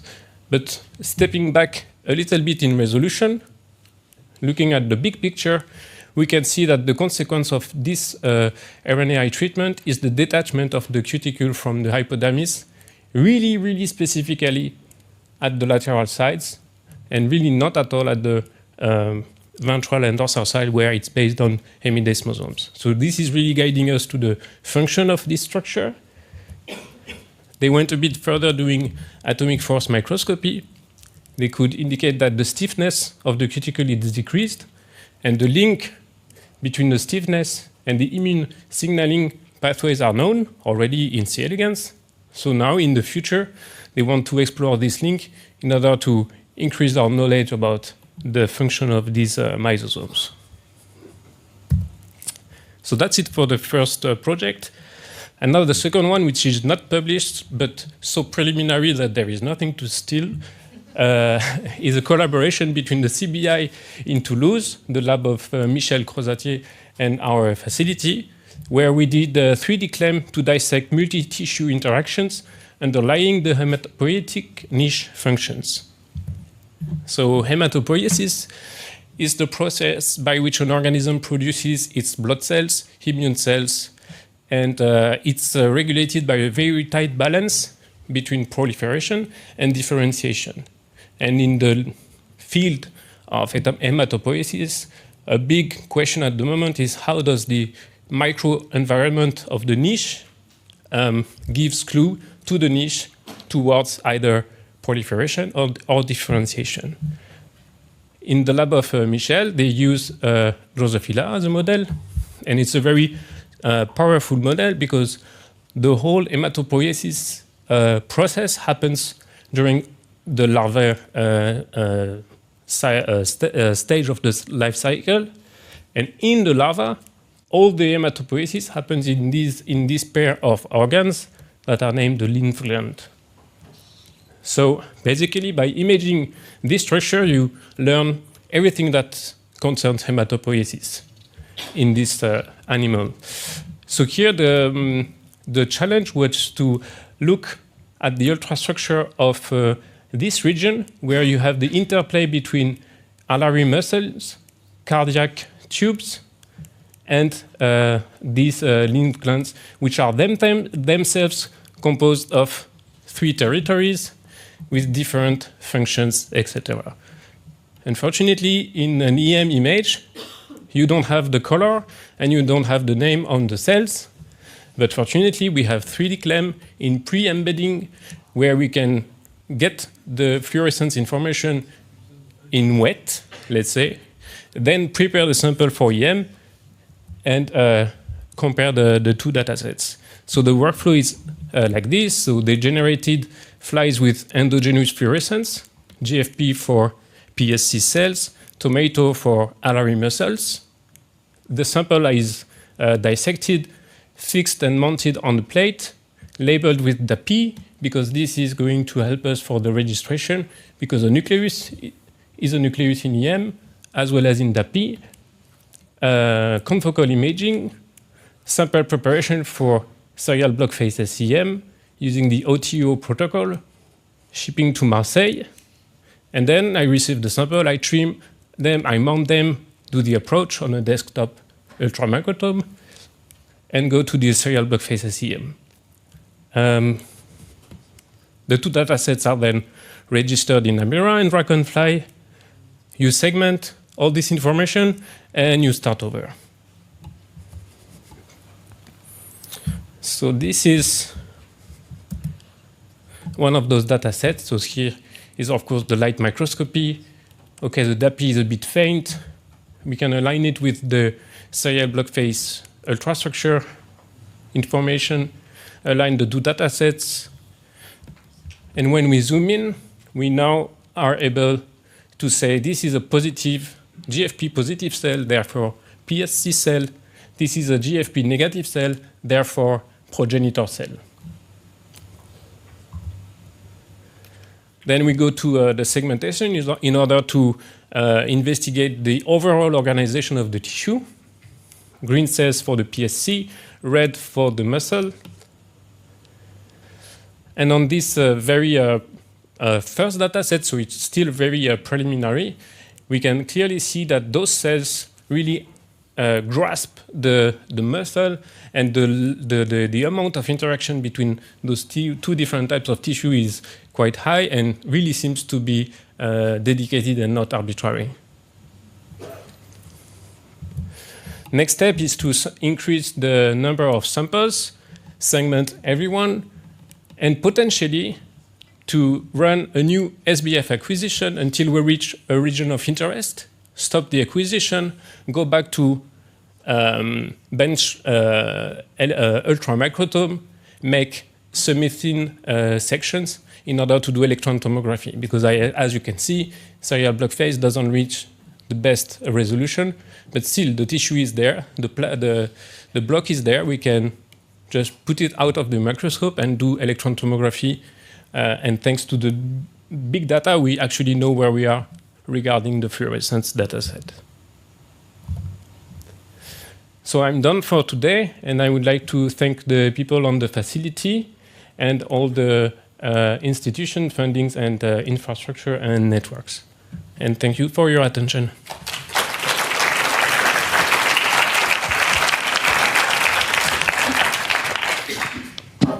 Thank you. Thank you, Nicolas. Only one question.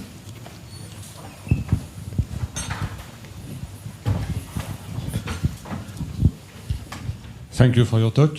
I have a question regarding the first part.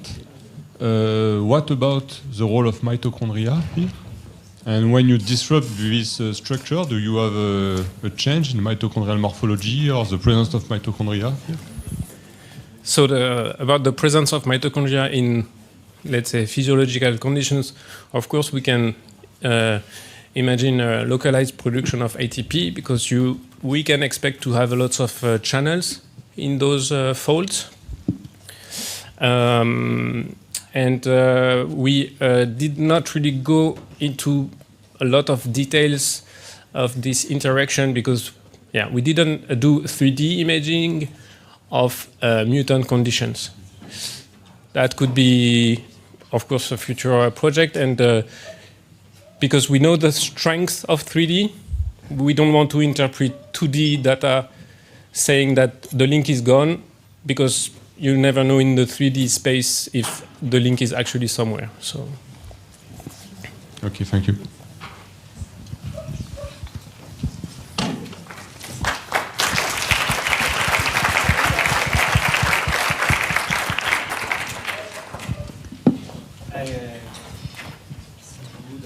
Everyone, maybe good evening. Late. Now it's time for the very last talk of the day, and why we are very. Sorry. That's okay. You can hear me. Okay. Mm-hmm. And for the very last talk of the day, we are very glad to welcome Marie Wald. Some words to introduce Marie. Is it okay for your presentation, ma'am? C'était bon tout à l'heure. Okay. Okay, so Marie is an interdisciplinary scientist working on the interface of advanced microscopy and marine microbial ecology. Research focuses on developing and applying imaging technologies to explore diversity, interactions, and ecological roles of microscopic life in the ocean. That's okay? Sure. And she studied biophysics in Berlin and London. She received her PhD in 2017. Si. Where she worked on holographic imaging system and high-resolution fluorescence microscopy. For her postdoctoral research, she moved at the Station biologique de Roscoff, en France. in 2090, where she expanded her research focus towards marine biology. She developed automated high-content 3D microscopy to investigate symbiotic interaction in ecologically important phytoplankton. Okay, that's perfect. Don't give it all away. Huh? Marix is currently a postdoctoral scientist at Roscoff Culture Collection, Yes. which is part of European Marine Biological Resource Network. Mhm. And she will give an overview of the challenges and recent developments conducted at the French Marine Research Station for imaging marine organisms. Thanks a lot for the introduction. I'm going to go over it again slowly. So first of all, with the oceans covering more than 2/3 of our planet, there's of course a sustained interest in studying its inhabitants. And today I want to give you a brief, gentle overview over some of the challenges that this entails, but also some recent examples of the insights it can bring. And of course, the field of marine imaging is not at all new. In fact, the big revolution in microscope manufacturing in the 19th century also brought about a new wave of naturalist explorations that proved that the seas are in fact teeming with an astonishing diversity of organisms that wasn't known before.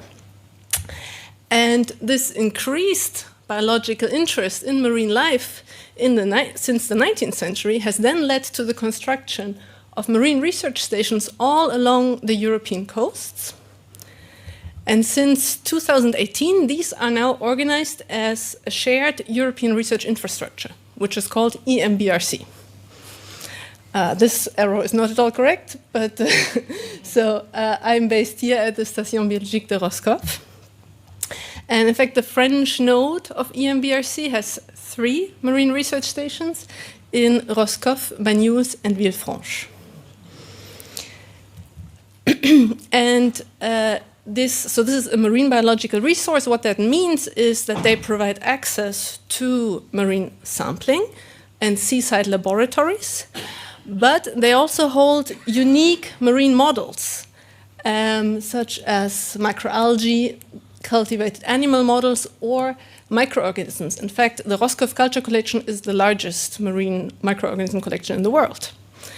And we actively develop approaches to characterize all of that. And this often entails imaging. So I want to give you an overview over what is a bit particular maybe about marine imaging and what are ongoing challenges, in particular on the 3 EMBRC stations in France. Okay, so let's jump right in. The first problem is often scales. So here, no, you don't see it yet, but now. So here, of course, marine life exists on a continuum of scales, right? We can continue here until the blue whales. And I guess I don't need to tell you that there's no single imaging technique that spans the nano to macro scale. So this often leads to somewhat a fractionated view of marine life, because each technique will only see a part of it. And of course, also each imaging technique, or typically imaging techniques, face this trade-off between higher resolution or more throughput or a larger field of view. Right? So, of course, we live in the same dilemma as everyone else. And to make things worse, all of these organisms interact. So, to give you an example, here we have a marine diatom. It's called Guinaria delicatula, and it can form blooms that are so big you can see them from space. At the same time, it's only 10-20 micron big. And it interacts with organisms that are 3 orders of magnitude larger, namely these copepods that like to munch on it. And it is also infected by other smaller eukaryotes and bacteria and viruses that are down to 3 orders of magnitudes smaller. So we very often need multi-scale or multimodal imaging approaches to be able to make sense of the lifestyles, let's say, very generally speaking, of marine organisms. And as I said, many of them live in symbiosis. So symbiosis here in the broad sense of the word, mutualism, parasitism, everything. And beyond resolution, studying these can have additional constraints. For example, we might need 3D data to really understand the dynamics of a symbiosis. Some organisms can only be observed in the field and are in fact impossible to culture. Not just few, most of them. So these are additional constraints that we have on imaging, and this is in particular true for marine parasites, and probably one of the reasons why they remain largely understudied despite the huge ecological and sometimes even economic importance. But without cultures, it's just really difficult to study them. So we have a few very interesting parasite models in culture in Roscoff, which then enables in-depth studies of them. And here, Sophie Lepens, who is responsible for pretty much all the electron microscopy in Roscoff, has invested a lot of time into adapting and tuning sample preparation for these really non-model, poorly described marine organisms. Okay, so from these first examples, it might already be obvious that marine organisms encompass huge diversity of life forms with many yet undescribed species, and that there's often considerable work going into the conception and design and optimization of imaging experiments, depending on the targeted group of organisms. And there's two, let's say, fun facts I want to share with you. So one particularity of marine ecosystems is that they are quite heavily dominated by microorganisms, together with animals. And in particular, there are a lot of microbial eukaryotes floating around in the ocean. And the second one, we actually know this because of the advent of environmental sequencing. And here is kind of one of the latest trees of all the eukaryotes on Earth. And you see that every dot is a purely unicellular lineage.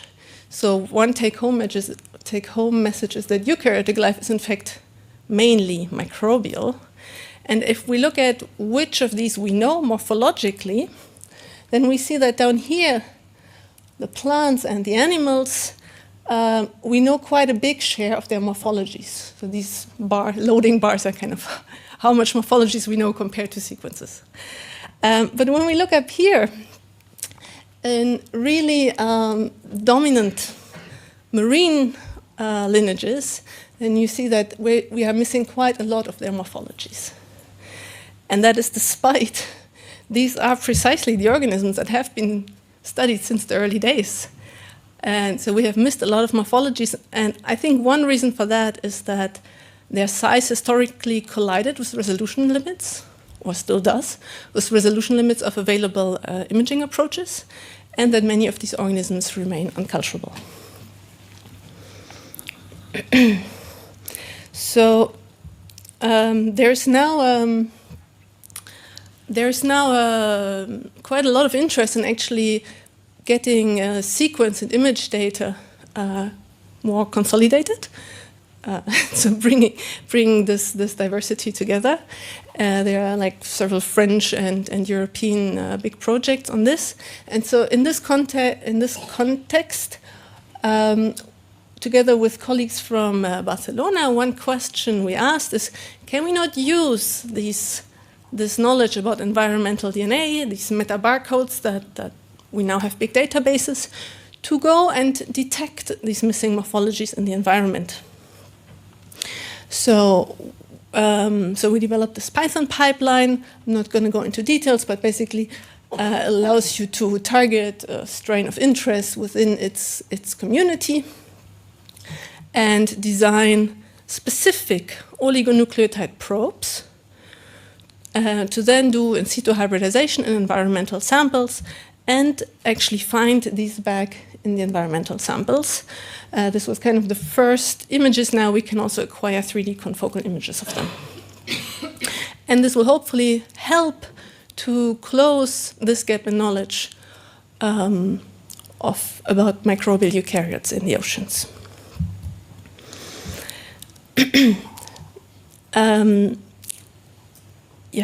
So I already mentioned that many of the organisms we work on are non-model organisms, and we've seen very beautiful data before of the C. elegans or mammalian cell lines and so on. I'm always a bit jealous because many of the sample prep protocols that work there do not readily work for all marine organisms that we have our hands on.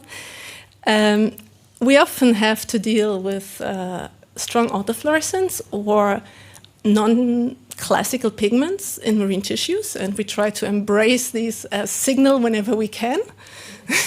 But sometimes it's really annoying. There are often calcified shells, or diatoms have silicon shells that might not be easy to penetrate or that dyes can just stick onto. Antibody labeling does not readily work for a lot of taxa. That's a bummer. And there's often a lot of work to get it to work. And we don't have a lot of sequenced genomes. So also a lot of genetic tools do not readily work. Yeah. However, at the same time, this underexplored marine diversity is also an untapped resource for bioprospecting or to study evolution. And so there's actually a big interest, despite all these maybe disadvantages, to develop new model organisms. And I will just show you a few examples that are being developed at the marine stations.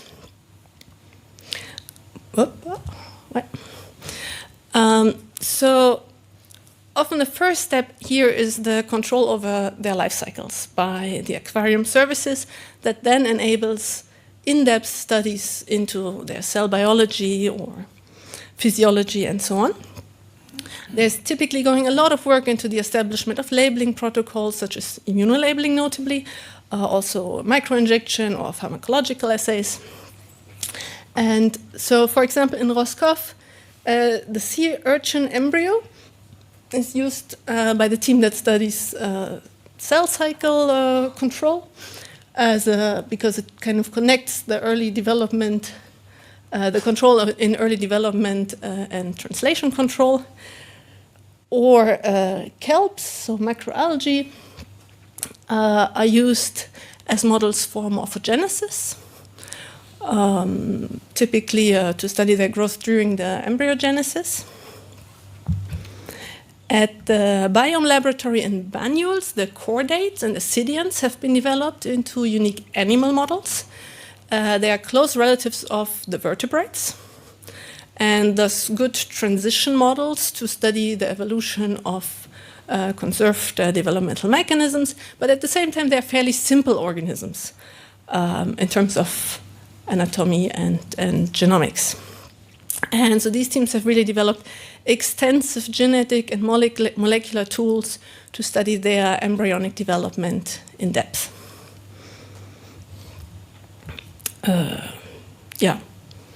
I think I'll leave it at that. Of course, marine imaging is also very important for marine ecology. And marine ecology is linked to all the big biochemical cycles on Earth, such as the carbon cycle, which you might know. And here, typically for routine environmental monitoring, we need really high throughput imaging. Here, the quantitative imaging platform of Villefranche provides access to these flow imaging devices that exist for different size ranges depending on the optics and the tubing and so on. So they work kind of similar to flow cytometers if you want. And they're useful for the imaging of small animals or larger planktonic organisms. Some of them are even submersible, such as this imaging flow cytobot, which is so cool. It's a microscope you can literally throw in the water. And there's one of these at each marine station now. And these can record thousands of 2D images within minutes. So this kind of data allows then to really collect data across ecologically relevant scales. So for example, across seasons or across longitudinal gradients. And of course, these instruments produce a lot of data that then needs to be, that is then automatically segmented into, well, individually detected objects, but that need to be taxonomically annotated. And here, well, obviously this cannot be done by hand. And even, let's say, simple morphological taxonomy is very quickly overwhelmed just by the scale of the diversity.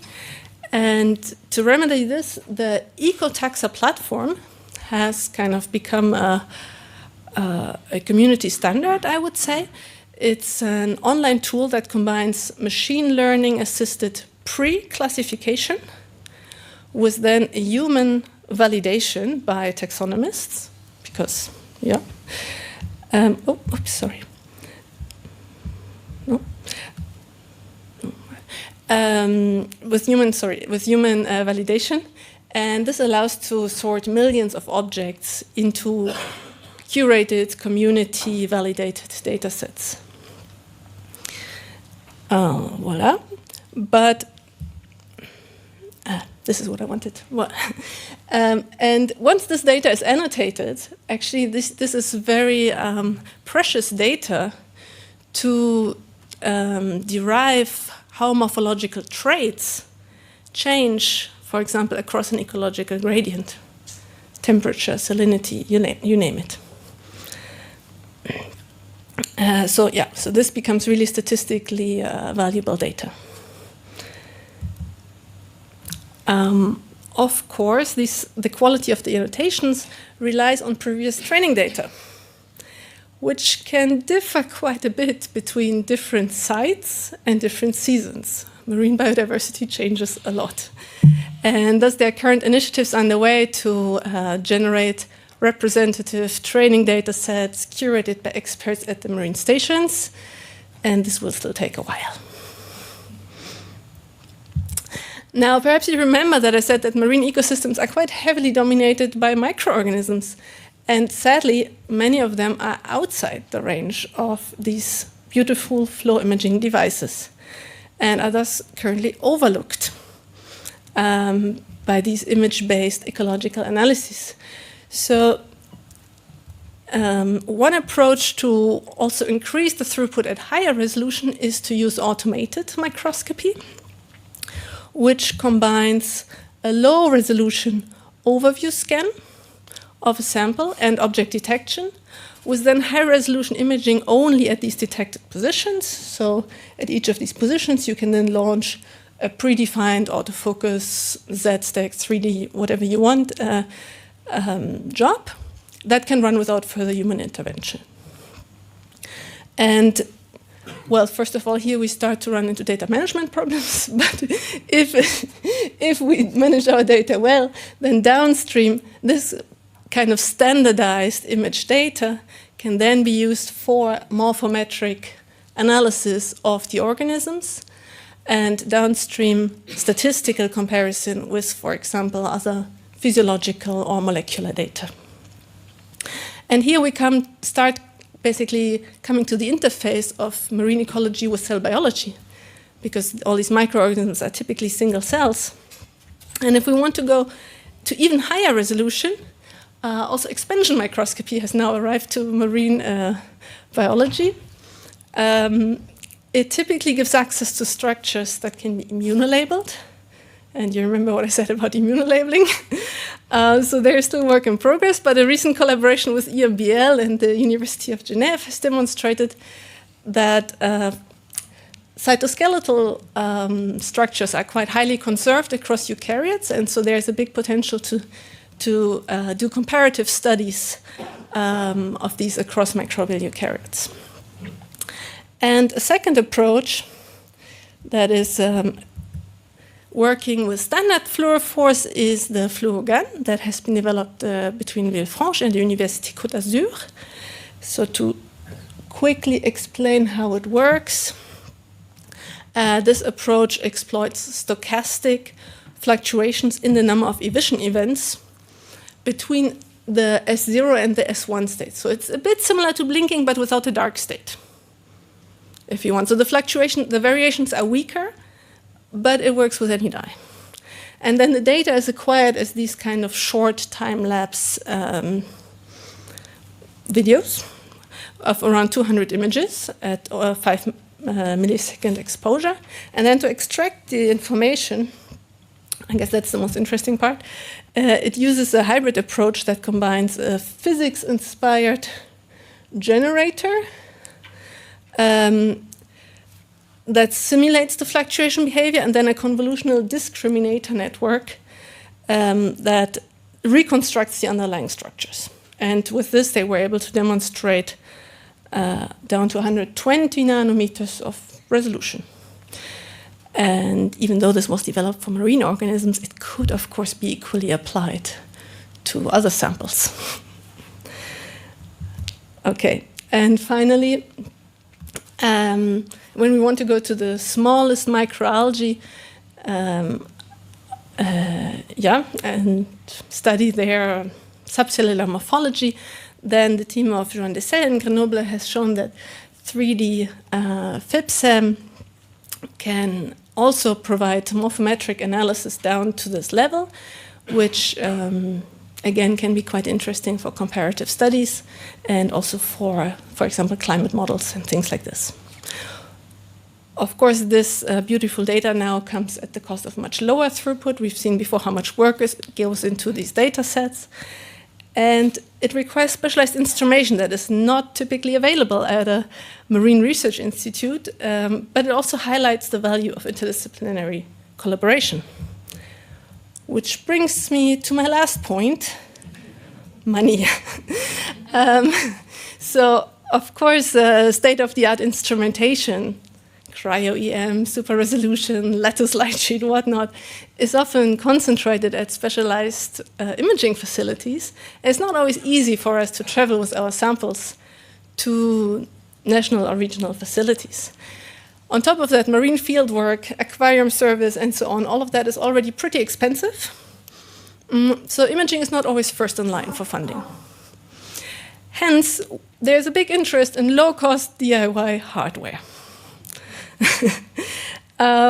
So, for example, for flow imaging, the planktoscope was developed, which is a small portable instrument that can just be taken into the field.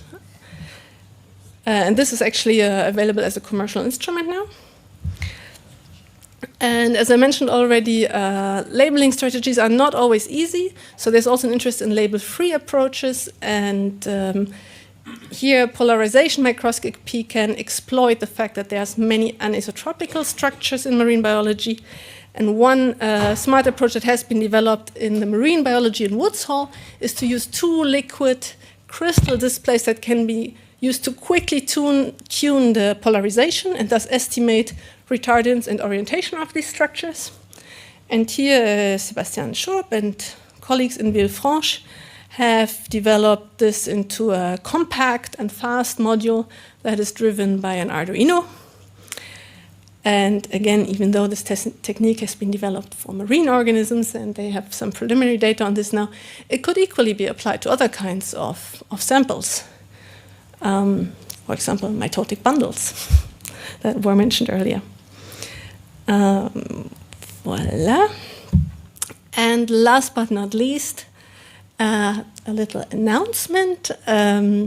So following up on MIFO-Bio, we are actually organizing a workshop on the endoscope. So the endoscope is it's a low-cost motorized microscope, which is in fact built on a 3D printer. It's a microscope that can print itself. Quite like so it costs around 300 euros. And because it's motorized, it can perform mosaic scans. And this was actually originally developed to study marine plastic. And furthermore, it can be programmed via a Python interface, so it can be turned into a smart microscope or adaptive feedback microscope. Yes, voilà. That's great. Together with Jérôme and Hugo and Erwan, who have developed this, we're organizing a course on this in June in Roscoff. So if you're interested, drop me an email. If not, I'm sending out an email to everyone next week anyways. Voilà. So to sum up, I hope I was able to show you that marine imaging faces big scales and big diversity, but we have different technological approaches to deal with that. We are certainly sometimes short of money, but that also promotes creativity to find frugal instrumentation and to find synergies in interdisciplinary collaborations. The development of non-model organisms takes a lot of work that goes into protocol development, into culturing, into developing molecular and genetic tools, but these can also generate new insights into marine ecology, into the symbiosis in the oceans, into traits and ecological drivers, or into the evolution of eukaryotes, of animals, a better understanding of their phylogeny, of their development, and comparative studies of their ultrastructures. And with that, I would like to thank you for your attention. If you have any ideas or questions on this, please don't be shy. We're always open for collaborations. Thank you.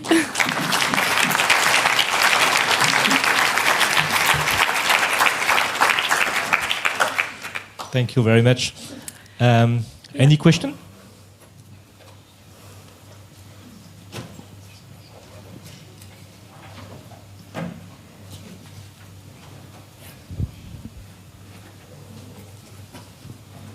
No questions for me? Well, if you have ideas later, you have my contacts there. So, yeah.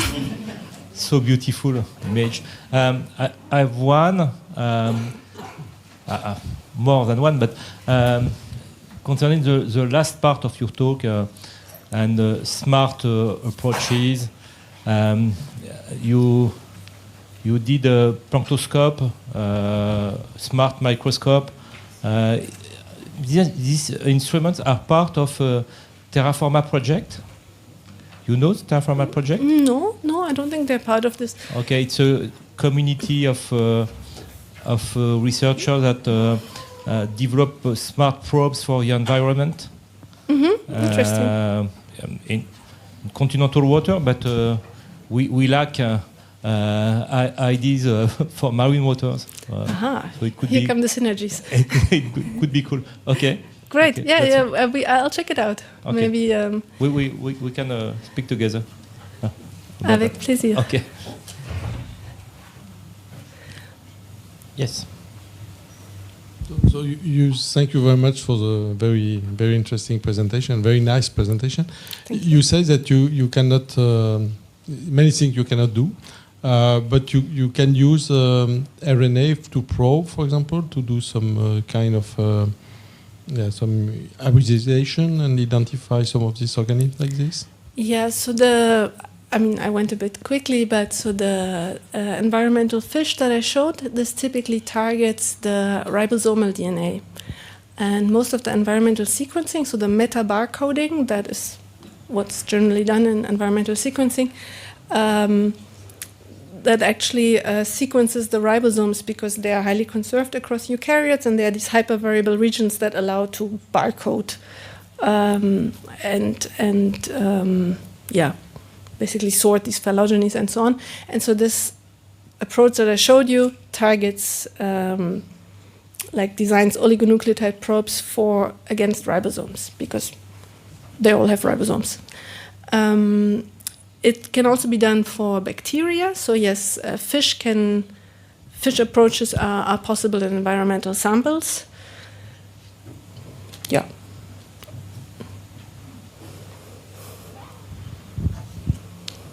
Another one?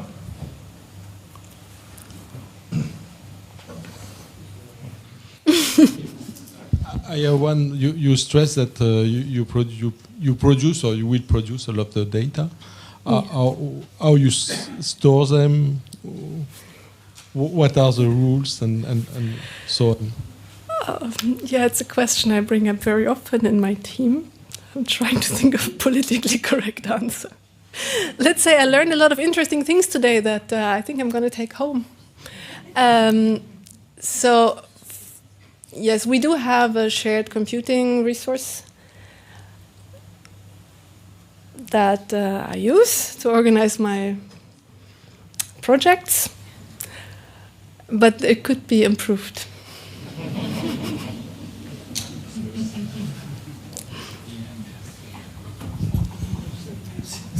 Okay. So that's it for today? Okay. Thanks so much. Thank you.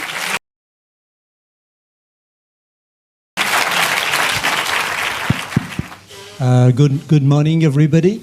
It's time, I think, to start the brain scientific meeting if we want to stay on time. And we are pleased, Isabelle, Bardou, and I, to co-chair this session. So welcome under this nice wet weather, typically from Normandy. Maybe you want to start? So our first speaker will be Xavier Joran, and so it's going to talk about the contribution of volume electron microscopy techniques to high-resolution 3D cellular imaging. So thanks, Xavier, and you're coming from Ronald From Lyon, Node. yes. Okay, Thank you very much. The floor is yours. Thank you. Hello, everybody. Today I would like to. So I'm Xavier Joran. I work on the LIMIC electron microscopy facility in Lyon, so in the Rhône-Alpes node. So I would like this morning to show you example of result obtained with volume EM with different examples. So to start this brain session, I have to say that my examples are not all about brain, but don't worry, you will see brain. But my goal is just to show you what is done on the Rhône-Alpes node with volume EM. So to start, here is an overview of the available volume EM techniques on the Rhône-Alpes node, so Lyon and Grenoble. So first, we can have, yes, serial block face imaging with SEM. So just to present it quickly, you have an ultramicrotome inside the SEM, and you will use a knife to do a section of your sample, which is in resin. And then you can do a section, make an image with the electron beam, and then do another section, etc., to get a stack. So in this condition, you have a voxel size of about, I would say, a few nanometers in X and Y direction, and about 20, 30 nanometers in the Z direction. So it's a quite slow technique, several hours, sometimes several days, to collect hundreds or thousands of images. And I have to mention also that it's a destructive technique. So once your block is sectioned, you can't go back to the previous section. The other technique is focused ion beam SEM. So here you will do also section, but with an ion beam, a gallium ion beam, most of the time. And then here also it's a destructive technique, but and also quite slow. But it's maybe a little bit more robust, and it's also destructive. The third one is array tomography. So you have a quite small pixel voxel size. And here you will collect different sections obtained with an ultramicrotome. And you will be able to do an image on each of these sections So here it's non-destructive because after imaging one section, you can go back to it if you want and to maybe acquire other information. And you can do also with this technique correlative light and electron microscopy. And the last one will be electron tomography. So maybe with cryo-electron tomography or serial section electron tomography to get larger volumes. Here you have the minimum voltec size, about 1 by 1 by 1 nanometer, even if it's a limited Z reconstruction. We have also sample preparation techniques like high pressure freezing. We can do, of course, 3D quantitative image analysis. And the interesting point that we can do also CLEM and X-ray tomography, which can be useful to target very precisely a sample inside the block to do volume EM. The second step, of course, is the data processing. So we have this different step from raw 2D images to quantified 3D information. So most of the time we need in the first step to do a registration of our stack and then do a processing and segmentation with, for example, Elastic, 3D slicer, iMod, cell pose, etc.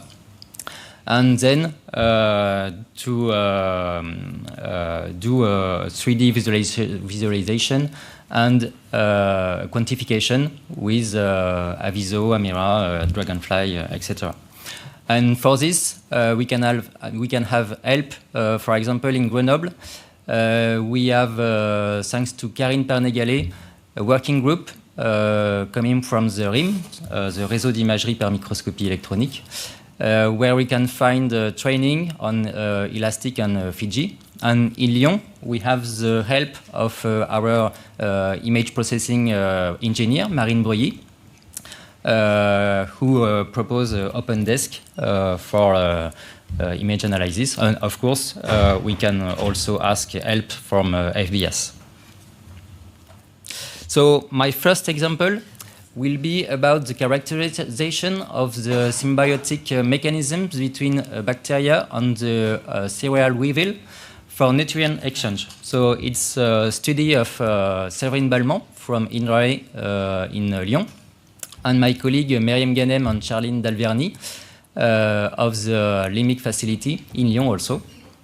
So the context is that symbiosis is widespread in nature, and specifically for nutritional symbiosis, where host cells accommodate intracellular bacteria and acts as the metabolic factory, requiring extensive metabolic exchanges.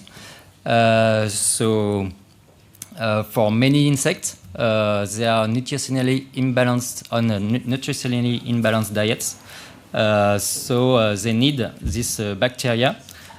So as you can see here, the weevil will provide mainly carbohydrates to the bacteria, and the bacteria will provide mainly vitamins and amino acids to the insect.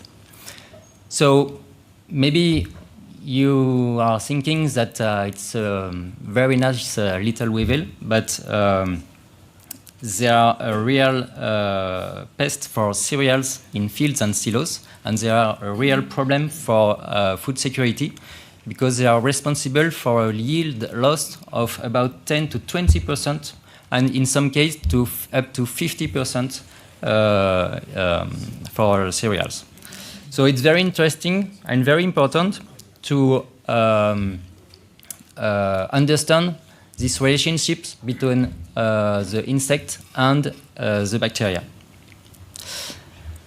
So more precisely, you will see that bacteria are inside a specific organ, the bacterium, and in this bacterium you have many specific cells, the bacteriocytes, where you can see here the nucleus and all the bacteria contained inside these specific cells. And the bacteria cannot live without the weevil. So to try to understand the relationships in this symbiosis, we perform different microscopy techniques, electron microscopy techniques, to visualize nutrient exchange from the tissue level down to the nanoscale.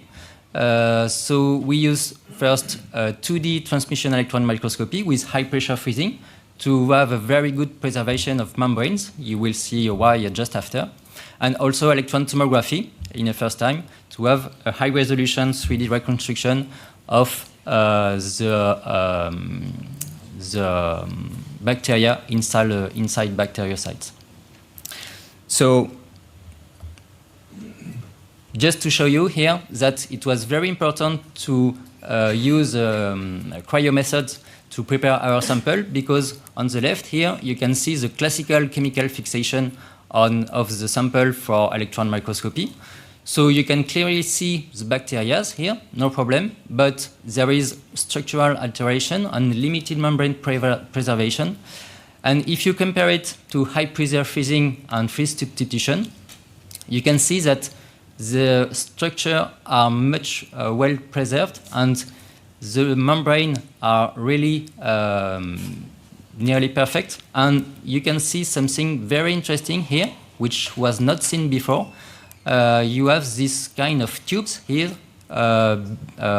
between the bacteria. And here, TEM imaging uncovers that these bacteria generate very complex membranous tubular networks that we can perfectly see here. So on the left, you have the whole image of the bacteriocyte with bacteria inside. And you can clearly see this network of tubes that we call the tube nets that connect bacteria and increase their exchange surface with the host cells.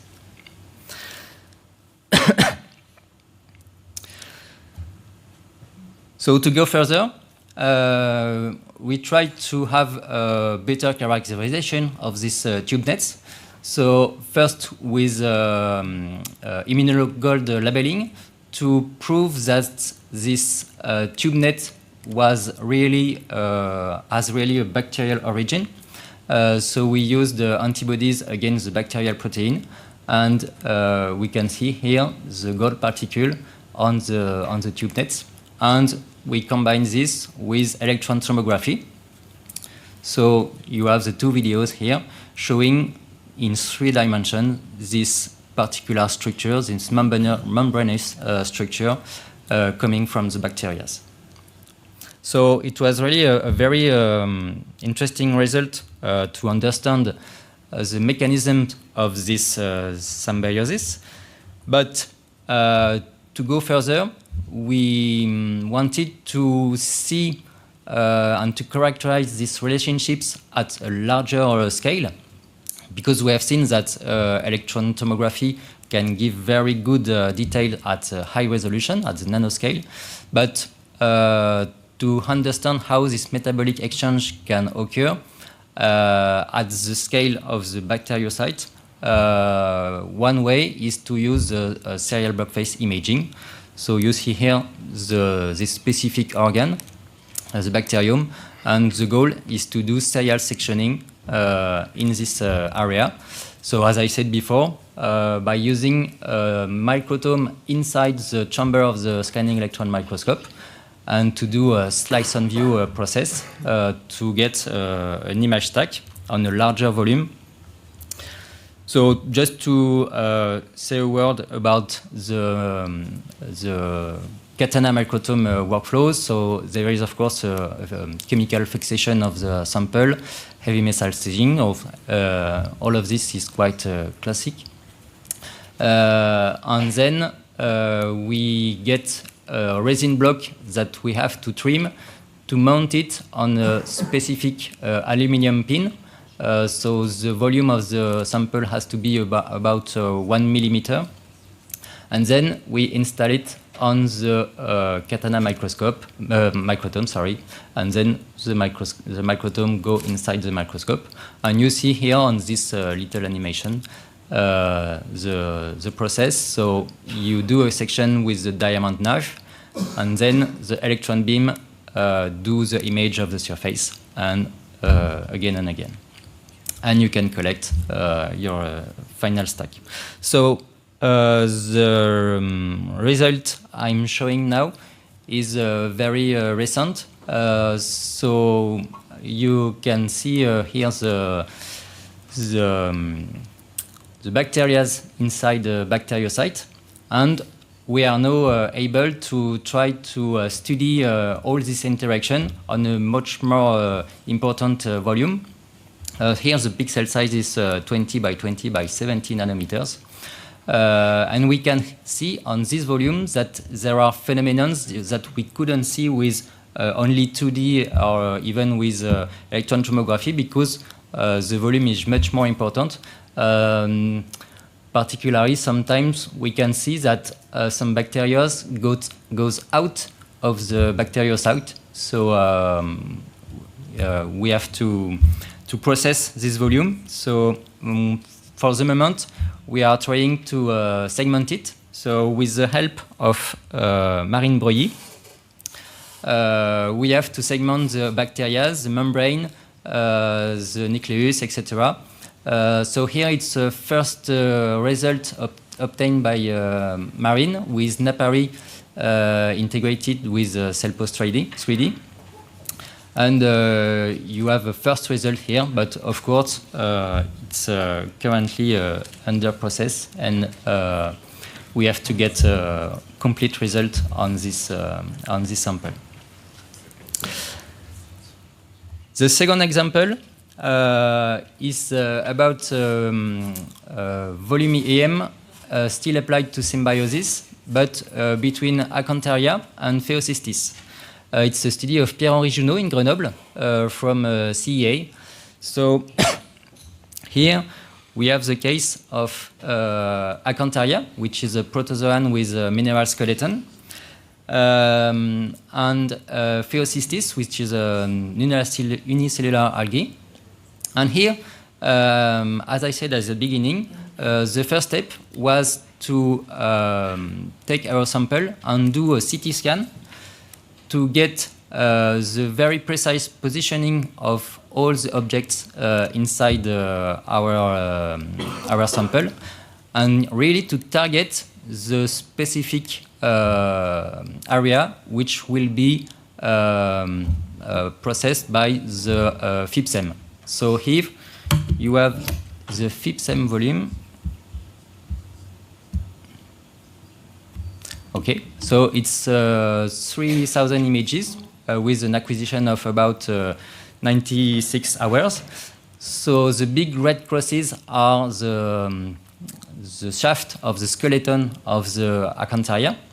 And you can see here the algae, which these large cells with numbers of chloroplasts. And on this 3D rendering, it's a segmentation of only the skeleton of Acantharia and the algae captured by Acantharia.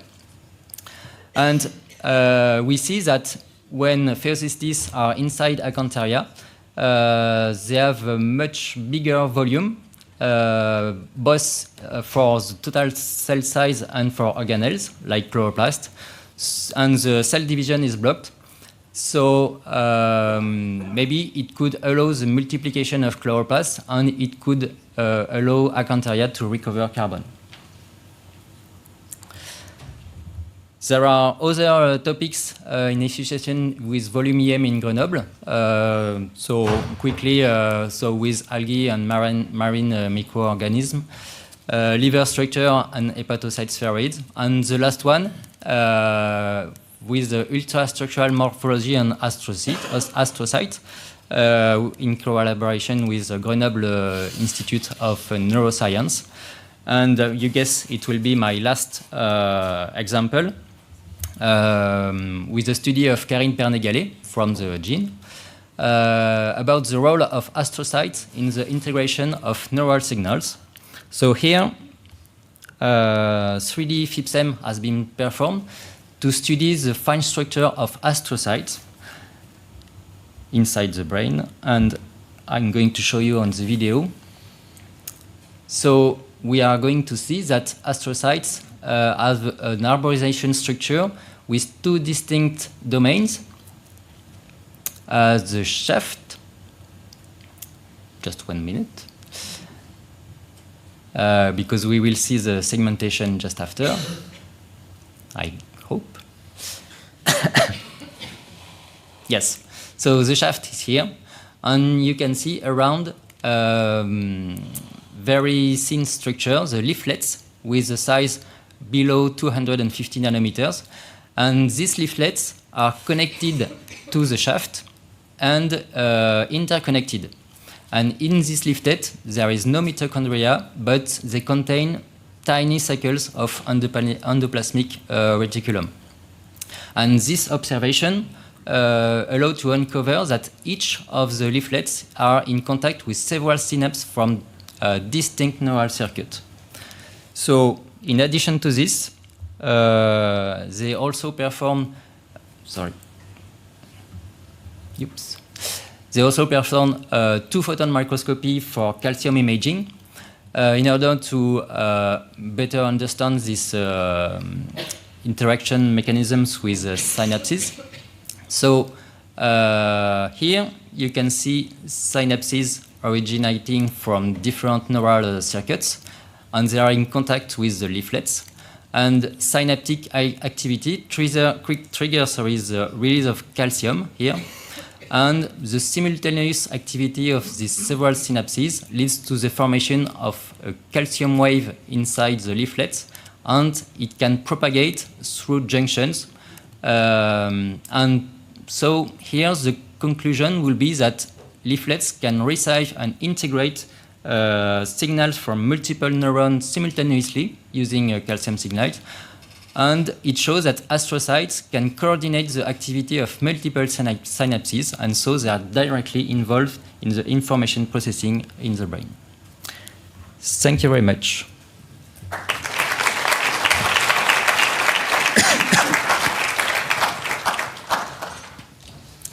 Thank you very much, Xavier. Is there any question? Thank you very much, Xavier. It's impressive. I'm really amazed. A joke. We should stop to work on human and mammals and see with what we saw yesterday evening and what you showed, where we will discover many things. As cell biologists, it's amazing.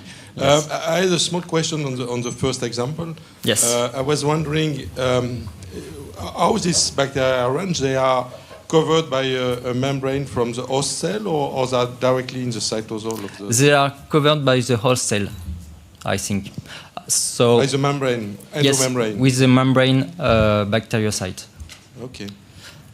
I have to say, to be very honest, that I'm not a biologist, so I was useful to do the images, but maybe I'm not the best one to answer this kind of question. But yes, they are clearly inside the membrane of bacteriocyte. Okay. So thank you very much. I agree with all you said before. Last question. Unfortunately, I was a cell biologist. Yes. So I have a question of cell biology. So, do you have any clue about the structure related to this particular shape? Yes. Of the tube nets? Because you talk about LPP protein. I mean the protein. Yes.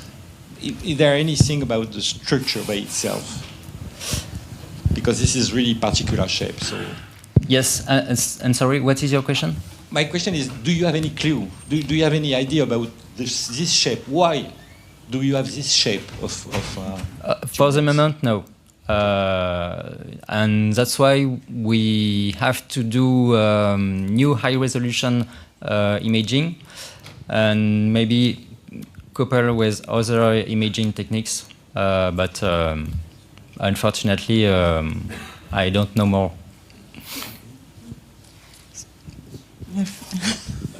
Okay, so thank you for the question. Thank you, Xavier, for this very nice presentation.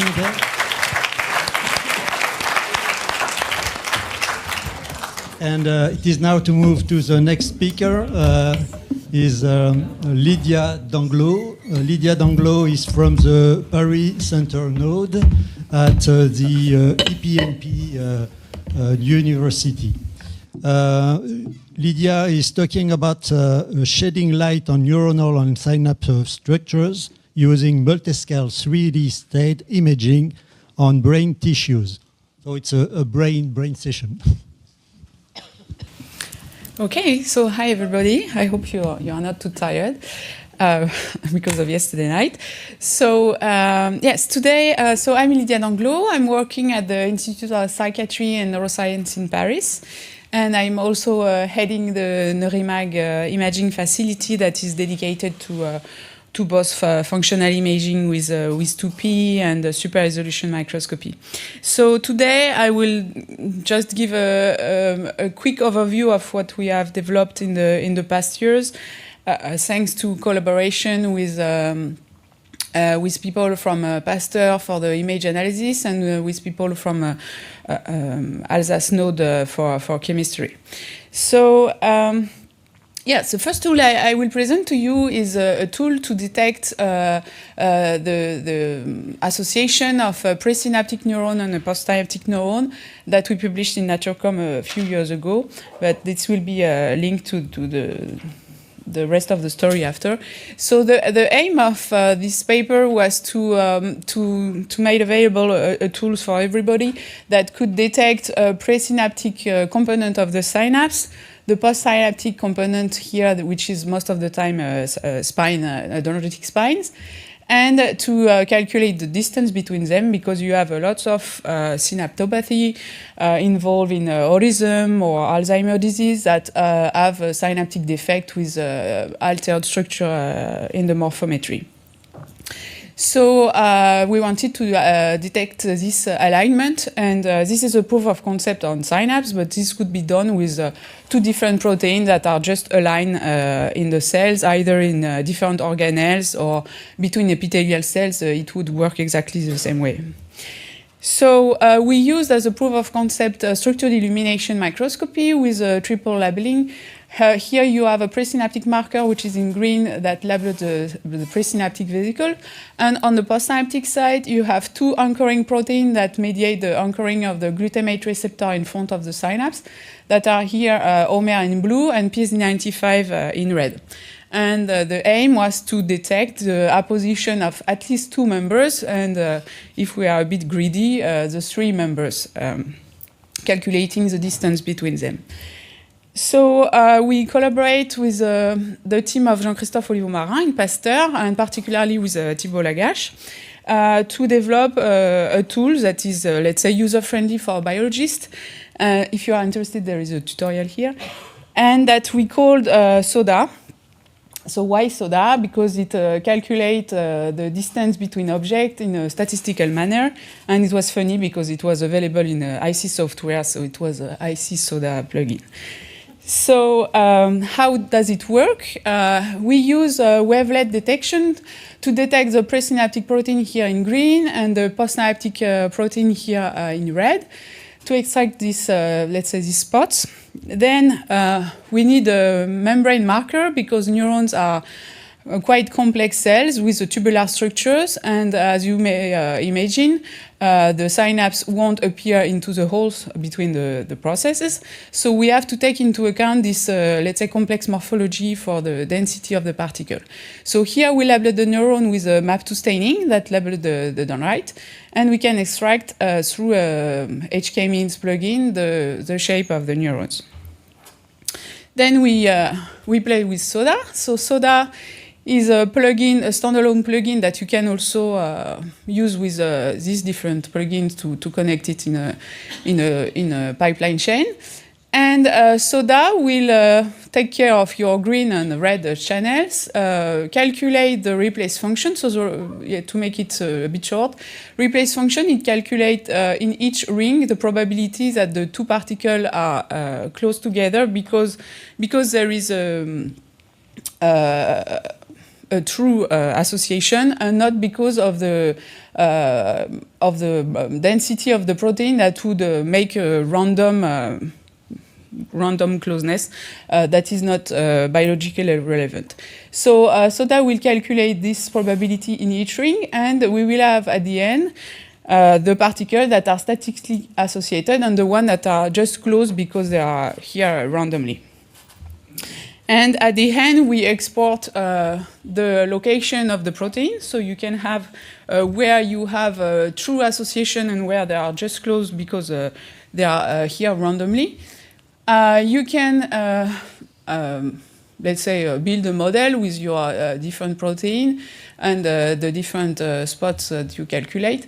And if you have enough association, you can build your molecular model. So here, with only 15 cells, so 15 pictures of SIMS, we could analyze roughly between 30 and 50 spots, 30 and 50,000 spots, sorry. And so we have a good statistic to have the distance between the molecules. So here this is in the range of 107 nanometers between pre and post, and very, very tiny distance of 64 nanometers between the two post-synaptic protein, which is coherent with EM data. So that's really convenient because here you have only 15 pictures with 3D, with at the end your 3D rendering. So, and for sure, you can, I shouldn't say that now, you can export your Excel stats with cluster size, intensity, sphericity, and blah, blah, blah. So this was, yes, our tool to detect pre- and post-synaptic protein. But if you were concentrated, you notice that we need, let's say, a neuronal shape to have this good density. So we decided to develop a new membrane marker that would allow to detect this neuronal shape more efficiently and even in live. And for that, we collaborate with Mayol Kolo, who is historically was in the team of Yves Lévy, and now has his own team and in Strasbourg. And we developed these new probes that are called Membrite and that are able to be used to detect the plasma membrane. And so I put a short movie to make it quick. So we published this with different cyanine dyes. So you have these lipids that insert into the plasma membrane. So in solution, this is off, so you don't have any background. And as soon as the nanoparticle reaches the plasma membrane, you have an emission of bright fluorescence. The probes are turned on. So you just have to drop a bit on your cells. You wait 5 minutes, and the dye will go into the plasma membrane. And as you can see here, this is really specific. And you can do 3D confocal microscopy to look at, if you are interested, the philopodia or even the nanotube between cells. So this is on epithelial cells. For sure, we tried on neurons. So you have a high specific staining with the neurons. You can also label the astrocyte if you want to look at tripartite synapse. So here it's an astrocyte in live microscopy. And because this is really, really bright, we could follow by video microscopy during 13 hours with an image every 2 seconds to make the live imaging. And this is quite cool. But this is also compatible with 3D storm. So here in yellow, you have the conventional microscopy. And with 3D storm, you have here a single molecule of lipids within the plasma membrane.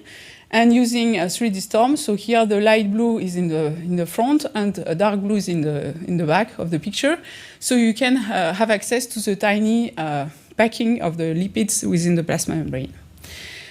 But in our lab, we are interested into spine morphology. So this is this tiny membrane protrusion of the plasma membrane that are related to memory. And so we did this labeling of the lipids. And with the Launay reconstruction, we have access to the 3D envelope of the neurons. So here you have the dendrite, and here you have two kinds of spines, the one before learning and the one after learning that grow a bit like a mushroom with a big head and a neck. So in our synaptopathy, we are able to calculate this different density of, let's say, pre-learning spine and post-learning spines. So this is a bit simplified because actually you have various type of spine, as you can see here. So you have the classical mushroom spine that you will find in the copybook, so the one after learning.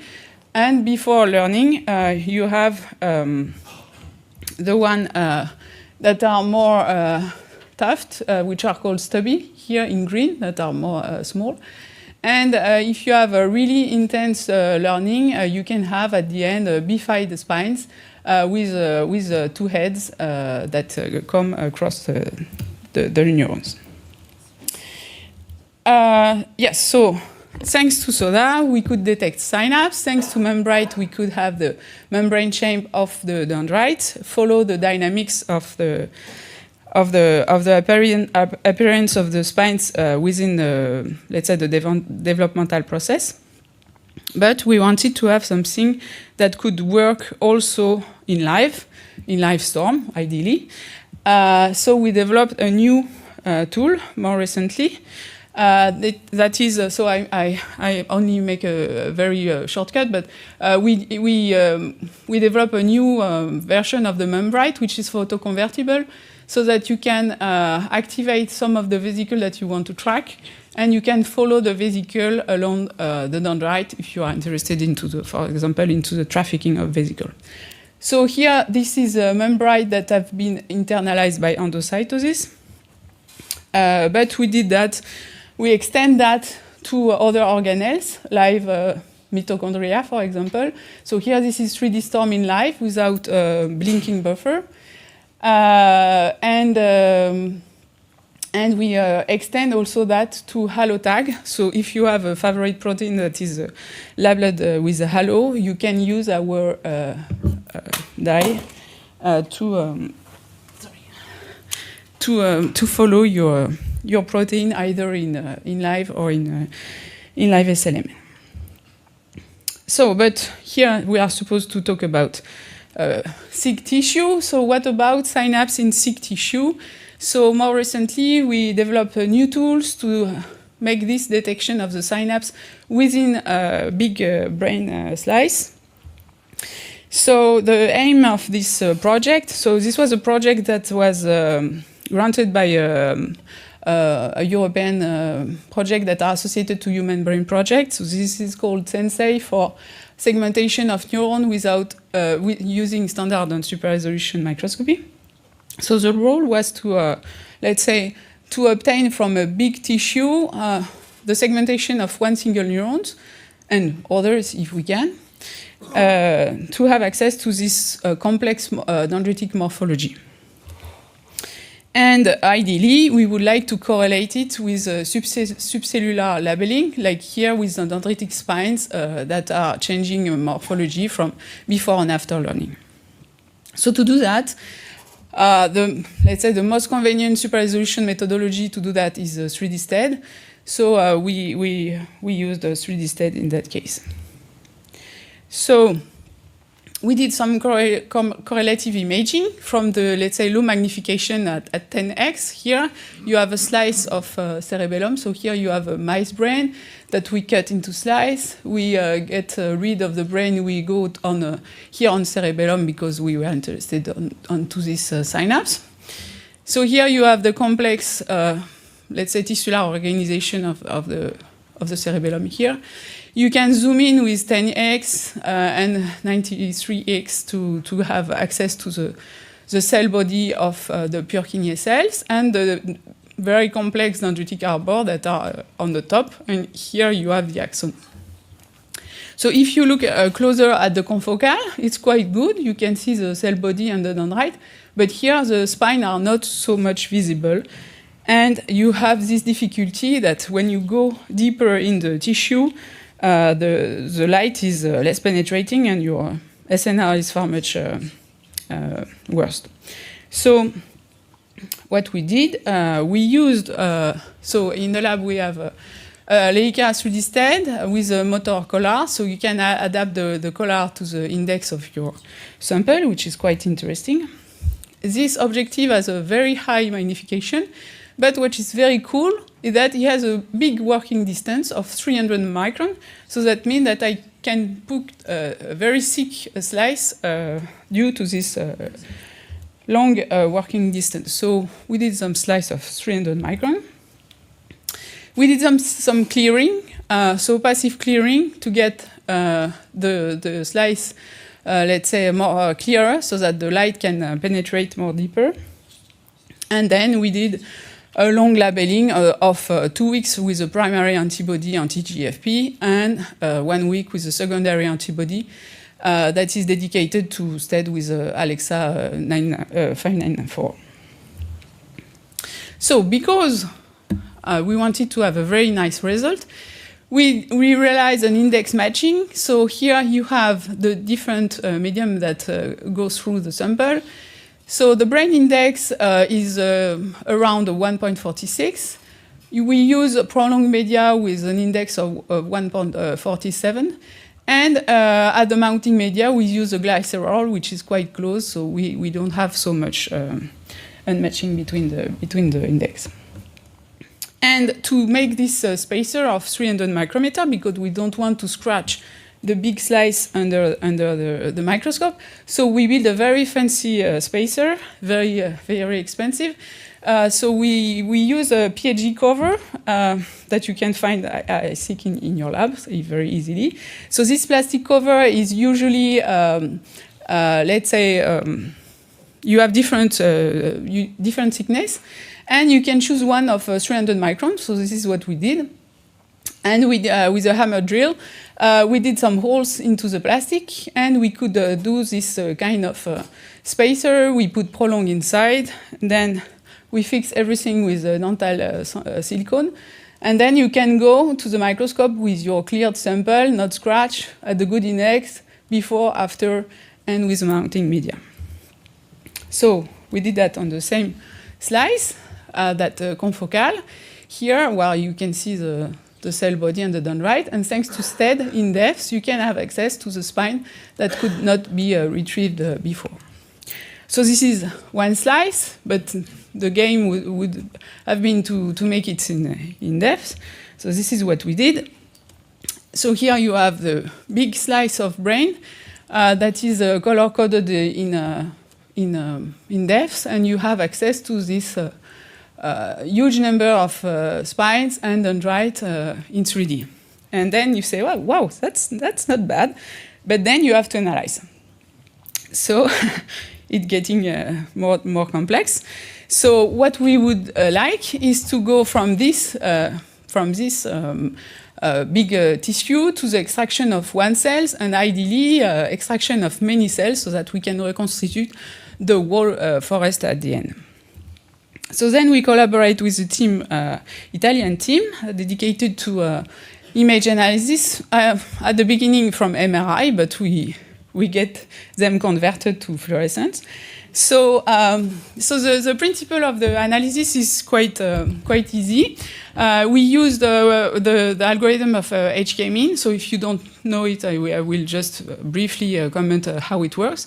So here I took an example of nuclear staining here in white. So if you look at the histogram of this staining, so you have the big dark pixel here on that peak, and on the right you have the lighter pixel.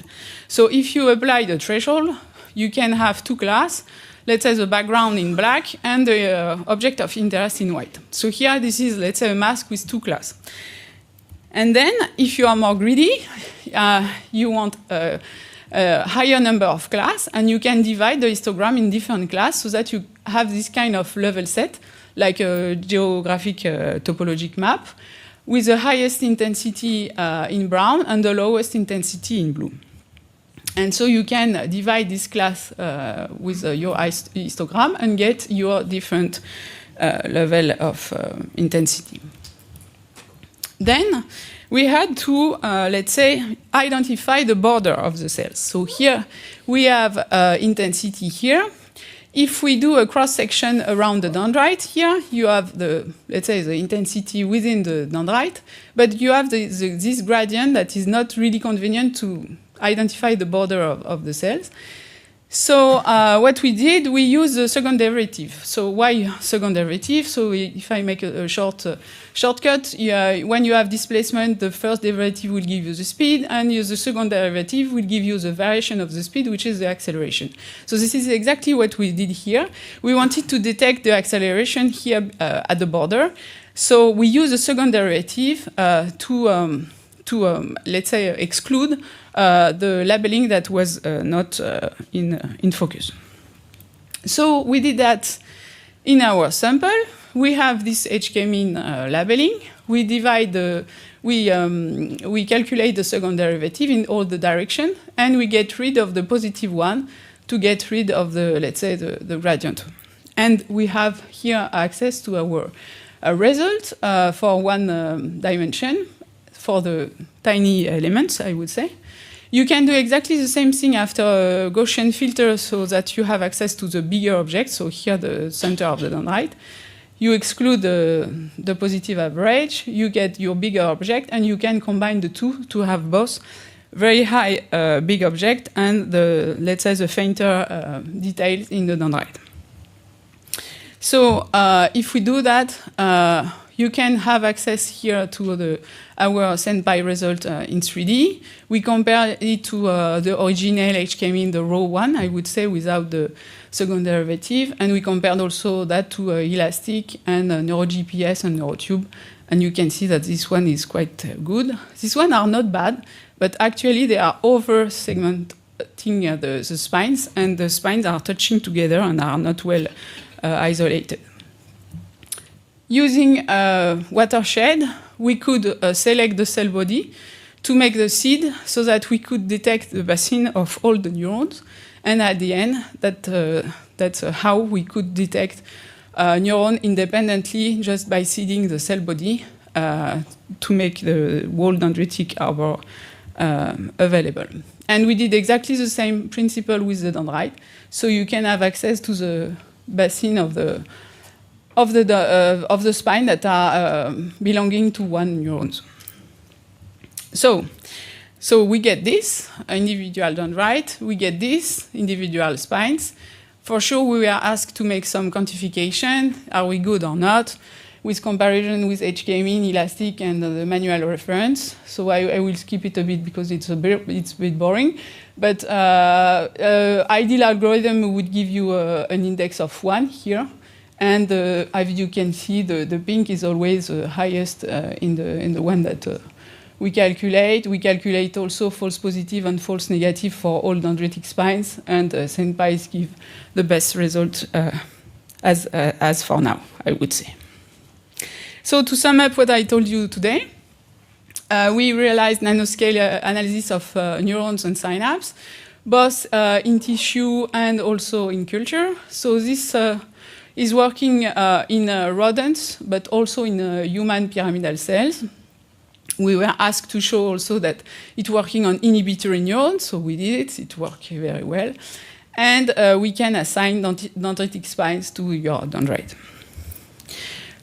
Concerning membrane probes, I showed you that we have these probes that are now commercially available, so if you are interested, you can buy it. And I'm not financially interested into that. So you can lab either epithelial cells or neuron or even muscles if you're interested. And thanks to SODA, you can detect your associated protein within your cell shape with a good statistics. So now you have different tools that you can use to play with neurons. And to finalize, I would like to thank people working with me. So the PhD student in my group, the engineer within the René-Marc facility, the ones that are present, the previous one, and of course my collaborators, so the Italian guys for the send-by algorithm in tissue, the team of Jean-Christophe Olivo and Thibault Lagache for SODA, and also the team of Maëlle, André, and Yves for the technology of the probes. And I thank you for your attention.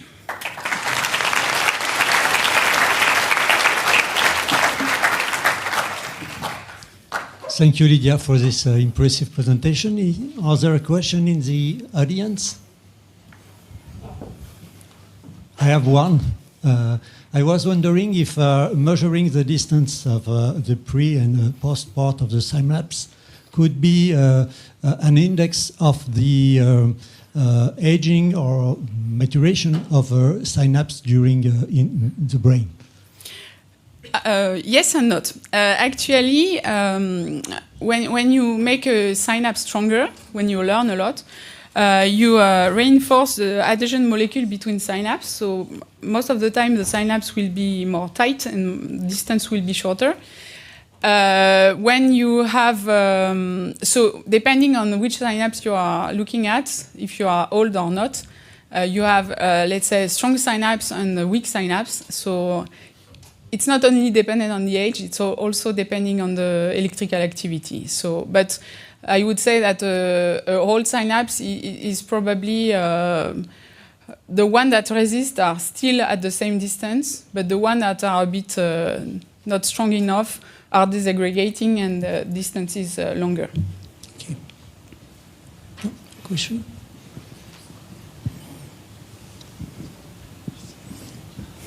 Yeah, thanks, very nice.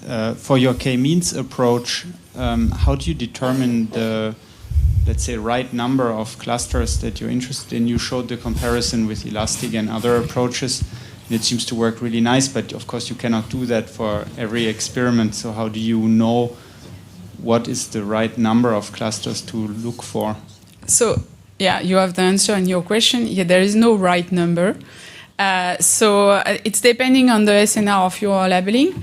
So in our case, we have a very high SNR because the signal is really good, I would say, very bright. So with only four class, you have enough.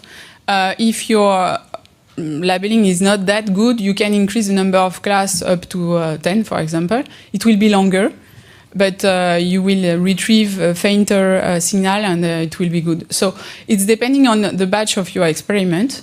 So you try several slices, you have an ID, and then you apply the same k-mean everywhere so that it's comparable. And I have to say that up to now, if I'm always applying the same protocol for class is okay. Okay, thank you. So thank you very much. Let's move on the next speaker. So our next speaker will be René-Marc from Bardou node. And so he's going to talk about exploring whole mouse brain with tissue optical clearing.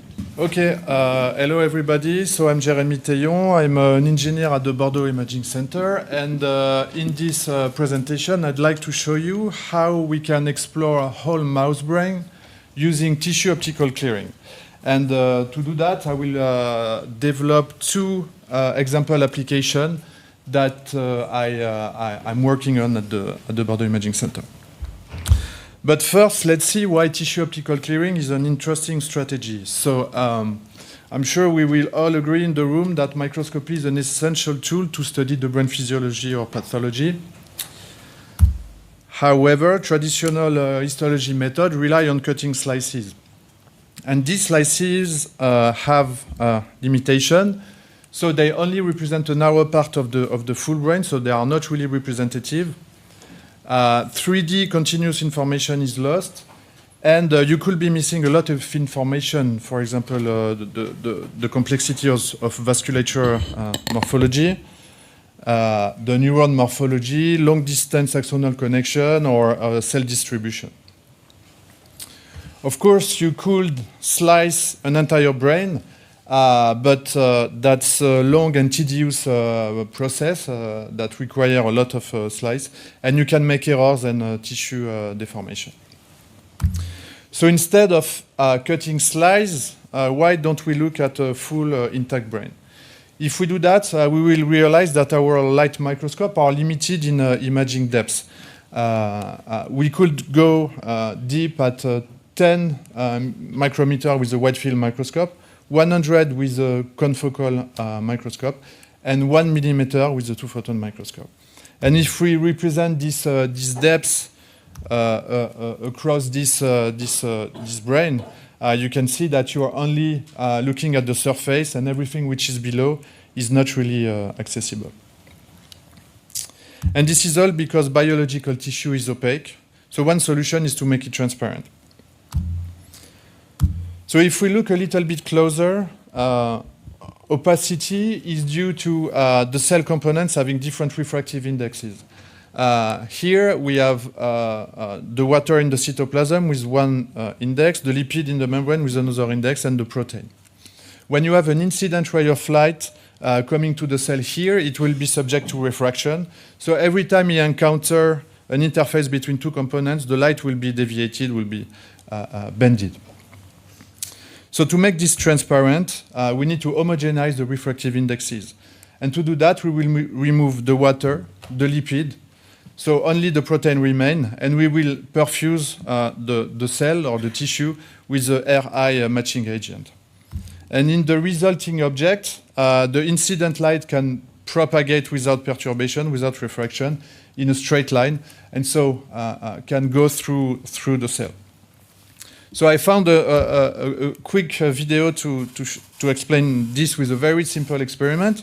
So we have water beads with a refractive index of water in a glass full of jar, and you don't see what's inside, it's not transparent. And if you pour water inside, index is becoming homogeneous, and you can see what's inside and the little Pokemon inside.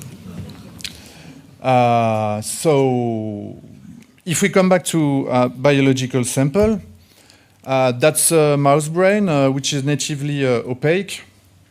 And if you clear it, now it's becoming so transparent that you are able to see the light coming from below, and also to discover our beautiful Bardou Imaging Center logo under. Beautiful, very beautiful. So this transparency is a big advantage for microscopy, because now light can travel without refraction.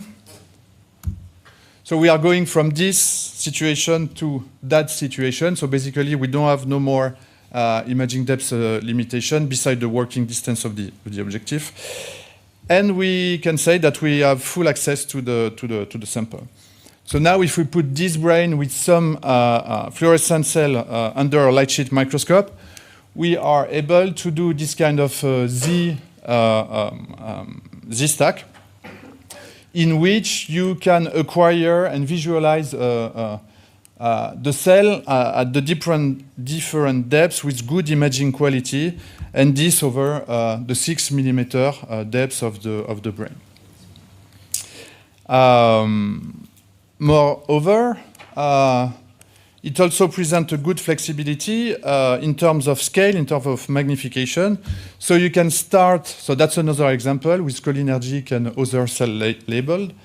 You can start your imaging session at low magnification, and here there are 2 tiny cells that you want to look, and continue and get more cellular detail on the same microscope with the same sample during the same imaging session. So we have full access to the sample, and we can image at multi-scale.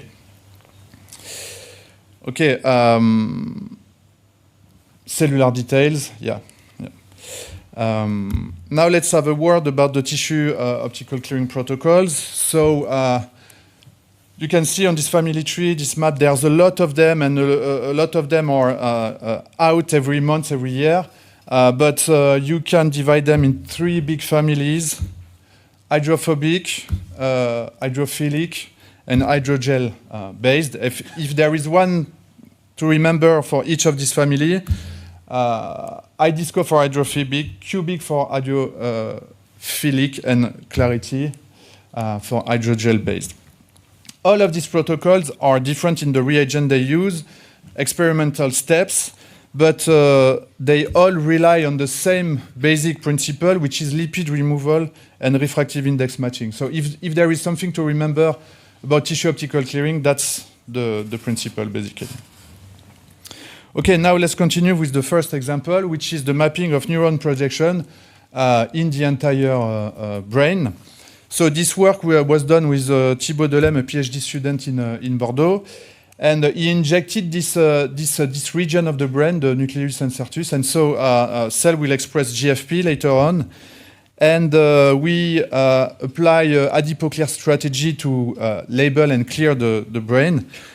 And so under the light sheet, we are able to get this big three-dimensional data set in which you can see the cell body of at the injection site, but importantly, all of their projection in the entire brain, a little bit everywhere and in many distant regions.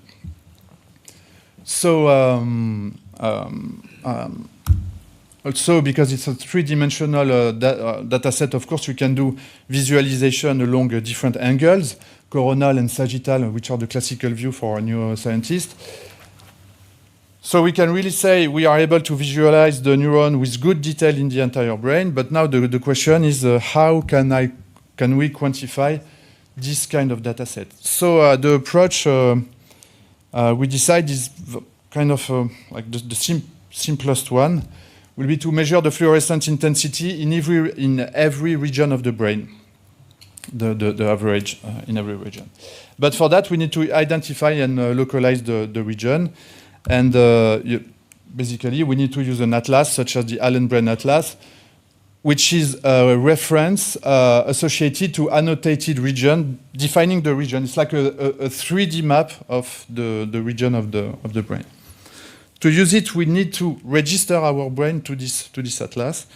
And we are lucky because when we do our GFP acquisition, we can also acquire the autofluorescence that looks exactly like the atlas reference. So we can align both of them together using open source software such as Elastics, not iLastic, but Elastics or BrainReg.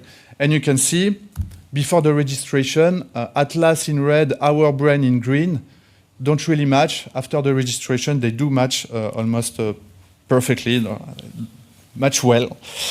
And so we are able to create this kind of images. Our GFP data with the atlas map on top of it. And I can say that the result looks really, really correct. And importantly, we can now use this different region as a region of interest, ROI, in image J, in order to do our measurement. And to do that, Fabrice Cordelier, that you know, at the Big Data Analysis unit, developed a Fiji plugin called Atlas Utility. And this plugin is able to go in every region and measure fluorescence characteristics. And so we can output a data table. So that's an example with the 6 highest intensity region. And we can also create this kind of heat map in the space of the atlas where you can see the region with the highest intensity. So reflecting the region where you have highest number of projection. This was recently used in a publication from a team in Bordeaux. So they were studying another region of the brain, dorsal raphe, and same approach. And you can visualize the projection everywhere. So visualizations along different angle, different zoom, and quantification of intensity in the entire brain. So to conclude on that, this approach enables brain-wide mapping of neuron projection and hopefully will help better understanding of brain connectivity. The second example is the mapping of brain activity. And so to do that, we immunolabel the CFOS protein in the entire brain. And CFOS is a protein that expressed by neuron 1 hour after the neuron is being activated. So this is the workflow. First, you induce brain activity by behavioral task. you extract the brain, process it with iDisco, so immunolabel, CFOS, clear, and you image it. And then with the open source ClearMap software, you detect the cell and register the brain. So it's a Nicolas Régnier work from 2016. Here is an example of CFOS labeling in the entire brain. And what you can see here is that each bright spot is a neuron that was activated 1 hour before during the behavioral task. And what we can see is that they are activating neurons a little bit everywhere. And also you can appreciate a neuron deep inside the tissue telling us that the full brain immunolabeling was working correctly. And now we need to analyze this data set. And so detect CFOS cell and register to the atlas. So we can tell each cell is belonging to which region. We are using Python Toolbox, initially developed 2016. Latest version, including a graphical user interface, which is great when you are not familiar with Python. Also great for the user on the facility. Define the data set, register to the atlas, detect the cell and visualization. And the outputs are this kind of heat map where you can have a measurement or a representation of the density of cells in the entire brain, so superimposed with the contour of the atlas. And again, full data table of the number of cells per each region, and here I've represented the region with the highest number of cells. But there is something also interesting with this approach, is that because all the brain are registered to the same space, you can put them together and do an average. And so now you can have an average brain for each condition. So for example, this density map is the average of 6 brain together. And when you have this kind of average, you can do statistical comparison. So that's 2 conditions. That was the work of Mathis Courtier during his internship. 2 conditions, 6 brain in each. It's a little fast, I'm sorry, but you can see that big difference in the 2 group. And you can now represent the significant difference between the 2 groups. And you can see area in green where the condition 2 was significantly higher than the condition 1. So we can say that this CFOS ClearMap approach enable a whole brain analysis of neuronal activity with cellular resolution.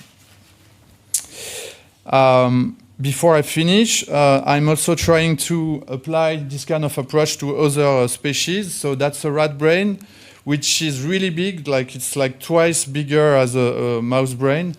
And with another team in Bordeaux, he injected cells in the, I don't know all the region, but somewhere in the prefrontal cortex.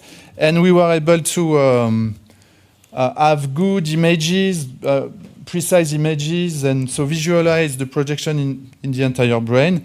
And again, align registration on the atlas and quantification of the intensity, average intensity in every region of the brain, so we can have an estimation of the projection. I'm not close to other organs, so these are the work with different teams in Bordeaux: lung, heart, kidney, and also blood vessel in the bone of the mouse. Yeah, okay, so I'm finished, I'm done. If you have questions, please write to me. Also, I'm part of an expert group for tissue optical clearing. We are open to question and discussion. And thank you for your attention.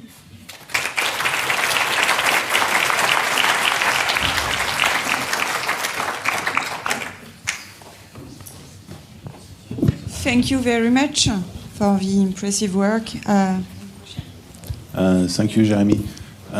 In fact, what exactly is the best imaging method to make the image? Because you don't say. Yeah. Is it confocal? Is it light sheet?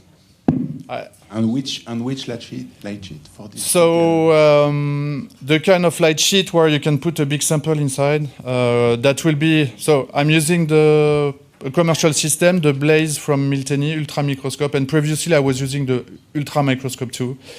And so now the Blaze, I really like it because these are big sample, big data, big volume to acquire, and the Blaze is super fast because it acquires Z without stopping. And this is 20-minute acquisition. So 200 gigabyte, 1 centimeter square, 20 minutes acquisition. So that's really fast. And that's good to be fast because when you have several one, you know the system might disalign a little bit over time. And if you do it short, the system is stable and you can compare them and do. Is there also a problem when you have the sample, because when you have the axis to turn, then you have your sample like that and it makes some deformation? Here I don't. Here you don't, because you yes. go on the back of your cube. No, is that right? So doesn't turn. Yeah. And no, I don't have this problem. I'm not sure. Yeah, but no. My question was: have you tried to make an image with this big sample in which you have this turning system? I say a carrot system, but I don't know how to. Like the Zeiss Z7. No, I have not. I have not. I have not. No. Hello. Thank you.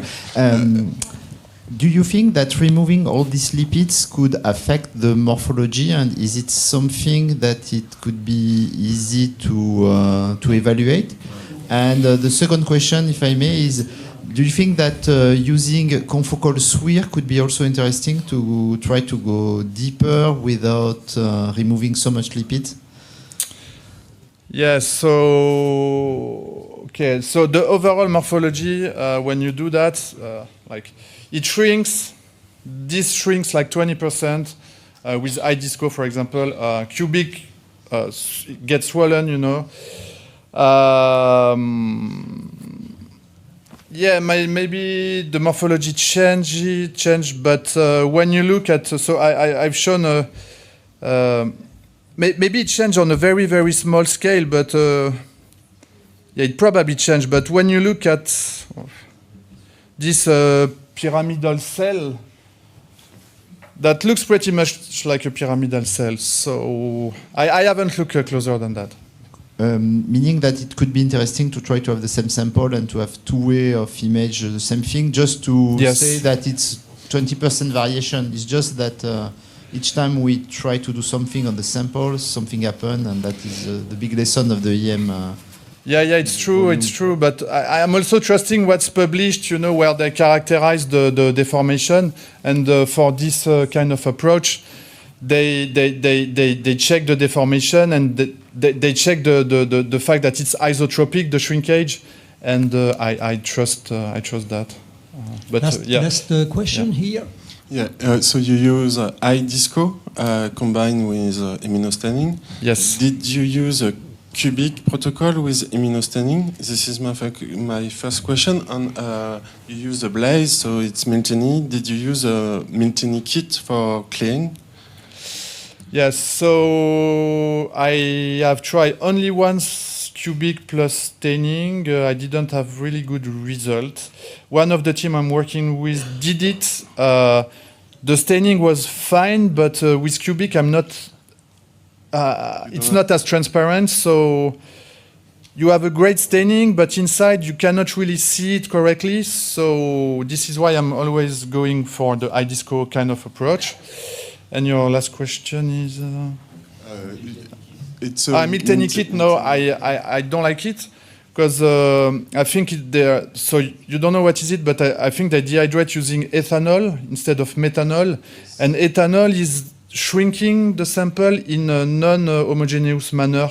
So you can have the cortex shrinking more than for example, the cerebellum, and you have like a huge, ventricles. And this we don't see with the iDisco using methanol. So I'm not really, don't really like it. Okay, so thank you, Jeremy. Thank for you. this presentation. And it's now time to move to the next presentation and to call Igor Kalin. Igor is from the FIND laboratory at the University of Normandie, and he's going to talk about the multiscale correlative imaging of post-stroke microvascular pathology by intravital 2-photon and nanoscale 3D microscopy. So Igor, you're welcome. You have the floor. Thank you. Yeah, perfect. Good morning, everyone. Thank you for kind introduction and opportunity to present here. I basically joined recently to the Normandie node as a junior professor chair in Blood and Brain Institute. This institute mostly working on discovery of stroke, different stroke events, and here I will show you how does the CLEM, correlative light electron microscopy, help us to discover some events which are associated with the microthrombosis. And we also try to combine and see how we can combine minutes and nanometers. So basically a stroke is a severe disease. We have around 30 million cases per year, and the only available treatment so far is a thrombectomy by mechanical, surgical, and pharmacological. However, only 50% of patients are responsive to this therapy, with 10% of patients with full recovery. So one of the reasons for that, so when we remove the big load, this caused recanalization, but despite good recanalization, we not always have a good reperfusion. So the tissue is not reperfused, and the reason for this bad reperfusion, which could harmful the patient outcome, is sometimes controversial, but one of the reasons is the microthrombosis. And the problem of that event is that it's very complex structure which doesn't have any labeling existence so far in the cellular resolution. And that's how we come to this correlative imaging. And yeah, it's jumping a little bit. So, and that's how we come to the correlative imaging. And we wanted to combine best from both worlds. And as you know very well, I understood in this auditory that we have different pros and cons in every imaging modality. And if we talk about confocal imaging, we can label this is immune brain microglia cell, and we can label very nicely cell, but we can even localize it, but we don't know what is the context, what is around the cell. We have just a black area. If we move to 2-photon microscope, we have one more dimension, time, so we can look on the history of this cell. For example, this cell interact with a vessel, and we can see that the shape of cells is changing during the time. And both images we can do in 3D, and this is a fantastic opportunity to discover these structures. When we look on electron microscopy, we have very good context. We can label microglia, annotated, and we see everything which is located around these cells. The only problem, we don't know where these cells are. And this is kind of a needle in the haystack, and our approach, CLEM, will kind of help to find this needle and combining these methods.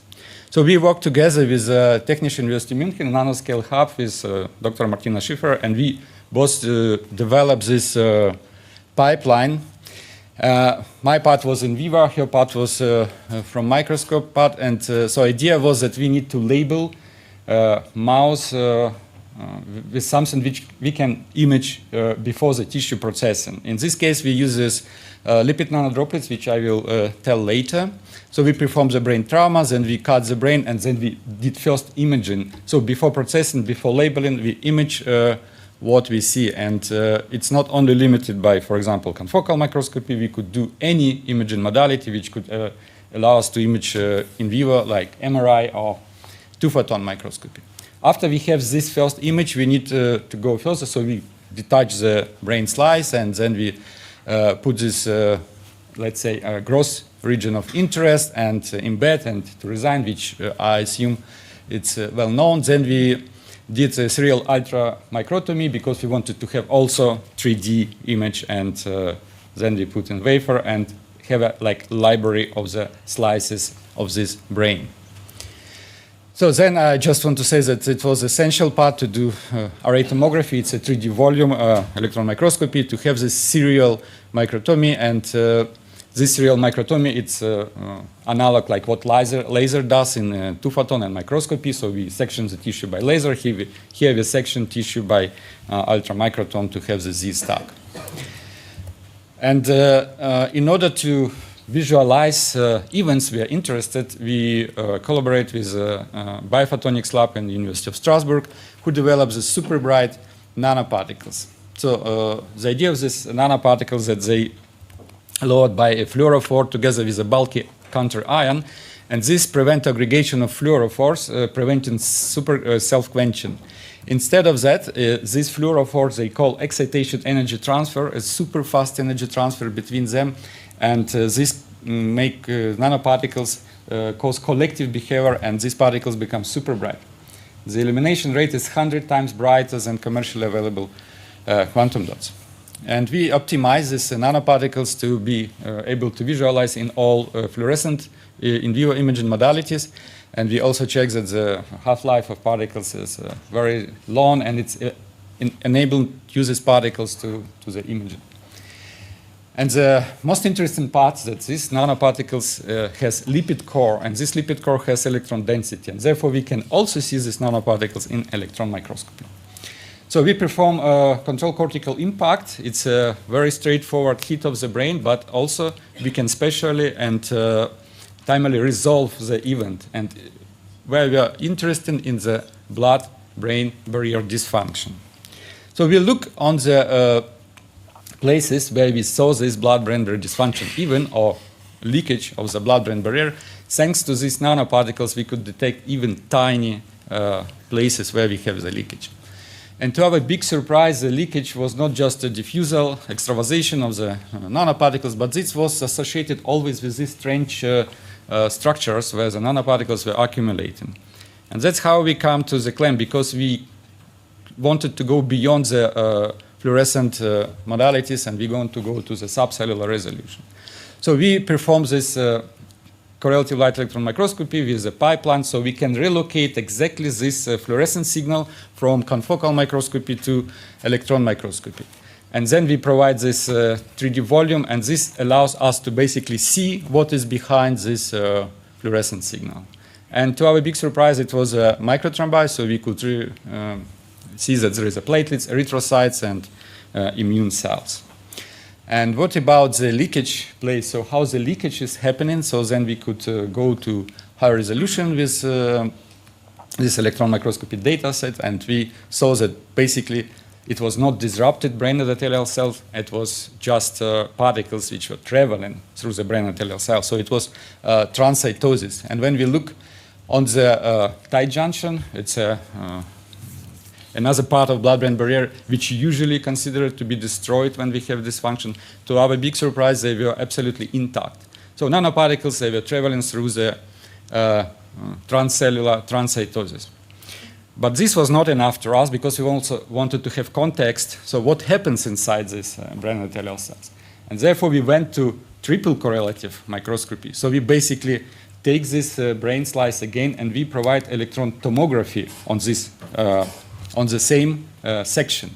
And this allows us to reconstruct single nanoparticles in volume, and we saw that particles basically located inside the vesicle. And this means that we first could find intricate link between microthrombosis formation and vesicular transcellular transcytosis of the brain endothelial cells. And this basically was not only interesting, but that the fact that nanoparticles were accumulated in the thrombi means that we have passive targeting of this thrombi. And since particles has a strong imaging component, we could use it as an imaging agent to discover microthrombosis. And the same is for brain endothelial cells. So we can also discover blood-brain barrier dysfunction. And now we come back to the stroke. So we wanted to use this tool to address the question, what happens after stroke, and do we have microthrombi post-stroke recanalization. So we perform the filament middle cerebral artery model where we insert filament and then we remove this filament, basically mimicking thrombectomy in the human. And we found in the area of the where we have ischemic reperfusion, we found, thanks to these nanoparticles, a lot of microthrombi again, and we saw that blood-brain barrier is leaking.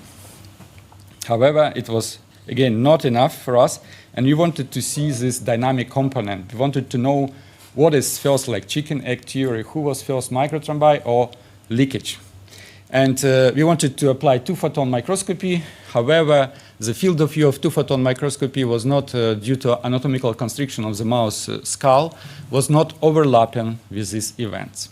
So we wanted to know, to find another solution, and again, we exploit nanotechnology, so we perform nanostroke model. So this, if we cannot do cranial window above the stroke, we decided why not to do stroke underneath the cranial window.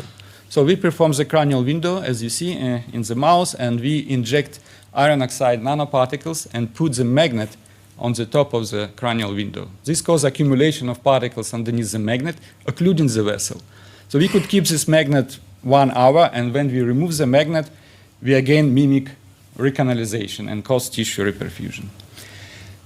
And then we could confirm that indeed this occlusion can cause lesions. So we saw that there is astrogliosis and microglia reaction and neurodegeneration.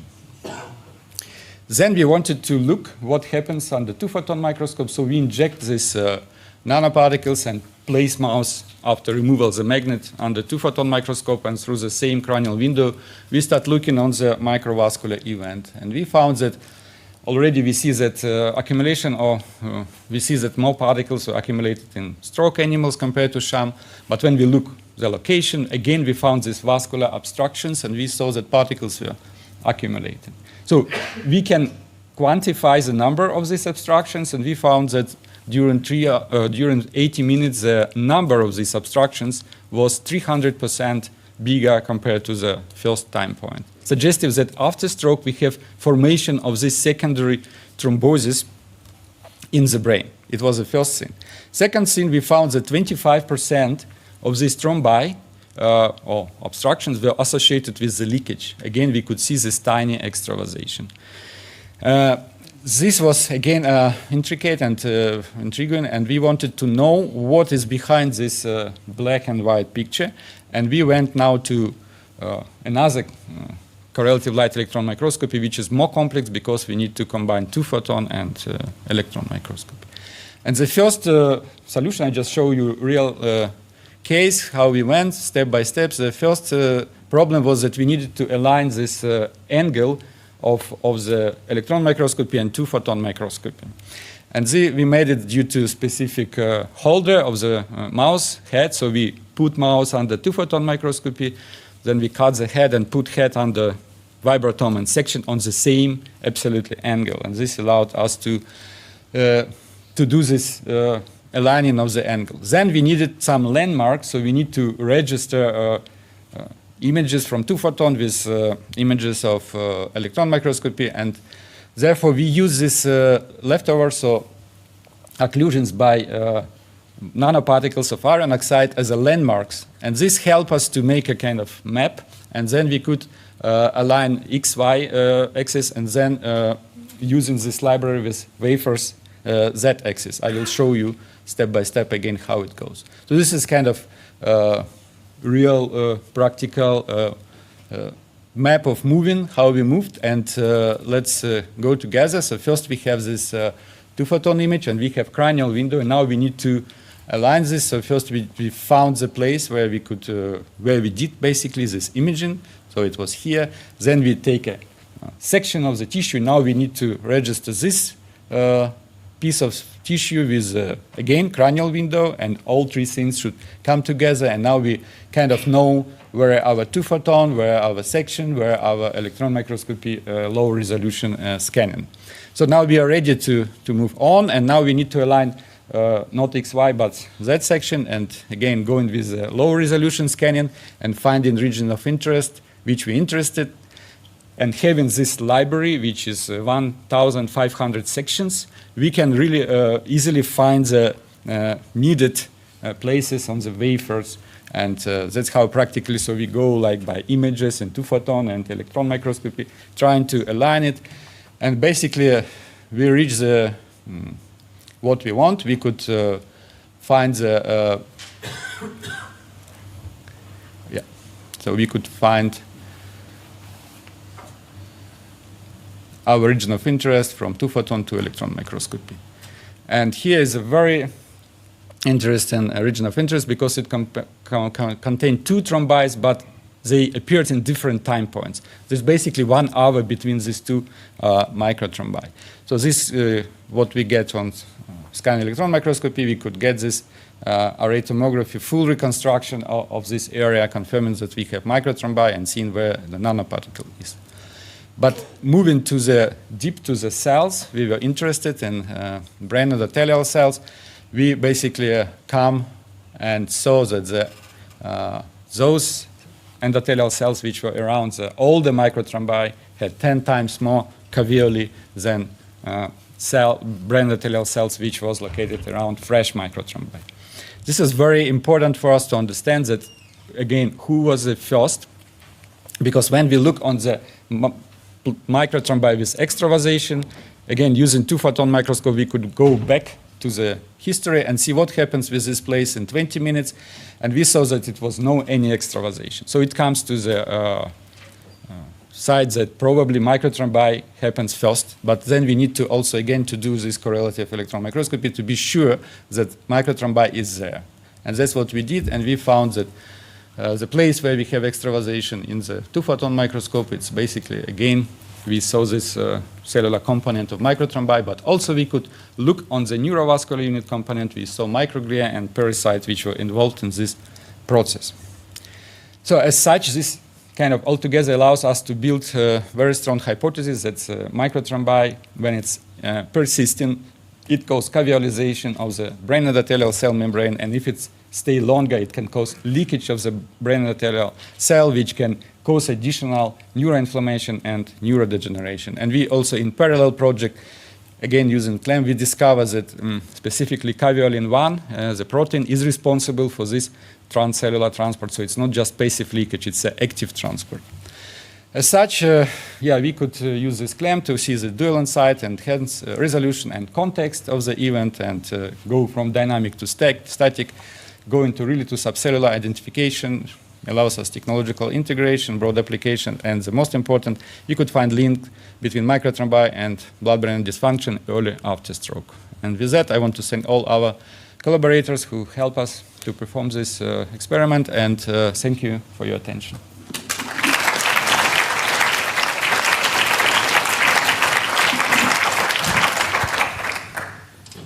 Thank you, Igor. Are there any questions at the end?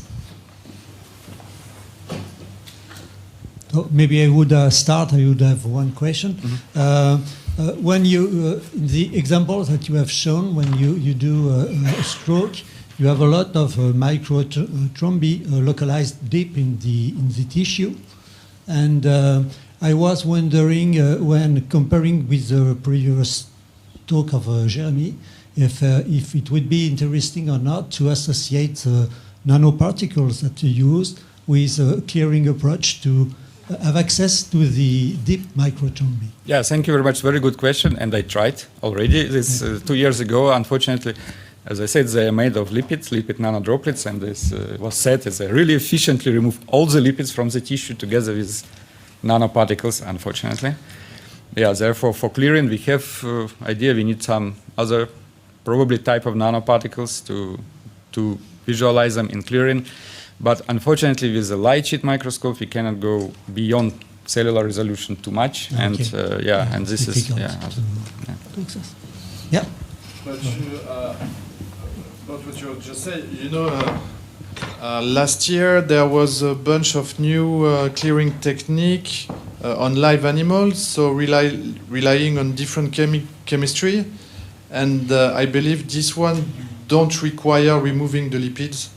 I think the name is tartrazine, and maybe that could be something. Yeah, thank you very much. I read this. It's a science paper. It was tartrazine is actually food. It's the red from chips or something from like Doritos. Yeah, burritos. I read. Yeah, it was very interesting. However, what they did, they only showed on the muscles and skin, but they didn't go to the. Yeah, I tried already. It didn't really work for me. Okay. Okay, so thanks, Igor. Thank you. You can start. Welcome again. It's a pleasure for me to welcome Maxime Goberty at the France-BioImaging annual meeting. And I have a few words to introduce Maxime. Maxime is a radiologist and researcher at the University of Caen, Normandie. He's presently deputy director of the INSERM team, TPA, and neurovascular disorders at the University of Caen, the fine laboratory, I think. And it is at the Cicero Imaging Center, which belongs to the France Life Imaging Network. So after 5 years as a clinical neuroradiologist at the Caen University Hospital, Maxime decided to do research and to investigate the immune response by in vivo molecular imaging. So it seemed that it was a very good choice because Maxime got in 2024 a prestigious URC Consolidator grant, and I think it was at the same year he also got an Impulse Science grant from the Fondation Bettencourt. It was to investigate the development of multimodal molecular imaging. So again, Maxime, you are welcome at this meeting, and you have the floor. Thank you very much for the kind introduction. Yes, in fact, I'm also a member of the France Life Imaging FLE, so it's one against quite a lot. So I hope I will be up to the task. You'll tell me at the end. So yes, today I'm going to talk about immuno-MRI. So just an introduction. Our initial aim, it's not more complicated than that, was to try to image neuroinflammation by MRI. In fact, why we wanted to do that is because the neuroimmune response is involved in almost all diseases, either as a cause, like in multiple sclerosis, for instance, or as a consequence of tissue injury, such as we can see in stroke, for instance. And since inflammation is increasingly recognized as a therapeutic target, we said maybe if we could see neuroinflammation, it could be a way to select the patient, follow the efficacy of the therapy, and so on. So among all the different targets that are relevant for imaging of the neuroimmune response, we are especially interested in endothelial adhesion molecules. Here you can see, for instance, leukocytes labeled in green inside the vessel, and with time, due to the inflammation in the tissue, they start to crawl on the endothelial layer, and then they cross the barrier and they start to infiltrate the tissue. All this process is dependent on endothelial adhesion molecules, so they are proteins that are expressed at the luminal side of the endothelial cells, where they mediate the passage of leukocytes from the blood to the parenchyma. Why it is interesting to target those proteins for molecular imaging? First, because they are selectively overexpressed in the context of neuroinflammation. So if there is no inflammation, the endothelial cells are quiescent, there is no endothelial adhesion molecules. And in contrast, in the context of inflammation, they are very rapidly upregulated. And the other interest is that they are easily accessible to contrast agents. If we inject something in the blood, it will be very easily in contact with the endothelial adhesion molecules because they are on the right side of the endothelial cells. We don't have to cross the blood-brain barrier. So the idea at the beginning is that we do immunohistochemistry. Is it possible to do exactly the same by MRI? But instead of putting a fluorescent dye, we could put something magnetic, and maybe we could be able to see the endothelial adhesion molecules by MRI. That's where the problem starts. In fact, MRI has a very low sensitivity for molecular imaging. It can detect gadolinium, for instance, at micromolar concentration. So, in a very good context. But the relevant targets for molecular imaging, such as the endothelial adhesion molecules, are present at the nano to the picomolar concentration. So it means that you need to bind at least 1,000 to 1 million contrast-producing atoms on one target. So for that, we need amplification strategies, and that's what is important for molecular imaging. So the idea of immuno-MRI is not very complicated. It's just to combine large particles of iron oxide, we could discuss that later, but it works only with very large particles, with monoclonal antibodies targeted to endothelial adhesion molecules. So that's the structure in general. You have a magnetic core with a monoclonal antibody on the surface. So that's, after intravenous injection, those particles will behave like leukocytes. They will accumulate at site of leukocyte trafficking, and then they will change the contrast on MRI, and we can detect them using iron-sensitive sequences. So here is a small schematic representation of what we hope to observe. So in a quiescent brain without inflammation, if we inject the particles intravenously, they will circulate in the cerebral vasculature. Since there is no endothelial adhesion molecules, they will not bind and will not have any contrast on the MRI scans. In the context of inflammation, the endothelial cell starts to become activated. They overexpress the endothelial adhesion molecules, so there is some binding, and those particles will influence the signals and be detected by iron-sensitive scans. So here is the kind of particles that we are making in the lab. So it's just bright field microscopy with a phase for the contrast. And what you can see, so the resolution, the size of the particles is about 700 nanometers in that case. And that's funny because they seem like alive, but it's just because of the Brownian motion. And you can see that we can produce quite a lot of those kind of particles. So they look almost like leukocytes, but they are made only of magnetic materials with monoclonal antibodies on the surface. So how does it look in vivo? So that's an example in a model of neuroinflammation in mice. So we injected LPS in the right striatum. So there is inflammation on the right side of the brain. And we waited for 24 hours for the full neuroimmune response to develop.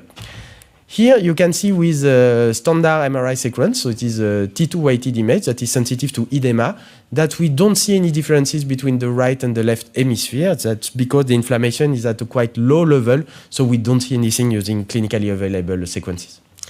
If we inject control particles, that are particles with control monoclonal antibodies that cannot bind to anything, here you have one image every 5 seconds. And you will see when you will start again. At the time of the bolus of the particles, we can see that there is a drop in the signal of the cerebral vessels with a progressive return to the baseline. It means that the particles has been injected, has circulated through the entire cerebral vasculature, and are progressively eliminated from the circulation by the reticuloendothelial system. So we don't see anything. Again, there is no binding. And that's something very important, is that in the absence of monoclonal antibodies, we don't see anything. So the specificity is very good of this technique. Now, if we do exactly the same thing, but with particles complex to conjugated to monoclonal antibodies targeted to VCAM1, one of the endothelial adhesion molecules, you can see that very rapidly after intravenous injection, they accumulate, especially in the right striatum, but also in the whole brain because the neuroimmune response is widespread in this model. So we can do very fast images like that. So we have the answer after like 5 seconds. So we can see the inflammation in a dynamic manner. But we can also perform high resolution images. So here it is in the same model. You have a 3D T2 star weighted image of the mouse brain before and then after injection of the contrast agent. And you can see again all those black lines and black dots corresponding to activated endothelial cells with bound magnetic particles.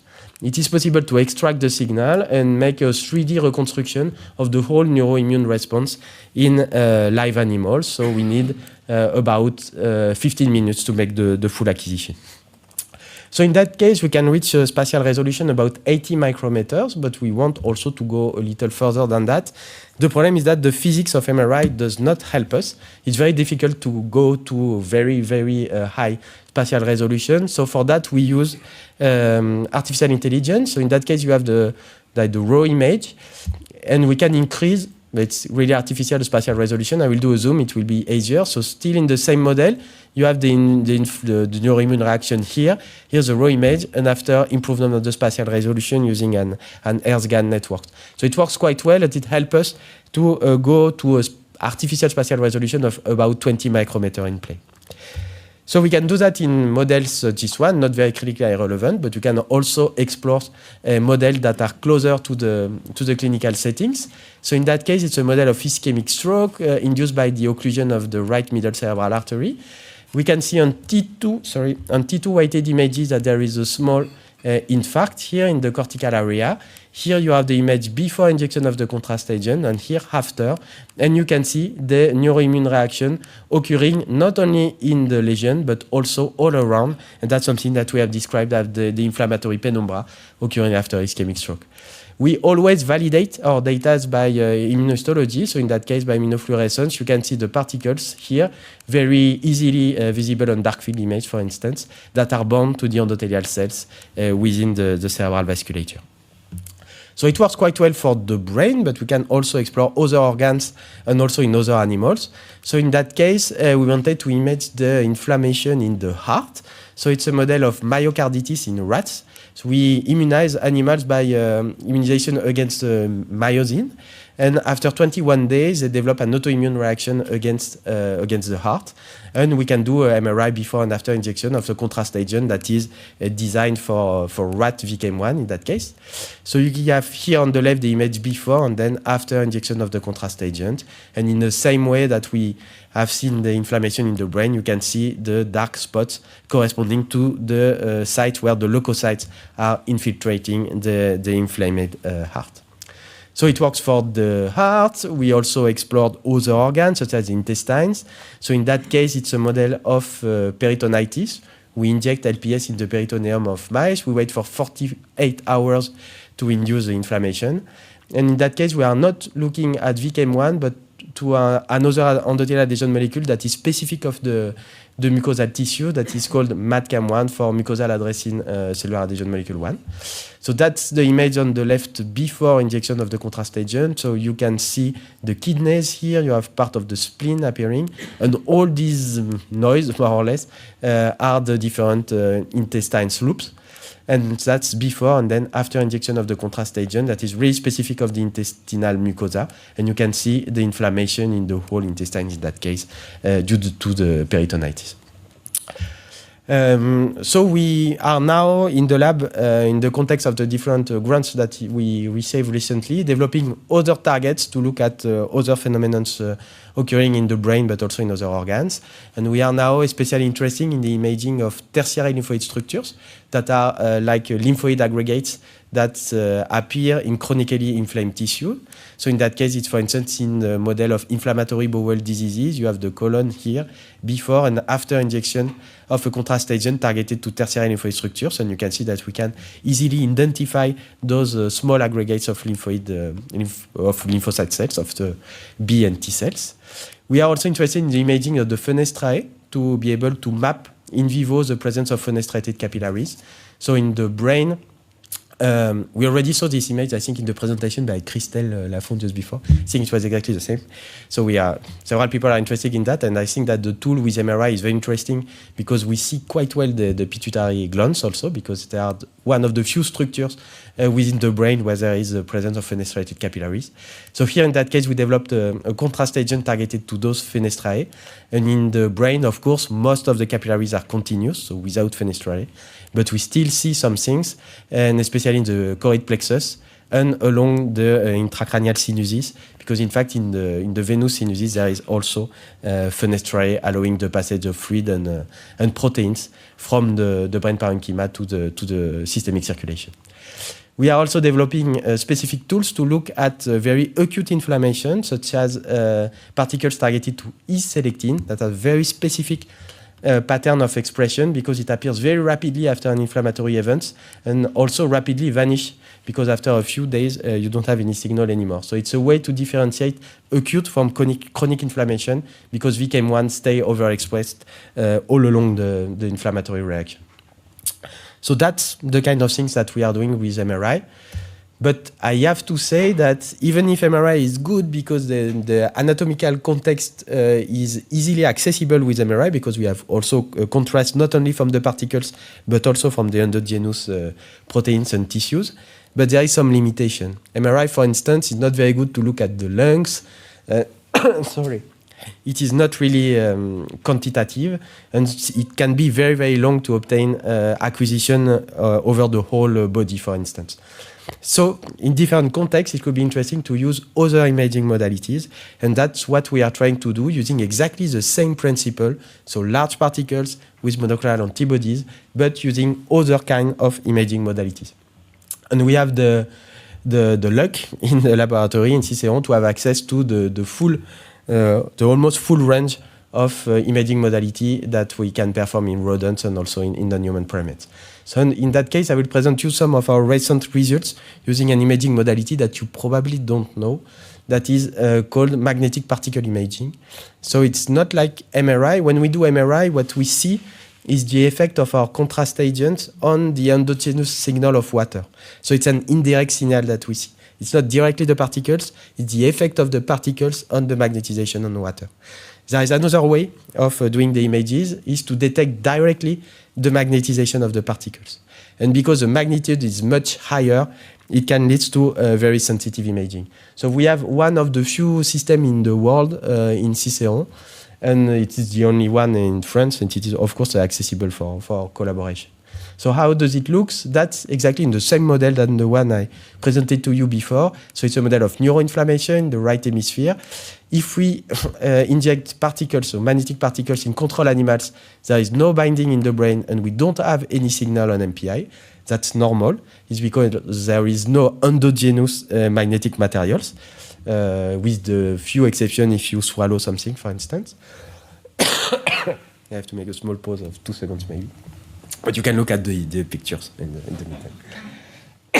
So we always couple the MPI with the CT images because it helps to give the anatomical context. So in the context of inflammation, with a low dose of LPS, we see some signal in the brain, and with a high dose of LPS, we have a higher signal. So something very interesting with MPI is that the signal is directly proportional to the amount of superparametric material in the tissue. So that's a way to have an absolute quantification of the neuroimmune reaction in this model. So it works well, and the good thing about MPI is that we can do whole body imaging and also have a 3D isotropic reconstruction. So that's the kind of things that we can do with MPI. So you have the CT to see the bones, and you can see the neuroinflammatory reaction in the brain. So we only need a few couples of minutes to make this kind of images. It is in live animals. So it's a way to have a nice view of how the neuroimmune reaction is occurring. So it works well in the brain, but as I say, we can use MRI for the brain, but MPI is also very good to look at other parts of the body. So in that case, we looked at lung inflammation. So it's a model of inhalation of LPS. And you can see that we can easily see where the inflammatory reaction is occurring. So one of the potential clinical application of that will be you are like me, for instance, you have some fever or something like that. You come to the emergency department. We don't know exactly from where is coming your infection. We just have to inject you the magnetic particles. We do a full body scan and we say, okay, you have lung infection or maybe urinary tract infection, things like that.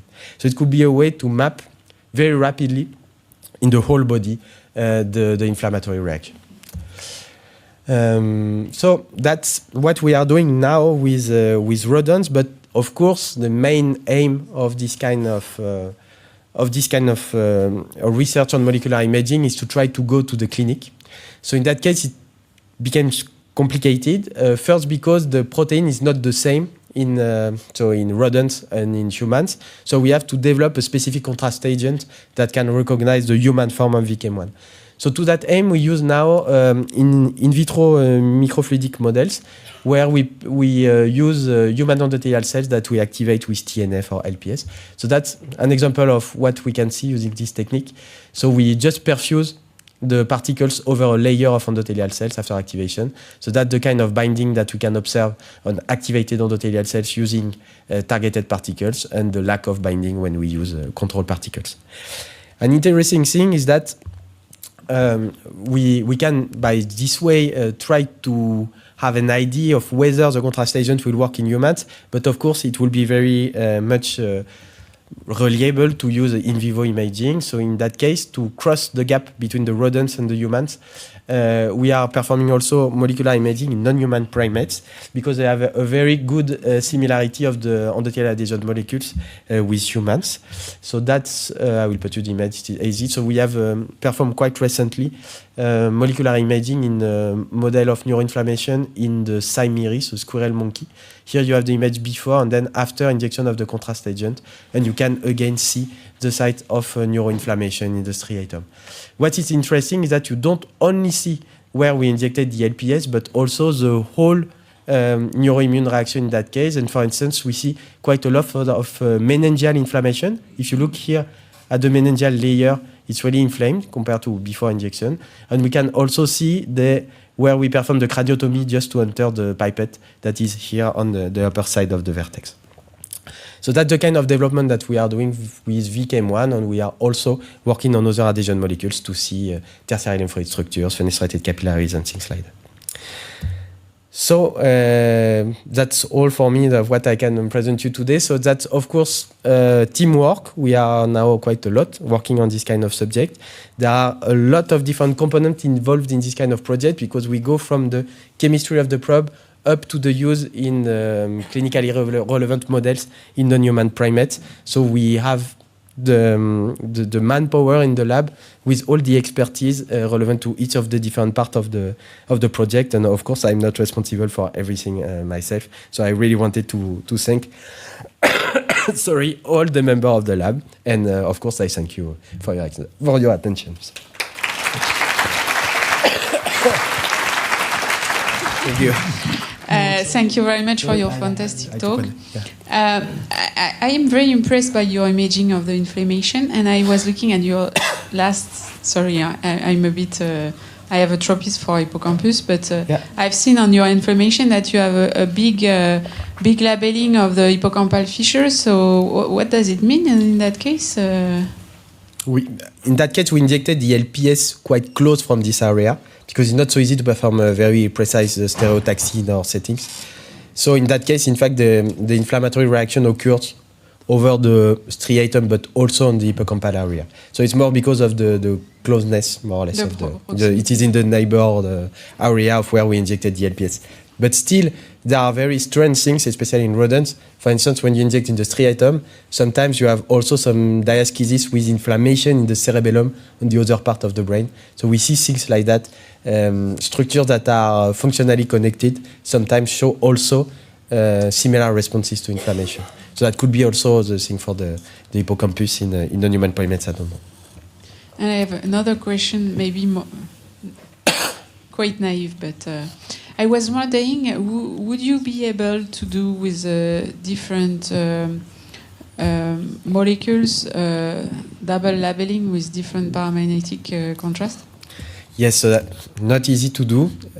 What we are doing now, as you can see, but especially in rodents, maybe it's easier to see, but the black dots and black lights are quite discrete, in fact. So you can isolate them, and so you can do serial images without even making different superparametric materials. Even using exactly the same, you do a first image in control mouse, then you inject the contrast agent, you do the subtraction of the two images, you see the first adhesion molecules, for instance, then you re-inject in the same animal, and you do a subtraction between the last and the next injection. Yeah. And like that, we can isolate maybe 3 different adhesion molecules, and you can do then the 3D reconstruction just like you would do with immunofluorescence. But you need like maybe 1 hour per animal. So it's not very convenient, but it works.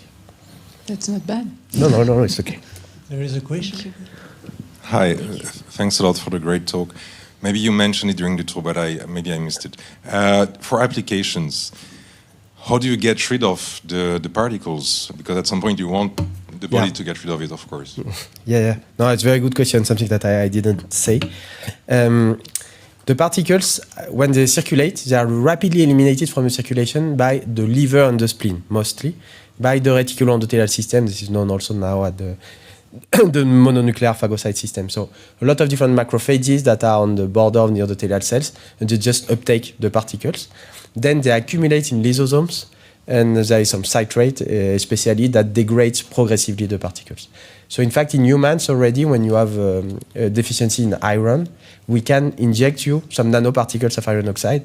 They will be degraded in your liver, and the iron that is inside the particles is progressively incorporated into the iron pool to help to make red blood cells and things like that. Thanks. I would have one question. Yeah. So you targeted different adhesion proteins. I think you have shown an example with VCAM. Yeah. And I was wondering if you chose another one, for example, ICAM, you got different imaging patterns. Yeah, that's a good question, and something that we didn't know at the beginning. ICAM and VCAM1 have it's very close, the pattern of expression. Even if you look in the literature, they say that VCAM1 has very, very low level of basal expression. That is not the case for ICAM1. That's not what we observe in vivo, at least. It seems that, in fact, VCAM1 has a basal level of expression that is probably higher than ICAM. But the pattern is very close. For other adhesion molecules, such as P-selectin or E-selectin, is really different from what we observe with VCAM1. And for instance, in this model of stroke, if you compare this image, so it is 24 hours after stroke, we have the cortical lesion here, and you can see that the labeling with E-selectin is very concentrated on the sides of on the border of the ischemic lesion. So you really see this inflammation here. If you compare that to what I show you just before, sorry, it's not very convenient for you to look at that, but here it's the labeling that we have with VCAM1. It's not exactly the same. Even the lesion is positive, it's larger, and we have some signal also outside the ischemic lesion. So there are differences, probably reflecting the fact that all not leukocyte subtypes traffic in the same areas.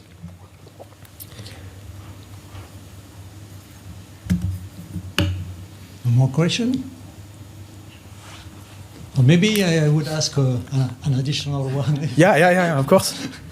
We are working on development and not on the neuroinflammation in adult disease, for example, but in physiological, I would say, inflammation during development of immune cells. And did you check of such images during development? Yes, that's something we are interested in, especially with Isabelle and Geraldine in the lab. There are some difficulties in the pups, for instance, especially for the intravenous injection of this kind of particles. So what we do now, we use ultrasound-guided intraventricular injection in the heart to do this kind of images. And so it works quite well. For instance, we see quite a lot of meningeal inflammation in case of LPS injection in the peritoneum, for instance. But we are really at the very, very beginning of the project, so I don't have a lot of results to share, but yes, we are interested in that. Okay. So if we have no more questions, I think like it is time to thank again Maxime.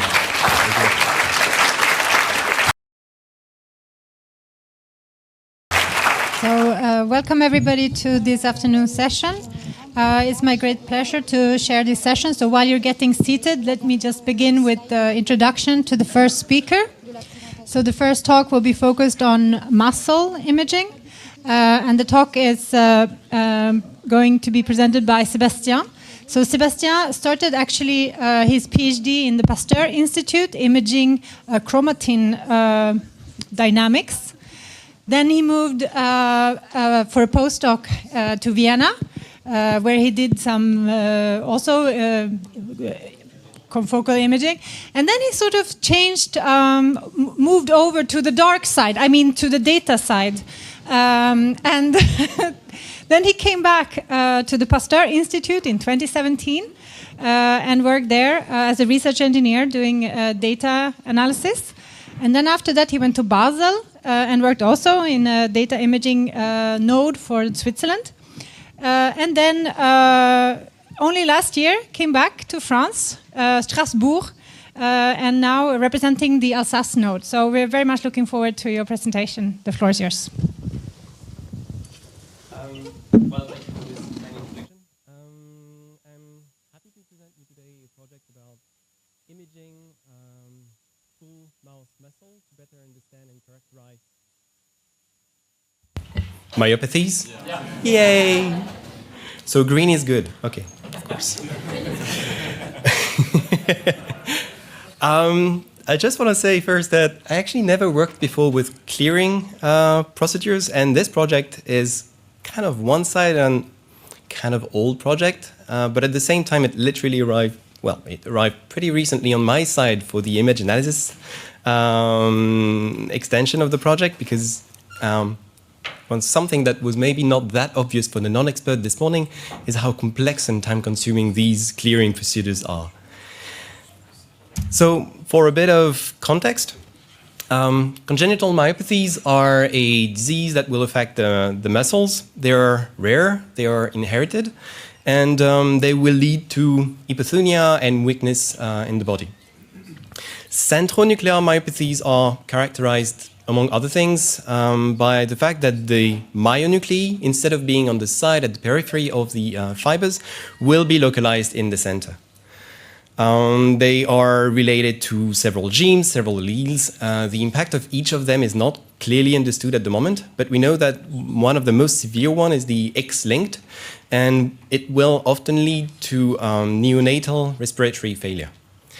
As I was saying, it's a fairly rare disease and only affect 1 out of 50,000 births for male babies. Now, in the biological context, if we go back to what a muscle fiber is, what we see is that it's one very long object that is polynucleated, and during the creation of this fiber, we'll see all of these nuclei spreading along the fiber. After this, they will migrate to the periphery, and they will act as they will allow interaction with other organs and organelles around the fiber to make sure that the muscle is healthy. And it means that in terms of images, if we see a cross-section of the fibers, we see this kind of honeycomb structure, and we see the fibers, and on the side, the small objects that are always at the periphery are the myonuclei. Now, in the case of sickness, what we see in the mice is that when they are born, they are actually healthy, and only after a couple of weeks, their health will degrade, and after 7 weeks, you will reach the kind of paralysis and death in the mice. And if you measure already the percentage of muscle fibers that are showing some, at least, central nuclei, you can correlate this with the age of the mouse. If we look at the same images as before, now we see that those muscle fiber are still looking roughly the same, but we do have some cases where the nuclei are clearly in the center of the fiber. So, although we know that it's correlated somehow, we don't know what is the original factor there, if it's a driver or if it's a consequence of the sickness. To go a bit further, what people are usually doing to address this kind of question is something we've seen this morning. Is one of the possibilities to cut thin slices and analyze each of them. This is one of the examples that are ongoing in the on the platform. You've got the imaging on the left. You've got the segmented objects. I hope you can see the magenta nuclei there. They are segmented, and it allows you to do a lot of measurements. Nuclei per fiber, where they are located, etc., etc. So why would we go any further than this if it's actually working? The problem is that if you're working in 2D, as was already said this morning, you're losing the morphology in 3D. And this is something that can be extremely important for the question. You're also losing something else, which is the intra-fiber variability. You don't know if the behavior that you see in this thin slice for that fiber is something you will see along all of the fiber, or if it's only one part of it. So if you want to go further, you will have to image it. Imaging big samples is always something complicated. I'll try to use this presentation as a reminder a bit of what we've seen this morning. We can go slowly there again. And on the left here, you see the usual wide field fluorescence. Everything's easy. You're shining light on the whole sample, and you're acquiring it only for a focal plane, but you have no optical sectioning, really. In confocal processing, now you're still shining light on the whole sample, but at the very least, you've got this optical sectioning that can help. But the one we're focusing on right now is light sheet imaging, where, again, I was said a bit this morning, you've got light sheets of light coming from the sides of your sample, and it will allow you to have much less out of focus emission. In our case, it means no photo bleaching. Technically, we're fixed, so phototoxicity is not really a question. You've got a good ratio of resolution and large field of view, and it allows you to acquire fairly fast your big samples. But again, if we want to show a bit better how it works, we've got the detection objective that will see the sheets of light that are focused just in front of it. And by moving all of the system and the sample, you will be able to acquire your kind of Z slices, but here in light sheet, I often get a bit confused about all of the axes because the way you see it is completely different from the standard, let's say, imaging.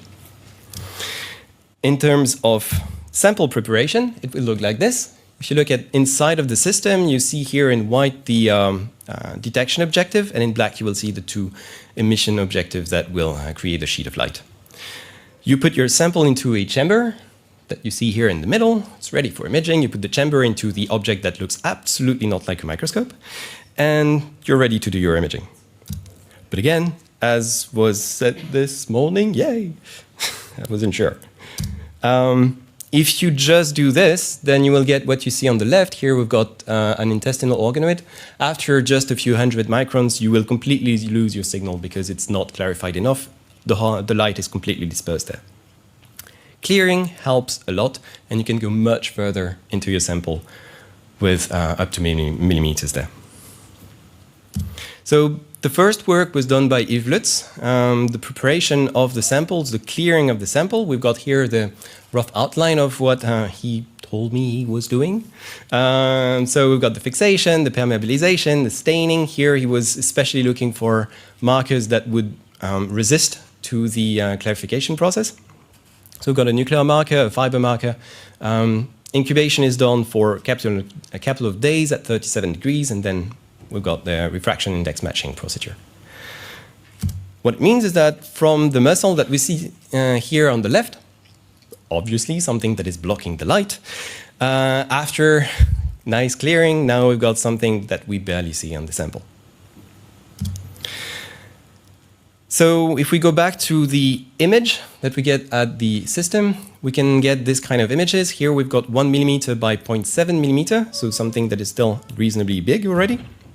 And we can see the fibers in a new direction. Instead of being a cross-section of the fibers, we have here the fibers in their length directly. And this is actually something that was a bit troublesome at the beginning, because although we want to have something in 3D, segmenting objects that are extremely anisotropic like this can actually be a challenge. So if you try to segment this, very often you will get something that is extremely fragmented along the fiber. So the first thing we did was actually flip everything again, because too many dimensions are too easy. And you get that kind of stuff where you have on the left here in magenta the nuclei, on the right the fibers, and you can already see what your sample will look like. Quick reminder, excitation from the sides, and you've got the emission coming now from the right. If we look at the kind of video we get, yay, you get this kind of videos. Again, now you can see the honeycomb pattern because it's the cross-section of the fibers, and you can track them somehow along the direction of the fiber. So this is something that we will try to segment and reconstruct along this axis. Obviously, it's still never completely perfect, and you will still see issues, for example, a loss of signal if you're going deep into the sample. You will see also shadows of some extremely resistant objects in the sample. I would absolutely not be able to tell you what it is, but I know that it's painful in terms of analysis. These will create shadows in your sample, and you might also have stitching issues when you've got a mosaic across your whole muscle. So once you've got this reconstruct 3D image, now it's a fairly simple image analysis pipeline. You only have to do the fiber segmentation and nuclei detection, and based on this you can do all of the metrics you need, membrane distance, fiber morphology, nuclear clustering, all of that kind of questions. I think one thing that may not have been addressed this morning is how complex it is to work with big data, though. That's one of the reasons why I'm so happy to see so many efforts with the FBA data or OpenCID stuff. I'm very happy that we're tackling this. It's not only the storage of it that can be an issue, it's all of the processing of it. You can reach very easily hundreds of gigs of data for one dataset, and just opening it can be really a challenge. So there are different ways to tackle this, and here I'm actually presenting two different ways to approach this problem. The first one is, well, we knew it was working to do a segmentation of the cross-section of the fibers, and that we could do it this way. So we did this. We used Fiji, TrackMate with this nice detector that was pre-implemented for us of cell pose, and you can already see that you've got most of the fibers that are being segmented. Now, the thing is that we said we want to work in 3D. So what has been clever in the way they were processing this is that they consider this actual tracking. So it's pretending to be a 2D plus time object, although we know it's 3D. But like this, you do every single slice one after the other one, and then only you connect them. What is great for us is that it means we only process one slice at a time, and it's much, much easier to process. Here, one color means one fiber, and if we manage to keep the color all along the way the same, then it means we have segmented the fiber properly. Obviously, as you probably saw, in the center and the right, it was working fairly well. On the left, we still have some issues with the signal-to-noise ratio, and I think it's why we're losing some of the fibers, which means we can't reconstruct them afterward. The second approach we could discuss is processing the whole 3D dataset at once. It comes with perks, because here we wanted to do 3D localization of blobs, basically, which are our nuclei, but it also means that it has to be large sample compatible. In that specific case, it's a fairly small sample. It's only 10 gig, but we know we're going to get at least one order of magnitude there. Mastodon is kind of an extension now of TrackMate. It incorporates Big Data Viewer, and what was very interesting for us is that it works with a pyramidal, blockwise format of the images, which means you only load the part that you're processing and then load the next one, process it, and again and again and again. So it's meant to be fairly agnostic of the size of the image you're providing. It's large sample compatible, fast 3D spot detection, and you've got this classical log processing. I'm sorry, I forgot to read this. So now everything that is circled is actually a nucleus that was detected. Seems to work reasonably fine. We can go on. As I was saying, this project only arrived recently on the image analysis side, so we only have preliminary data, but at least we were happy to see that it is confirming what we expect, which means that in healthy fibers, we have peripherics and nuclei, and everything is working smoothly there. We've got 80,000 nuclei there, 1,000 fibers, so it's already quite big. And even though it's a small muscle, it's only 0.7 by 1 by 3 millimeters, and we expect to go up to 1 centimeter long. So we will probably get at least 1 or 2 order of magnitudes there. In terms of perspective, we're going to add new markers in terms of organelles. Optimize the acquisition protocols. One thing we could discuss is the multi-angle possibility, for example, improve registration to avoid stitching issues, work on deconvolution. The image analysis obviously has to get better on the robustness of the segmentation. For the data analysis is what I was saying earlier, and then we will work on a nice packaging for sharing this pipeline with our users and the community. Before finishing this presentation, I would just like to actually say we've got 2 new imaging technologies available. And for this, I would like to really thank the co-funding from FBI France Innovation 2030 program. Those systems are the Zeiss Lightsheet 7 and the Zeiss Lattice Sim 5. I will not go into details of explaining what they are. They were presented earlier today. Keep in mind that there are fundings to help you come to our platform, because we are very happy to share these systems and put them outside for the community. So if you have a question, I would say send us an email at the email address that I forgot to put there. So it's just going to be ic@igbmc.fr, but I'm sure you can find my email address here. And with this, I would like to thank the platform, especially Erwan and Yves, who were the one preparing the samples, working on the procedures and the imaging side. Valentin is a M2 student that we just recruited to help us on building all of this pipeline, and the research team of Jocelyn Laporte, and especially Laura and Alice, who were the biologists behind all of this. And thank you for your attention.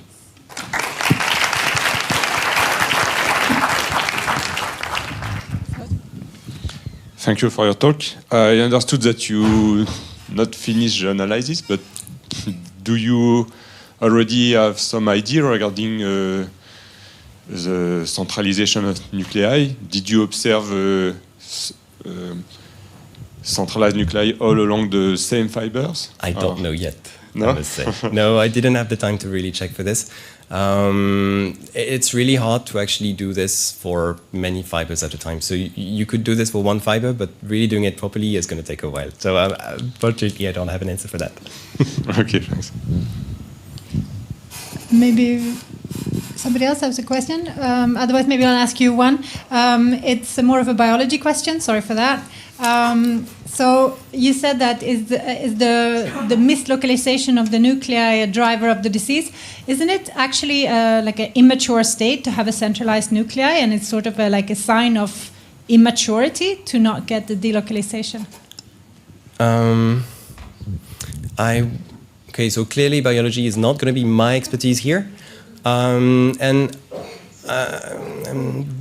the centralization of the nuclei might not be the driver. We don't know if it's a driver or a consequence.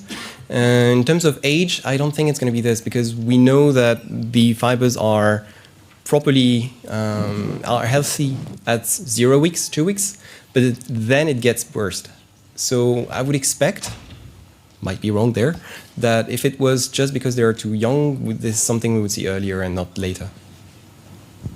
Okay, so in the healthy ones, the nuclei are all the time in the periphery, yeah, and never in the center? Yeah. Okay, right. It's a hallmark of regeneration. Yeah, to have decentralized. Yeah, so that's an immature state. Not really. They never come back. Okay. Right. Some other questions? Maybe I have one more then. So you mentioned this mastodont program, and if I understood you correctly, it requires you to actually split up your data into 2D slices, or does it take the whole image as a 3D? It takes the whole image as a 3D object, but the image is pre-processed in a way that it is organized in blocks. From the outside, all you see is one big image, but then you will only load the part that is relevant. Simply put, it's like when you're working with Google Maps or any kind of visualizer like this. If you zoom on a very, very small place, you don't need to load the whole dataset. And if you completely zoom out, then you don't need the high resolution. And it's working this way so you can actually load only the part that is relevant. And does it work very well in the muscle because it's not so anisotropic? I don't think the anisotropy is going to be the issue here. That's something we could, at the very least, that's something we could work on, because you just have to do some interpolation to recreate fake fields if you really have to. But I think it's pretty robust to this. All right. Thank you very much. Thank you. I guess we're out of time.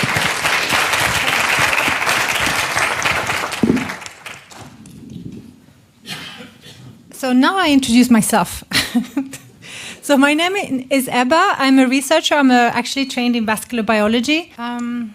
I also was really, really happy that both Jérôme and Sébastien has told you so much about light sheet, because a lot of the data that I will show you will be light sheet, so I don't have to say anything about it. You all know everything.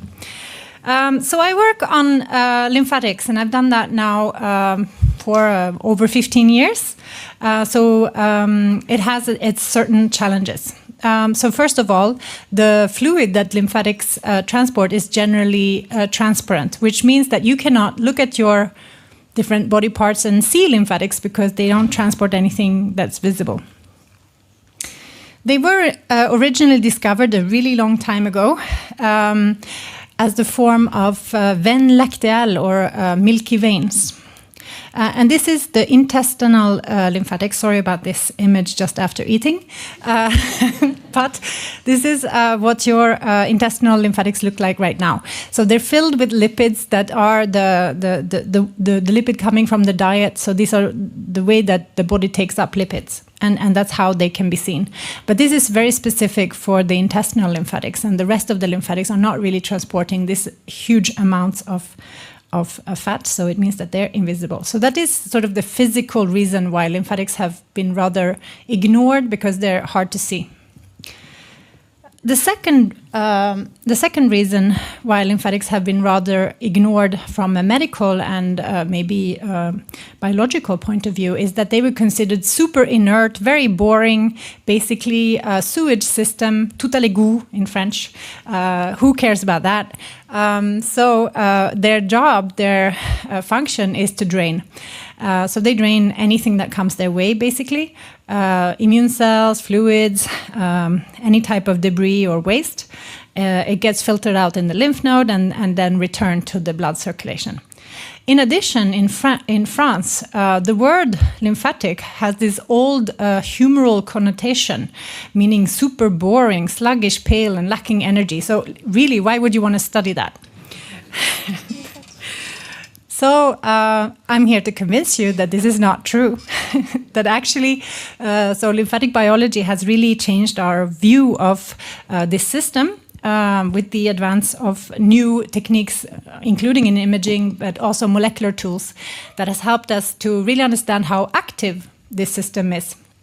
Not only by secreting, for instance, chemokines to drive the recruitment and thus the drainage of very specific immune cell populations, but also in creating the pressure that is necessary for the drainage. So it's not just all a passive sieve. It actually takes active control over the drainage system. And so the organization of the lymphatics is in the capillary segments that do the uptake. Whoops. Well, anyway, you can see the finger-like structures. They are the capillaries. They create the uptake, and then this rhythmic movement that you see is a collector vessel. You see the little funny green V-shaped thing in the middle. It's a valve, very similar to the venous valves, and that is what ensures the unidirectionality of transport in the lymphatics. So to see lymphatic vessels outside of the intestine, anatomists back in the day were using liquid mercury, not a very safe thing to do, but you could inject that into cadavers, and then you could ask somebody close to you who wanted to be in the vapors of mercury to draw a picture of what you see, and this is what they get. So really beautiful, very extensive lymphatic networks. So more recently, different tracers have been developed. So lymphatics are very, very good at draining anything from small molecules up to lipid particles, viruses, and immune cells, of course. Generally, lymphatic tracers are sort of in the small range. They're quite selective for uptake into lymphatics. So, for instance, if you inject phytidextrine into a tissue, you will see that it will get captured, especially if you take the larger sized phytidextrine, it will really get captured by lymphatics. And the green sort of zones that are highlighted here is valves in the lymphatics. So it's a very good way to study lymphatics is to inject a tracer. This is also used in the clinic. So the image to the right is a clinical image in a person with ICG. Is a dye that has been approved since the 50s for clinical use to detect, for instance, lymphedema, but also tumor biologists and clinicians staging cancer are using this to identify the tumor-draining lymph nodes to look for metastasis. So we use these different indirect tools to really see the lymphatics. There are now available different antibodies that you can use to really visualize these lymphatics. And the examples that I'm showing here is with a target molecule that's called LIV-1. And using either transgenic animals or LIV-1 immunohistochemistry, researchers have been able to demonstrate that lymphatics are actually found in most of your tissues, our tissues. And not only have we been able to pinpoint where they are, but also understand much better what they do. So if you have a problem with your lymphatic drainage, this can cause chronic edema, such as patients with lymphedema. It also contributes to poor resolution of inflammation. So this is something that is involved in both acute and in chronic settings of inflammation. And as I mentioned, it has a really important role to play in lipid transport, not only from the gut to the blood, but also from the different tissues, including your blood vessels, back to the circulation and back to the liver. So this is why defective lymphatic transport can contribute to atherosclerosis. I'm really focused more on the cardiovascular diseases, and that's what I'm going to talk to you about. But studies have shown that lymphatics are really involved also in lymphatic metastasis, and potentially also in the brain. Poor lymphatic drainage could contribute to things like Alzheimer's or stroke or migraine. So let's talk about cardiac lymphatics. So again, this was discovered very long time ago. Actually, it was a French anatomist working in Paris who was called Dr. Sapey, who again used mercury to inject, and his wife was making this drawing. She was never cited in his papers, but she made these beautiful drawings. On the right, there's a more recent image with light sheet microscopy staining of LIV1 to show you that the lymphatics are quite extensively found all over the surface of the heart in both humans and in mice. So anatomy is not everything. We really want to know how it works. So then we have to use different, again, tracers to sort of pinpoint what is the directionality or the function of this drainage. And so studies have been performed to demonstrate that the drainage passes from the apex of the heart towards the base, where are situated the main draining lymph nodes, just around the aorta. And then from there, the lymph returns up to the venous circulation at the level of the subclavian veins.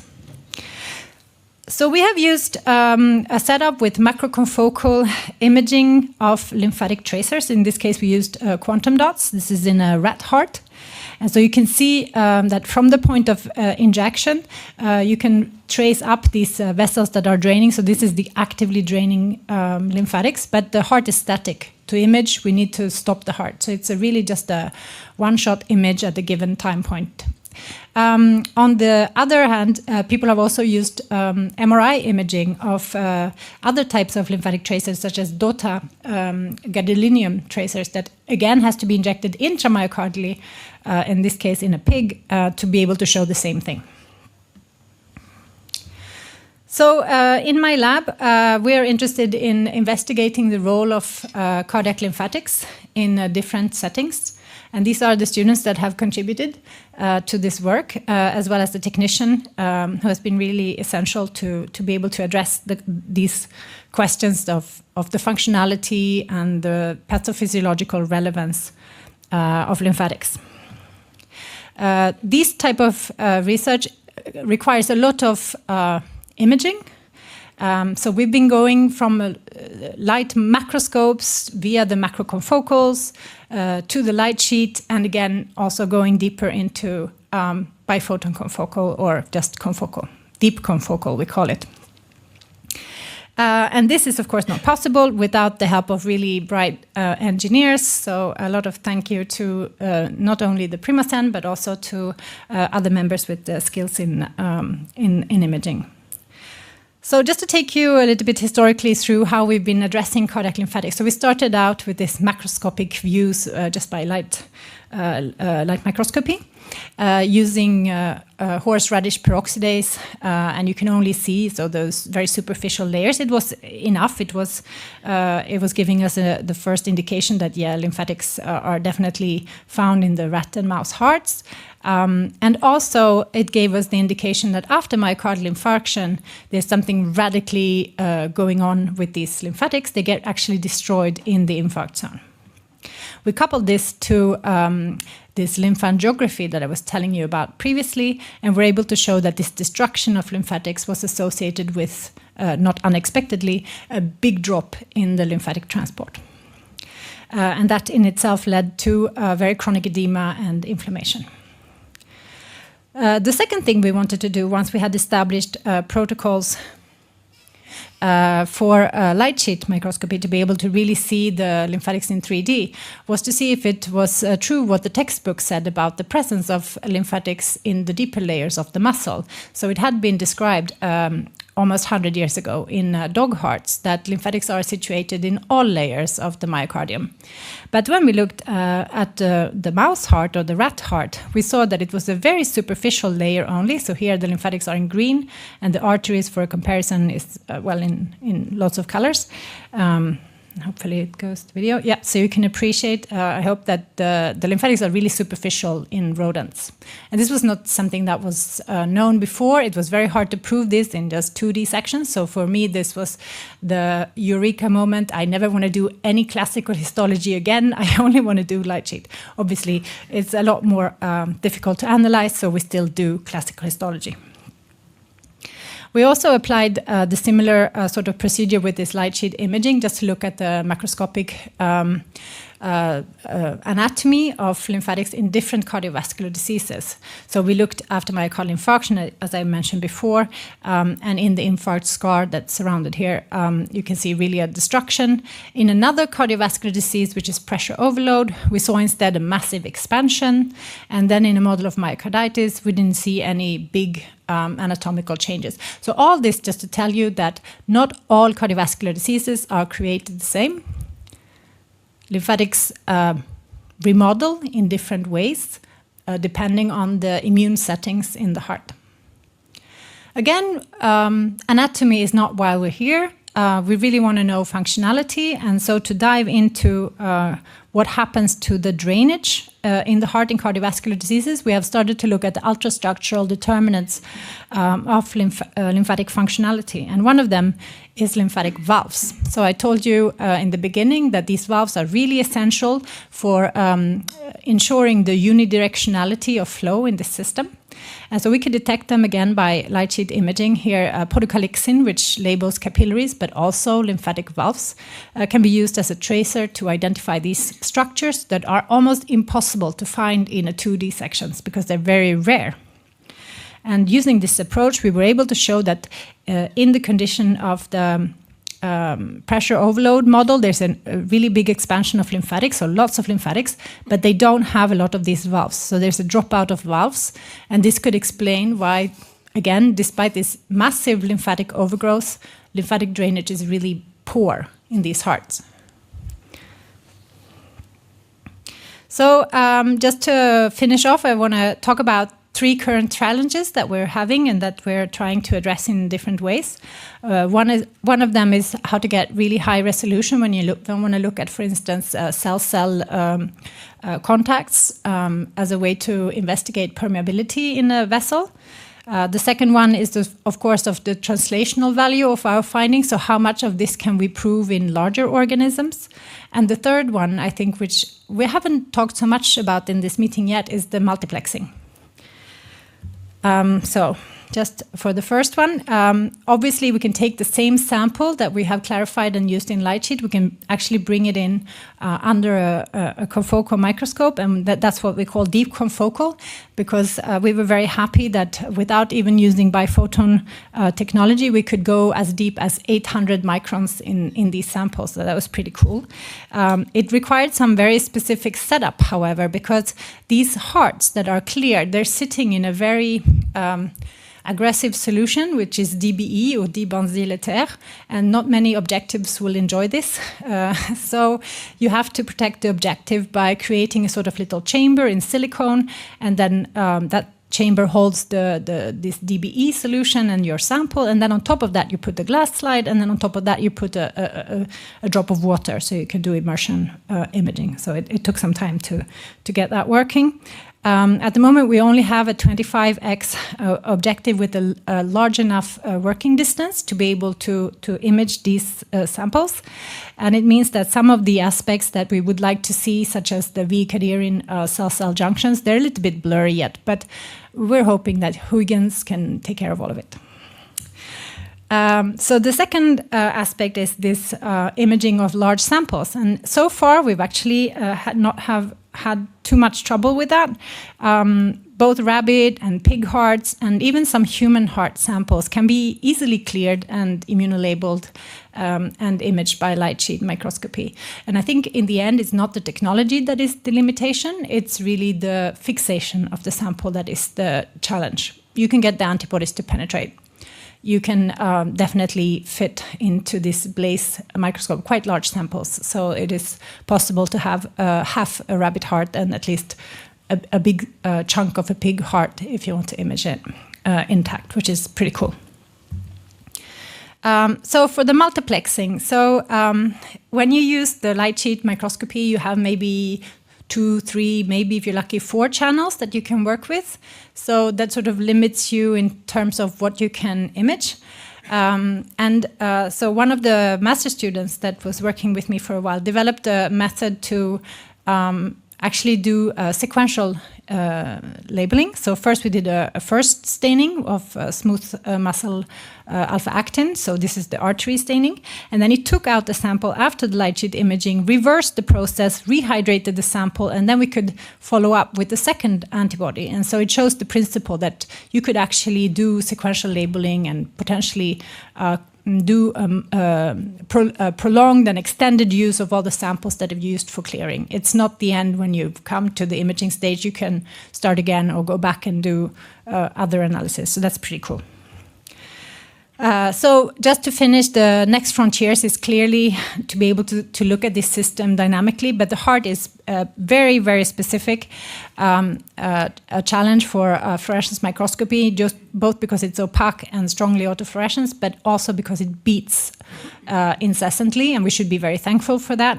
But it just means that what we need is really ultra-fast intravital microscopy. So I'm looking forward to the next talk that will be on intravital microscopy. And with that, I'd like to thank you and all the people that have contributed to this work, including some very bright Rouen bioimaging master students. Thank you.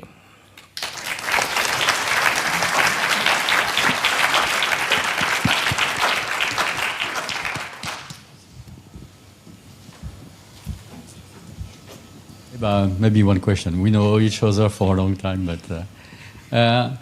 what could be the importance of the immune cell in the regulation of lymphatics? So we have 1 minute, so I can't answer. No, there's a really overpowering amount of evidence that the crosstalk between lymphatics and immune cells is really bidirectional. So lymphatics influence immunity, and immunity influences lymphatics. And I could go on for half an hour, so let's not do that. Okay. Thanks very much. So we're very excited now to welcome to the stage Leah. So she is in the last moments of her PhD thesis, I think. Yeah. So she has been working with Emma Lefrançois in Toulouse since 2022. Yeah. And what she will present to us is a very unique setup for intravital microscopy in a BSL-3 setting, which is super challenging. So very excited to hear what you have to show us. Thank you. So hi everyone, and thank you for the introduction. So as it has been said, I work in Toulouse at the IPBS, and today I'll take you into a little journey into your lung. So using lung intravital microscopy, don't know if it works actually. No.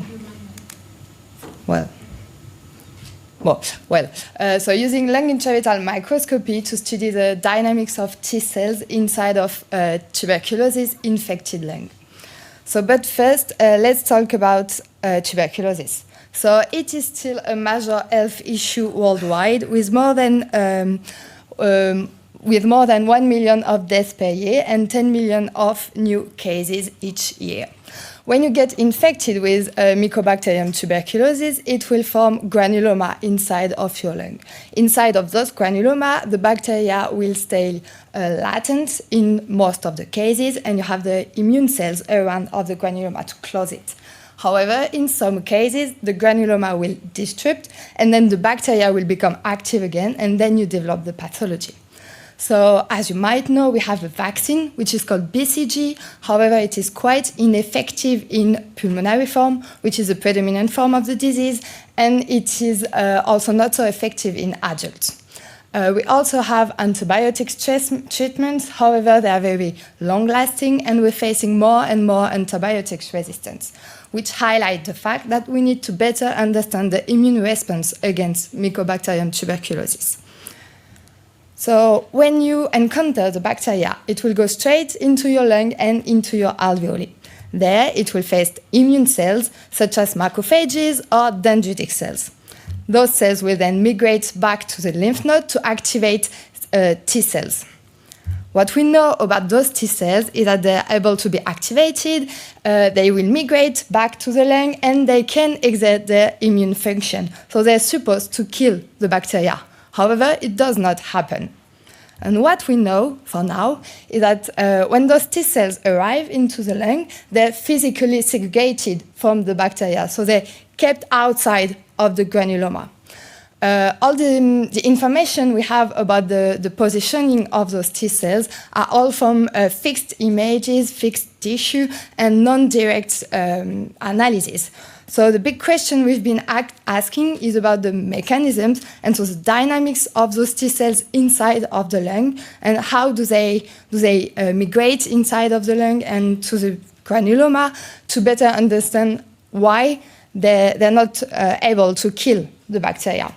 And so to do so, we had to use lung intravital microscopy to follow the dynamics of T cells. And so, as you might know, as we're working with Mycobacterium tuberculosis, we have to work inside of a BSL-3. So this is the third level of biosafety in France. So it's for pathogens such as HIV or Mycobacterium tuberculosis, which are lethal for humans. But today we have treatments, even though not so effective, but you're not supposed to die of it anymore, in France at least. So using this technique, we've been facing two different types of the challenges. The one inherent with the technology, so with lung intravital microscopy, and the one going with the BSL-3 environment. So first about lung intravital microscopy. When you do this kind of technique, at one point you will have to open the thoracic cage. So by doing so, you will impair the breathing of the mice. And as you want to keep it alive, we put it under mechanical ventilation by doing a tracheotomy. Then, as the mice is breathing, it's still alive, so the lung is moving. So as we want to image the lung, we have to stabilize it, and we use a little window to stabilize the lung, to suck the lung to the window, so it doesn't move anymore.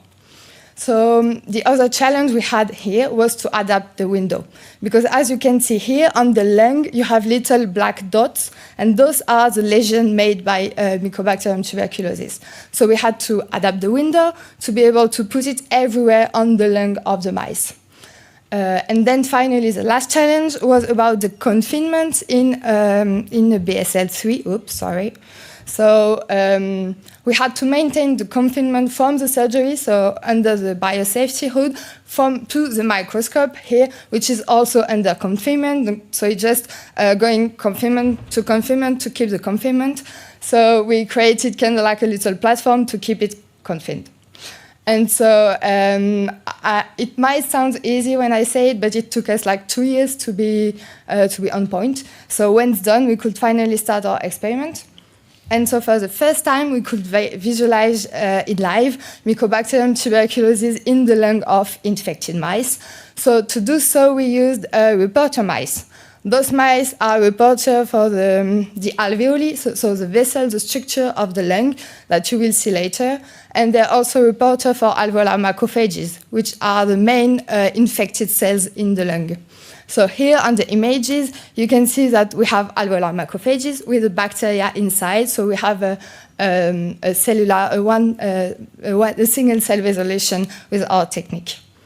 And so here you have an example on the left of healthy lung architecture. So you can clearly see the alveolar in black, and you have the vessels around. It's very, very clear. And in some of the alveoli, you will find alveolar macrophages. And here on the right, this is the lesion area. So we describe it with the presence of bacteria in magenta, It is also crowded with alveolar macrophages. As you can see it's very different from an healthy lung. And there is also a big remodeling of the vessels inside of those lesions. So the next question about those vessels was to know whether they were still functional, as there is a big remodeling. So just as it has been explained before, we used dextran and Evans blue to follow the perfusion of those vessels. And so with this image on the left, you can see that on the left of the image, you have the healthy region of the lung, where you can still see the alveoli. However, on the right, it is remodeled, and you can find the bacteria. And if you look a bit closer, this is the right image, you can see with the white star, you can see that the alveoli is not filled with the dextran or the Evans blue. However, inside of the lesion, the alveoli with the red star is filled with the dextran, which means that the region is still perfused. However, the vessels are damaged and there is some leakage inside of the alveoli. And so going a bit further in the characterization of the lesion, we've also used a transperized lung, so 3D lung, to characterize the lesion at the whole lung level. And we've also could find that using our window, so we can only see on the top of the lung. However, for one lesion, we can see up to 90% of the total area of the lesion. So having finally characterized our infected lung, we could start our experiment with the T cells, so to follow the dynamics of the T cells. So just as before, we used fluorescent bacteria. We've infected the same reporter mice for vessels and alveolar macrophages. And 24 hours before the imaging, we injected CD4 T cells that were labeled. Those T cells are transgenic, so they are specific for the bacteria, and they're polarized, so they are specific for the type of infection. And the microscope we're using is the biphoton. So those are the first videos and first images we've done with this technique. So you will see this time the CD4 T cells in red, and you still have the macrophages in green, and those clusters of infected macrophages everywhere. And so we followed those T cells using TrackMate on Fiji, and you will see the track just here. And so thanks to those tracks, we could extract all the information we needed to follow their behavior and their motility in the lung. So this is on the right, you will see the kind of map we are having with all of the extracting tracks for those T cells. And so the first thing we did was to observe the migration and the positioning of those T cells. And so what we've seen is that 90% of them, they will migrate inside of the lesion, so it's the right part of the image each time. And so you will see T cells going inside of the lesion, and most of the time they're migrating next to those clusters of infected cells.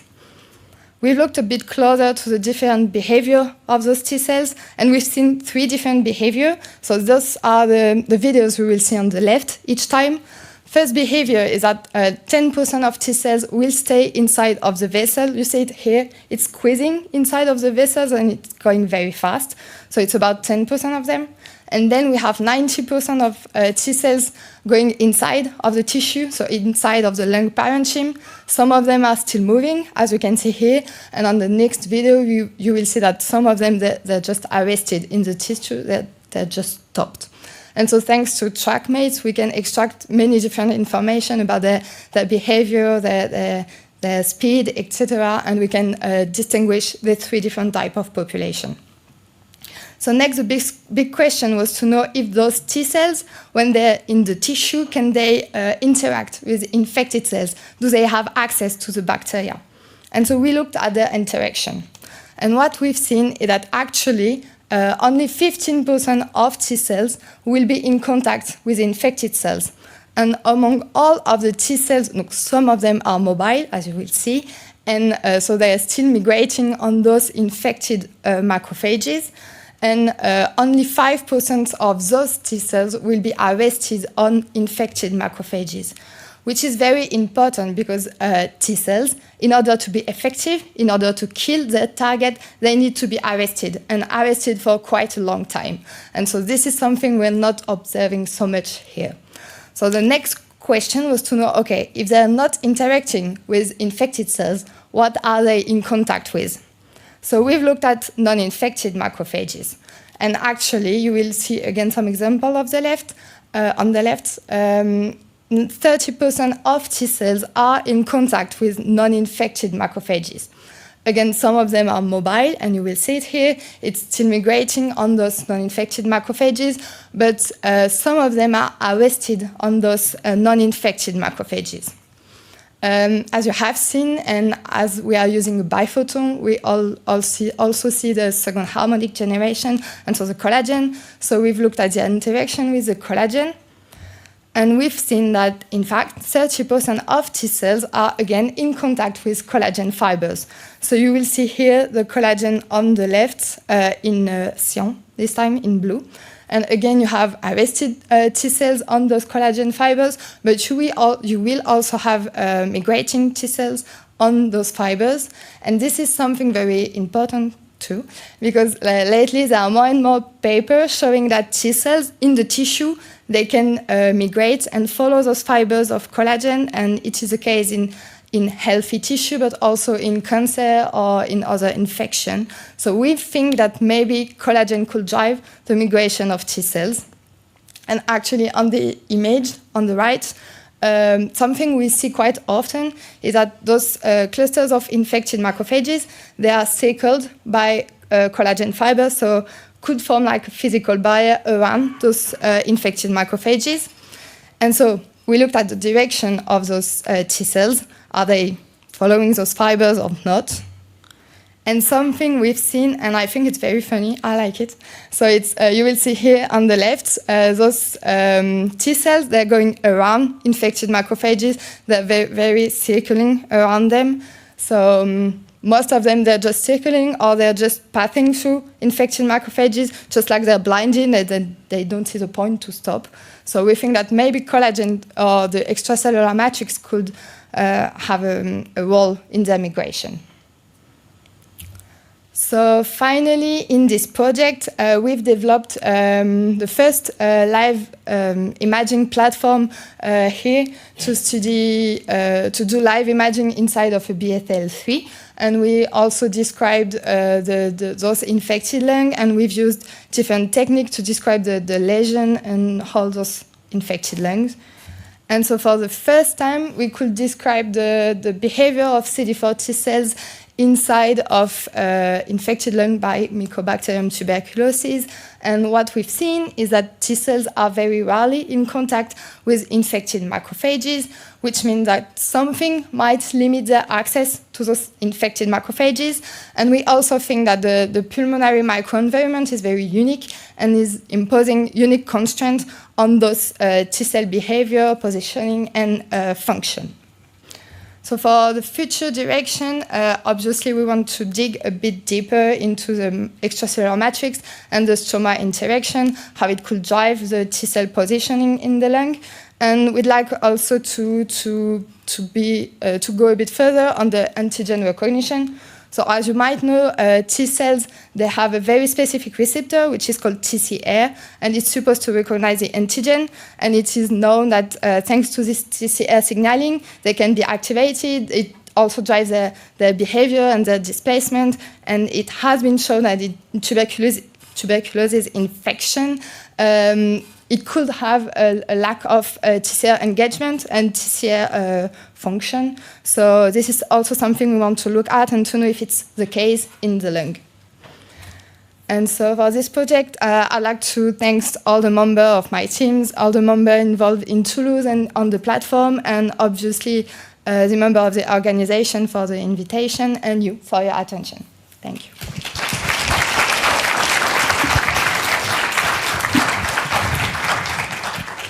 Very nice presentation. So, any questions? Yes? Thanks a lot for the nice presentation. Did you quantify the fibrosis? No, we didn't. It's something we'd like to look at. However, I think we're going to try to label the collagen and the fibrosis, and not only using the second harmonic, so it's something ongoing.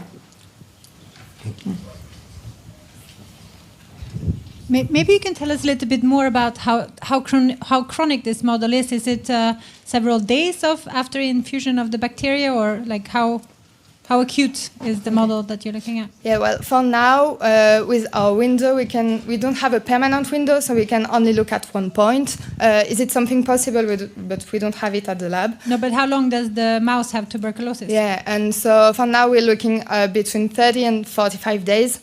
So it's quite late. We could do earlier, but it's hard to see the infection by the eye on the lung if you do earlier. And so it's hard to position the window and to find the bacteria. So this is why we're a bit late for now. Yeah, thanks so much for your nice presentation.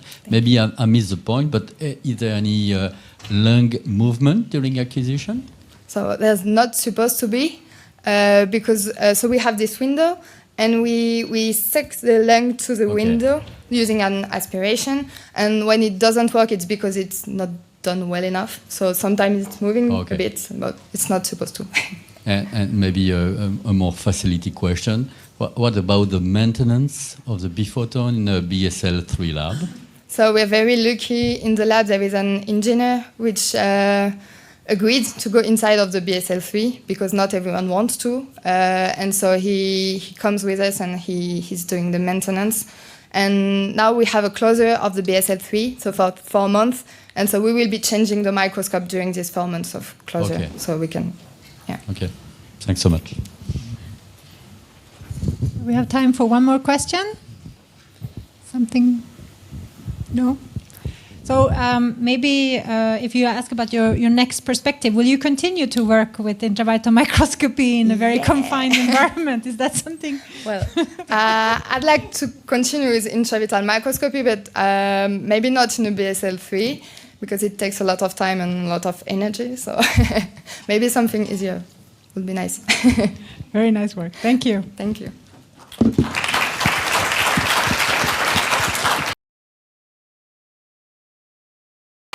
Thank you for the introduction.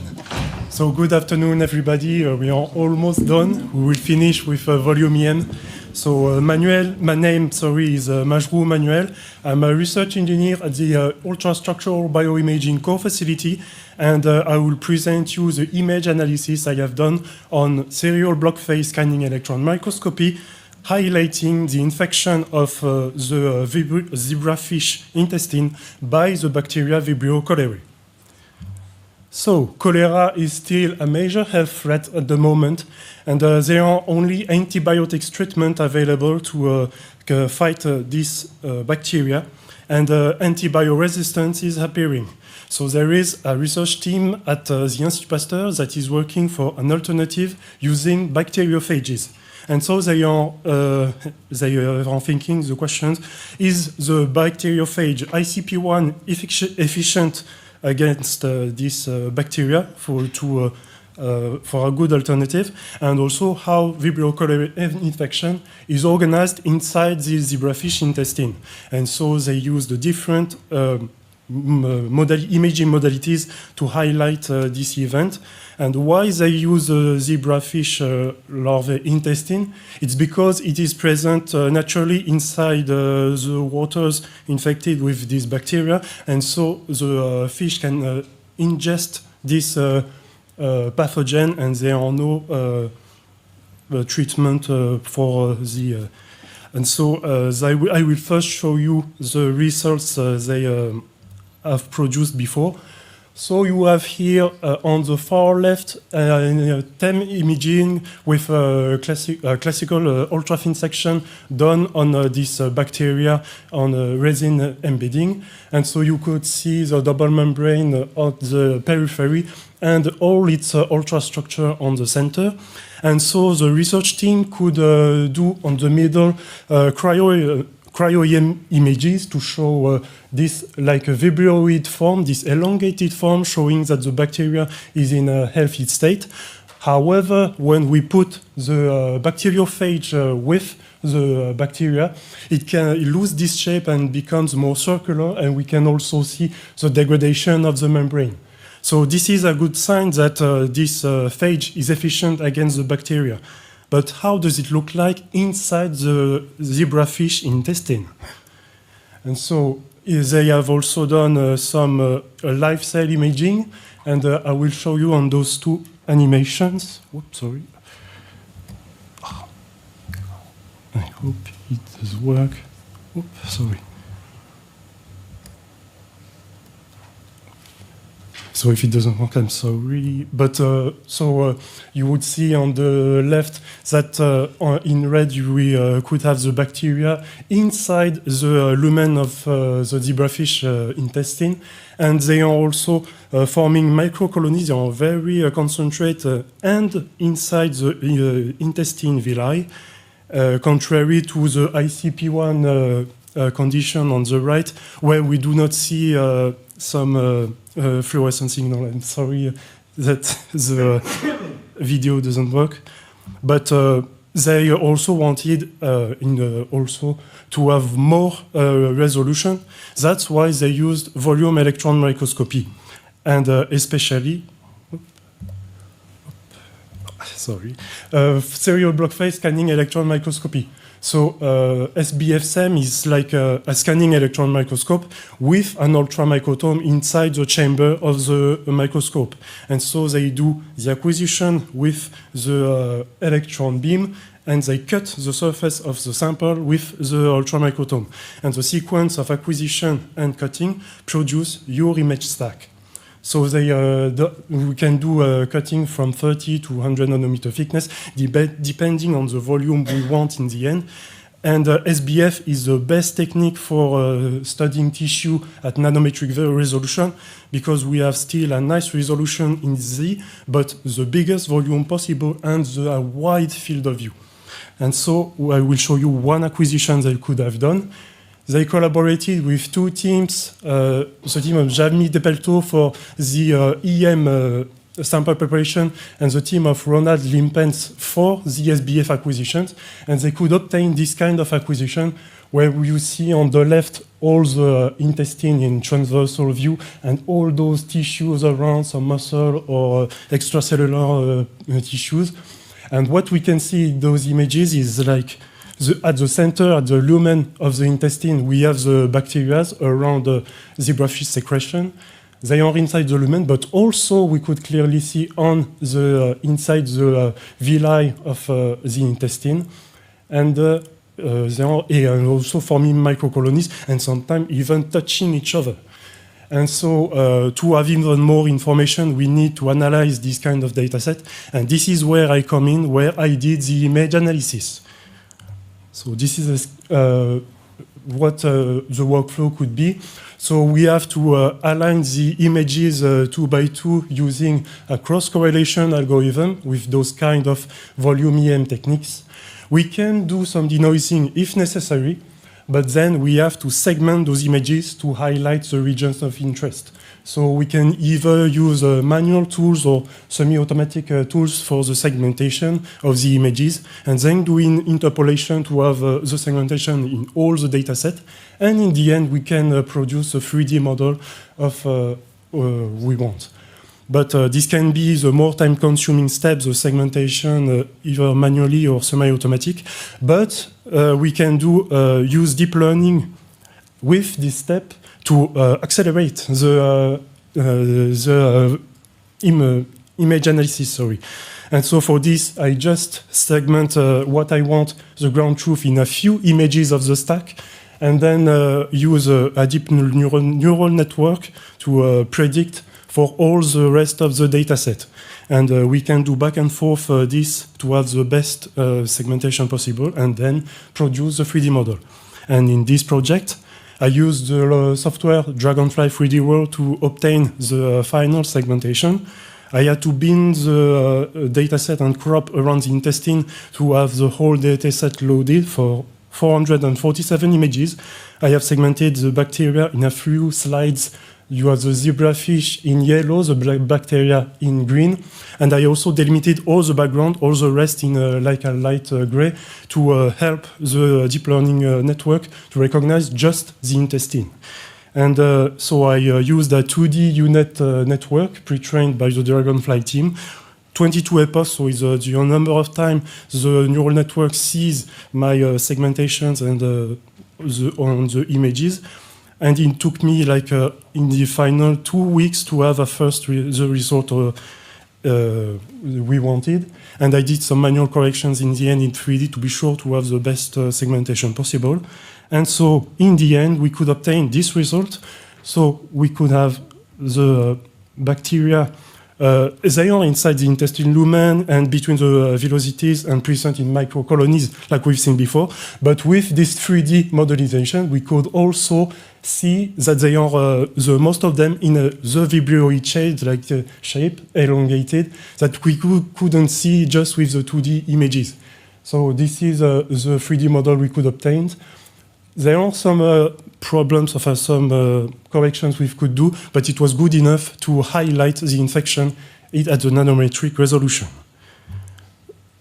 So we are working on a paper, and the results are available at the Burr Archive if you want more information on it. So in conclusion, we have seen with different modalities and the image analysis I have done that this phage is efficient against the bacteria. The bacteria form microcolonies inside the zebrafish intestine. They are also located between the villi and have this vibroid shape inside the intestine, which means they are still infectious.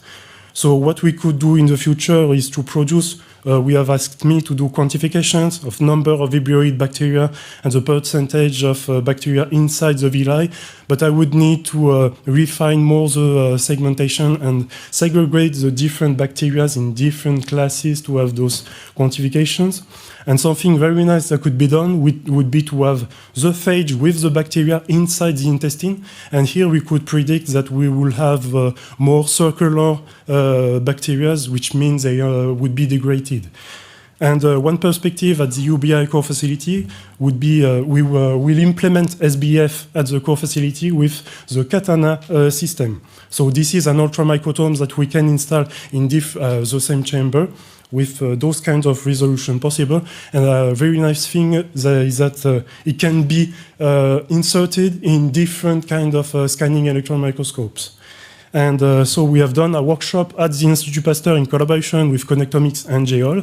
And we have one sample that was a test. It was a mouse heart muscle sample that we see over there with the different tissue, different muscle fibers. And we can also see a blood vessel with the red blood cells inside.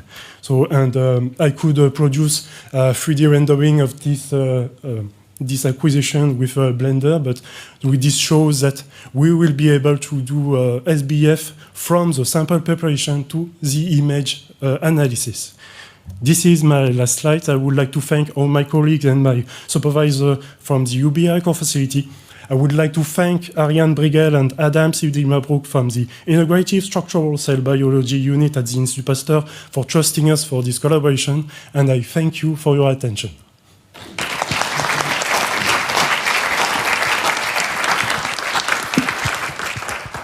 Okay, thank you a lot for this impressive presentation. So have you questions? Hi. I was just wondering, because what you have to segment is quite a big chunk with precise outlines and so on. Have you tried some, let's say, old school regular method in order to try to segment? Because a 2D unit in this case, it seems to be like a big hammer just to try to punch a tiny little nail. It would have been maybe not the... I had just 2 weeks, a really short amount of time to produce this result. And if I would manually segment, or say, because they are of the cells very close to the intestine. So even delimiting the intestine was quite a challenge. And with a classic approach, I was not sure if I was the most precise possible, and if I could delimit quite clearly the villi as well, because they move also quite in different directions. Maybe I could try in the future, but or maybe as a first pre-step, in order to ease the process and then correct. I don't know. Just wondering. Yeah, it's a good question.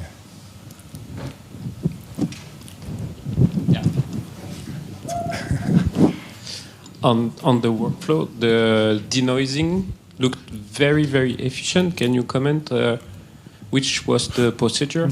I didn't do the denoising. It was an illustration to show the process, but I just know for if Gaussian filters or median filters could help for the denoising.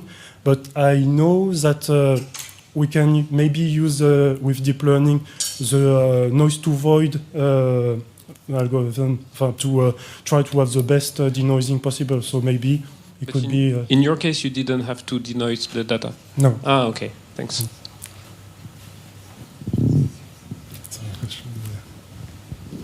Okay, so thank you again for the quality of your presentation. Thank you very much.